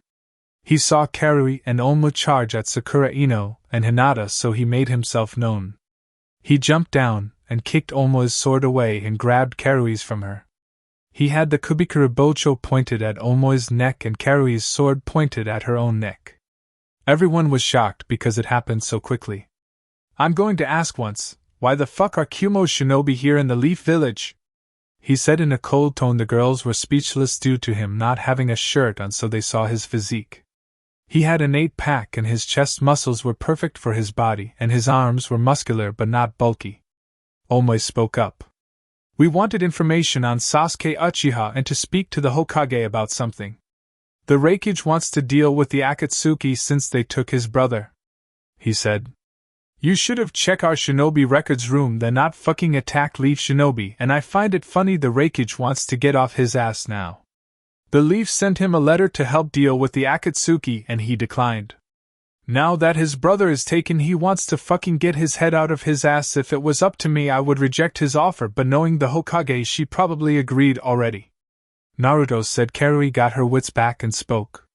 Don't disrespect the Raikage in front of us or I'll kick your ass, and second, this pink-haired girl has information that isn't in the record books. Karui said. If you haven't noticed, I have a sword at your neck, so don't threaten me. I've killed 3 members of the Akatsuki and came up with the plan to kill another so that 4 and one of them happened to be the leader, so dealing with you would be child's play. He said, and Samui spoke up next. Where did you get that necklace? She asked. None of your business. He said. Wait, you defeated the Akatsuki leader? You're like the same age as us. Karui said. Same age, yes, but you're nowhere near my level of strength. I can take on Jiraiya Tsunade at the same time and was able to fight Orochimaru on even ground at the age of 13. Naruto said. I'll ask one more time. Where did you get that necklace from? Samui asked. None of your fucking business. Naruto said she was going to attack, but Sakura, Ino, and Hinata spoke up. Well, if it isn't the hero of the Leaf Village. Where have you been? Ino asked. Yeah, Naruto, you had us worried. Hinata said, and Samui froze. So Naruto, since you've healed, I would love to finally get some alone time with you. Sakura said. Okay, first I had to get my eyes fixed, that's why you haven't seen me for 3 days, Ino. Hinata, I'm sorry, but I was in the Hokage's resting tent, and Sakura, I've told you this before, it will never happen between us. Naruto said. And Naruto? Samui said. Yeah, what do you want? He asks. You don't remember me? Samui asked. No, I don't. Am I supposed to? He asked. She nodded and pulled out her necklace, showing him her in symbol. He dropped the swords. Karui and Oma jumped back to Samui's side. Samui? He asked. She nodded and ran and gave him a hug, which he returned. What the fuck is going on? Samui, you never let a boy touch you except the one boy you said you kissed. Now you just give some random leaf shinobi a hug? What the fuck are you doing? Karui asked. Oma just nods his head in agreement. Sakura and Ino were also confused, but Hinata has a smile on her face. Is this her Naruto? Hinata asked, and he nodded while still hugging Samui, and he felt tears on his chest. He let go and wiped them away from her eyes. He leaned down and gave her a kiss that she returned. This shocked Karui and Oma even more. I miss you, Naruto, she said. I miss you too, he said, and they broke apart, and he got a good look at her. She was tall, fair-skinned with a curvaceous figure. Her eyes were still blue, and now she had straight, shoulder-length blonde hair. She wore a very low-cut outfit which displays her cleavage, with mesh armor underneath, a short skirt and red handguards, high boots, and what appears to be a modified Kumo flak jacket that covers her stomach only, similar to a girdle. She also carries a tanto strapped horizontally to her lower back. Wow, you certainly grew up, Samui. You're even more beautiful than when I last saw you, he said, and she blushed. I can say the same about you, she said, and he scratched the back of his head, laughing. So what happened to you? Why did you just disappear and go to Kumo? He asked. I didn't just disappear, my father hated you and lied to me. He said you were killed by some rogue ninja and we had to move because he didn't want that to happen to me, she said, and gave him another hug. Just then an Umbu appeared. It was Kat, and she gave Naruto a message. Naruto, Hokage-sama has told me to tell you to fix her fucking village before she punches you in the air. So far you won't be seen for a week. Her words, not mine. She also says that if you say you forgot, I can slap you, Kat said, and everybody could hear the amusement in her voice. You didn't forget, did you? She asked, and Naruto looked around. No, of course I didn't forget. I had something to deal with. Besides, if she wanted to tell, she could have gotten her old ass up and told me herself, he said. Is that so? A voice asked from behind him that made him freeze. He turned around and saw Tsunade with a certain smile on her face. It's going to hurt, isn't it? He asked as she nodded, and next thing everyone knew, she uppercut him into the sky so far that after a while he became a shining mark in the sky. So you came to my office, but I didn't get your name? Tsunade asked. I'm Samui, this is Karui and Omo. Samui replied. Ah, so you're the girl he's been waiting for. You got a good one. He's turned down every marriage proposal, any marriage contract sent his way, and he even had girls offer him SEC just because, and he rejected them all. But let me tell you something, you hurt my grandson and I'll hunt you down, Tsunade said. Grandson? How is he your grandson? Karui asked. Well, one night after the second shinobi war, me and his grandfather were hanging out. Next thing we knew, I had a dick inside me moving in and out. Karui cut her off. Okay, alright, I get it, no need for details. But he has black hair. I'm sure your kid must have had blonde hair, Karui said. My son did have blonde hair, however Naruto's mother is an Uchiha, so he has her hair color but his father's spikiness. Now I'm going to have him fix my village, so you might want to stand back, he's about to be landing soon, Tsunade said, and they all backed up, and sure enough he came falling out of the sky and left a Naruto-sized hole in the ground. He jumped out completely fine with a smile. You broke your record, Granny Tsunade, that's the highest you've ever punched me, he said, and Karui was just staring at him. How is he not hurt, or have any scratches on that sexy body of his? Karui said. Karui, back off, he's mine, Samui said. No bitch, actually he's mine. I had him first, Sakura said. Well, look at that, it's time for me to fix the village, Naruto said. Naruto, answer the question. Are you mine or some random blonde bitch that just walked into the village? Sakura asked. Why couldn't I have been born ugly? Anyway, Sakura, I was never yours no matter how many times you tried. As for Samui, we've been together really since we were kids. We were each other's first kiss, actually the first few kisses before she left. So that makes her mine and vice versa. Now can I please fix this village so I don't get punches again? Yes, you can. Everyone should be on top of the Hokage monument by now, Tsunade said. Okay, you guys might want to jump in the trees for this one.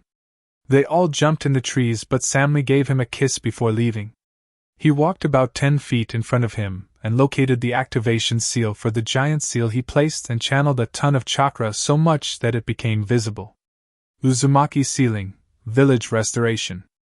As soon as he said back, he was blown away by the seal, but Hiroshined to the kunai he had stuck in the tree, shocking the Kumo shinobi. You know the Hiraishin jutsu? Karui asked. Yeah, my father left it for me, he said. Who was your father? Oma asked. Minato Namikaze, I look just like him except I have black hair, he said. You know the Raikage will challenge you to a speed contest if you want to date Samui since she is from Kumo, right? Karui asked. That would be true if she was actually from Kumo. You see, Samui is technically a Konoha shinobi. Her father enrolled her into the Ninja Academy for when our age group was scheduled to go. He never removed her from the program, and the civilians ran the Ninja Academy before I took over, so they saw her name and remembered her father, so they kept giving her passing grades. When she wasn't here, they even graduated her, so if she wanted she could move here and claim a headband if she wanted to, Tsunade said. Wow, I would love to move back here, but I don't have anywhere to live, Samui said. Samui, you can't be serious. What about Kumo? Karui asked. What about it? It's filled with men that want nothing but to just get in my pants. You remember those 6 months I was gone? She asked Karui, who nodded.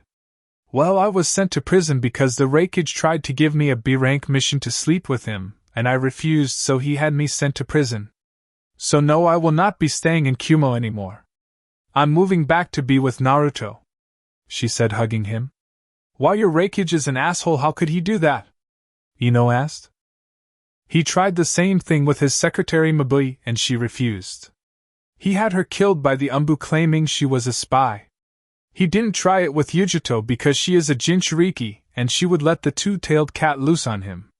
Samui said she took her Kumo headband out from her back pouch and took off her Kumo flak jacket and handed them to Karui. I'm not coming back to that village, you can go, but I'm not, Samui said. Karui just hugged her and was shocked. Samui returned it. I'm going to miss you, Samui. I can't leave Kumo, it's where I was born and raised, Karui said. You, Karui, despite your attitude, you're pretty cool. Now do me a favor. Samui said. What's up? Carrie asked.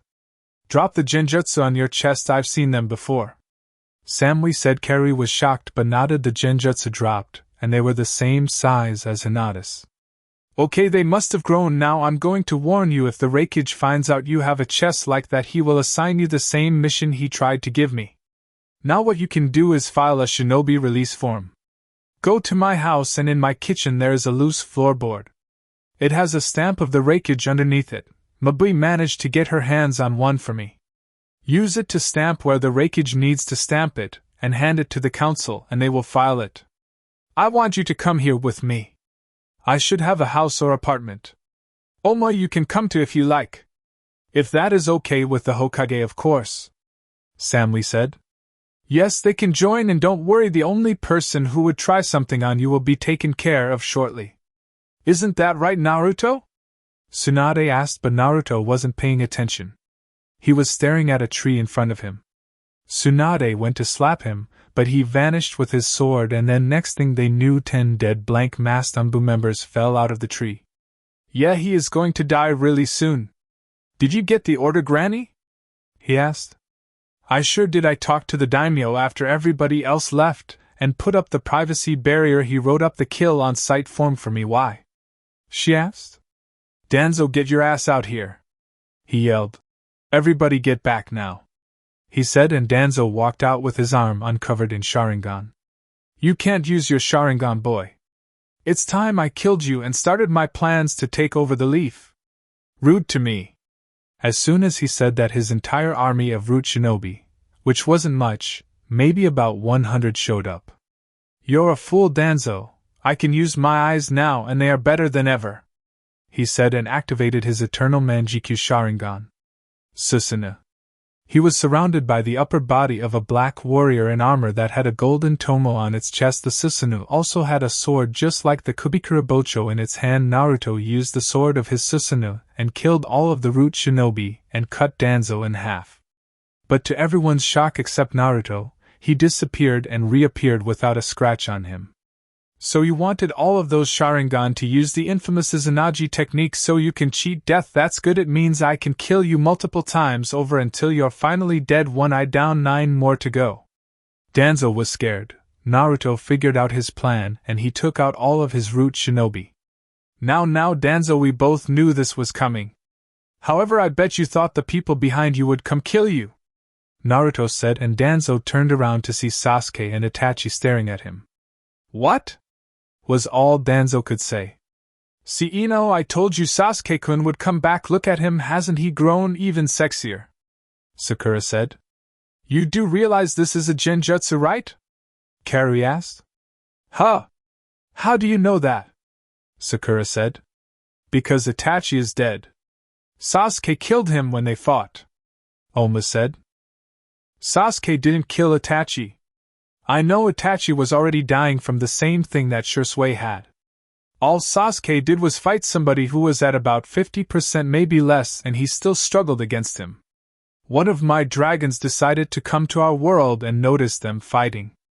Itachi never went for any killing blows. His ultimate goal in that fight was to remove the essence of Orochimaru from his brother, which he did. However, a small white snake got away, so Orochimaru is still alive. Now enough talk, I need to kill Danzo, Naruto said. He charged at Danzo and stabbed him in the chest with his lightning edge. Danzo fell to the ground and disappeared once again. You've become a real pest, boy. I should have killed you when you were younger, Danzo said. Yeah, I get that a lot now. This is taking forever. Samui just came back and I want to spend some alone time with her, Naruto said, so he charged at Danzo so fast that his arm was cut off and the eye behind his bandages was ripped out. Danzo felt his eye removed and tried to use Izanagi again, and it didn't work. My Izanagi isn't working. What did you do? Danzo asked. I took out all of your Sharingan at once, Naruto said, holding the arm with the Sharingan in it, and Danzo gritted his teeth and pulled open his robe, revealing a seal, and activated it. If I can't control the leaf, then neither will you, Danzo said, but Naruto punched him in the air with a chakra-enhanced punch and grabbed everybody close by and protected them all with his fully complete Susanoo. An explosion happened and the area around them was blown up a bit, but not by much, something that could easily be fixed. He released the Susanoo and everybody was relieved. Well, Naruto, looks like that's another plot of land you can buy, Tsunade said. No, I'll stick with fixing up the red light district. It's a better investment there, Naruto said. Wait, you own an entire district? Carrie asked. No, I own about 6 to 7 blocks. I inherited 3 from my father and I bought 3 or 4 more since Granny became Hokage. Outside of the stuff I haven't bought yet, there is only one building I don't own, and that's a restaurant called Ichiraku. I bought it, fixed it up, paid the entire building off, and signed it over to my I am the owner, he said. Wow, Samuel, you got a good one. He's sexy, strong, and rich. Only thing wrong with him is he probably has a small penis, Carrie said. Yeah, I don't have a small one. It's part of the reason I don't wear anything tight, he said. Samui whispered in his ear. How big are you exactly? She whispered and he responded. 10 inches. He whispered back and she had to fight back a nosebleed. Okay, can we get this over with now?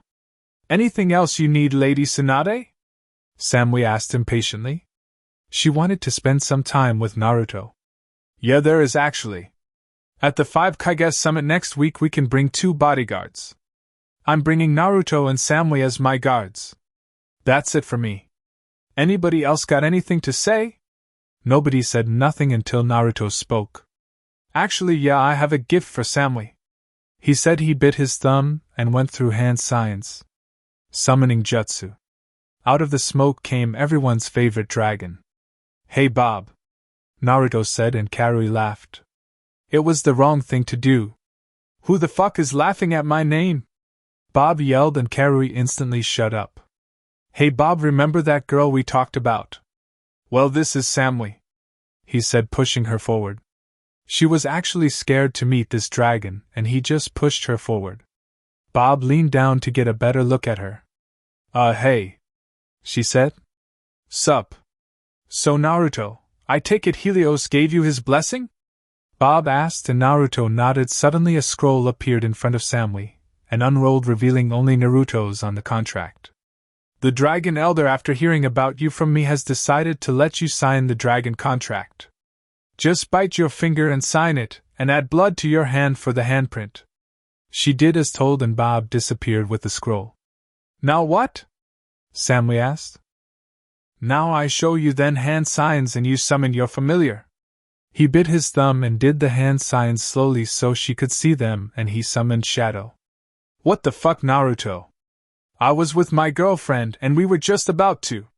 He stopped when Tsunade was glaring at him. You were about to what? She asked. Nothing, just fly around. So what's up, Naruto? Shadow asked, changing the subject. Samui signed the contract and is about to summon her familiar. I thought you wanted to see who she got, he said, and Shadow looked at Samui, who bit her thumb and did the hand signs. Summoning jutsu. What the hell is this? Shadow, where did you go? I was waiting for you too. The dragon was cut off by Samui. I summoned you. I'm Samui. Who are you? Samui asked as the smoke finished clearing, and Naruto and Shadow had their jaws on the ground. It was a dragon that looked like Shadow, except this one was all white with an icy blue stomach and sky blue eyes with a black diamond-like slit in its eyes. This was Shadow's girlfriend. The name is Suzushi. I take it I'm your familiar now. I would love to stay and chat, but me and Shadow were busy, so let's go, lover boy, Suzushi said, and took Shadow with her to the dragon realm. Okay, no more surprises, Naruto said. Alright everyone, you're dismissed. Karui, only you can stay a few days before heading out again, Tsunade said. We would, but the Reikage is expecting us before he leaves for the 5 Hokage summit. We have to leave now, unfortunately, to make it back on time, Karui said. Naruto walked up to her and tapped her on the back of her neck. If you need a quick escape, channel chakra to that seal I placed on your neck and I'll be there in the blink of an eye, he said, and Karui thanked him and took off with Omo. Karui, are you really going to leave Kumo? Omo asked. If what Samui says is true, then yes, I am. I'm going into the village with my actual chest out.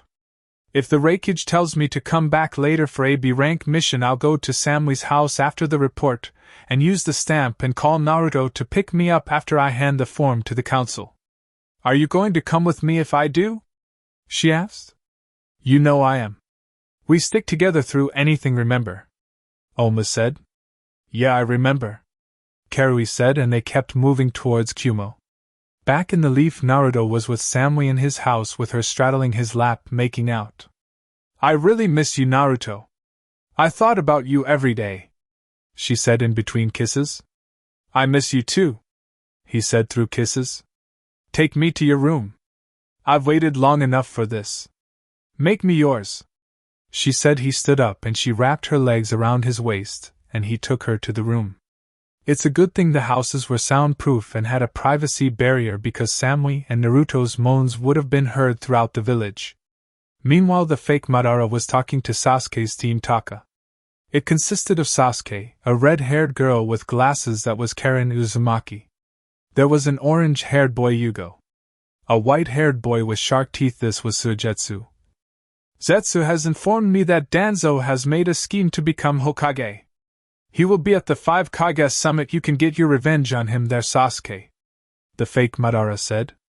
Good, after he dies Konoha will burn to the ground, Sasuke said, showing off his Manjiki Sharingan. Meanwhile, Naruto and Samui just finished another round of sex and Samui was glowing. Naruto pulled out of her and laid next to her, and she cuddled into his chest, breathing heavy. I love you, Naruto, she said. I love you too, Samui, he said, and kissed her on the head.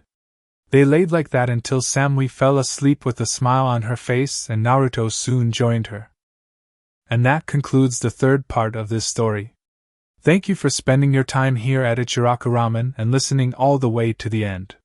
Your support helps keep these stories alive and allows the shinobi world to continue through new adventures and alternate timelines. If you enjoyed Naruto the Instinctive Shinobi, don't forget to like the video, subscribe to the channel, and turn on notifications so you don't miss future stories. Once again, full credit goes to Amaterasususano, the original writer of this story. If you would like to read the original version, you can find the link to the story in the description below. Let me know in the comments what story you would like to hear next. Until the next time, stay safe, and I'll see you again at Ichiraku Ramen.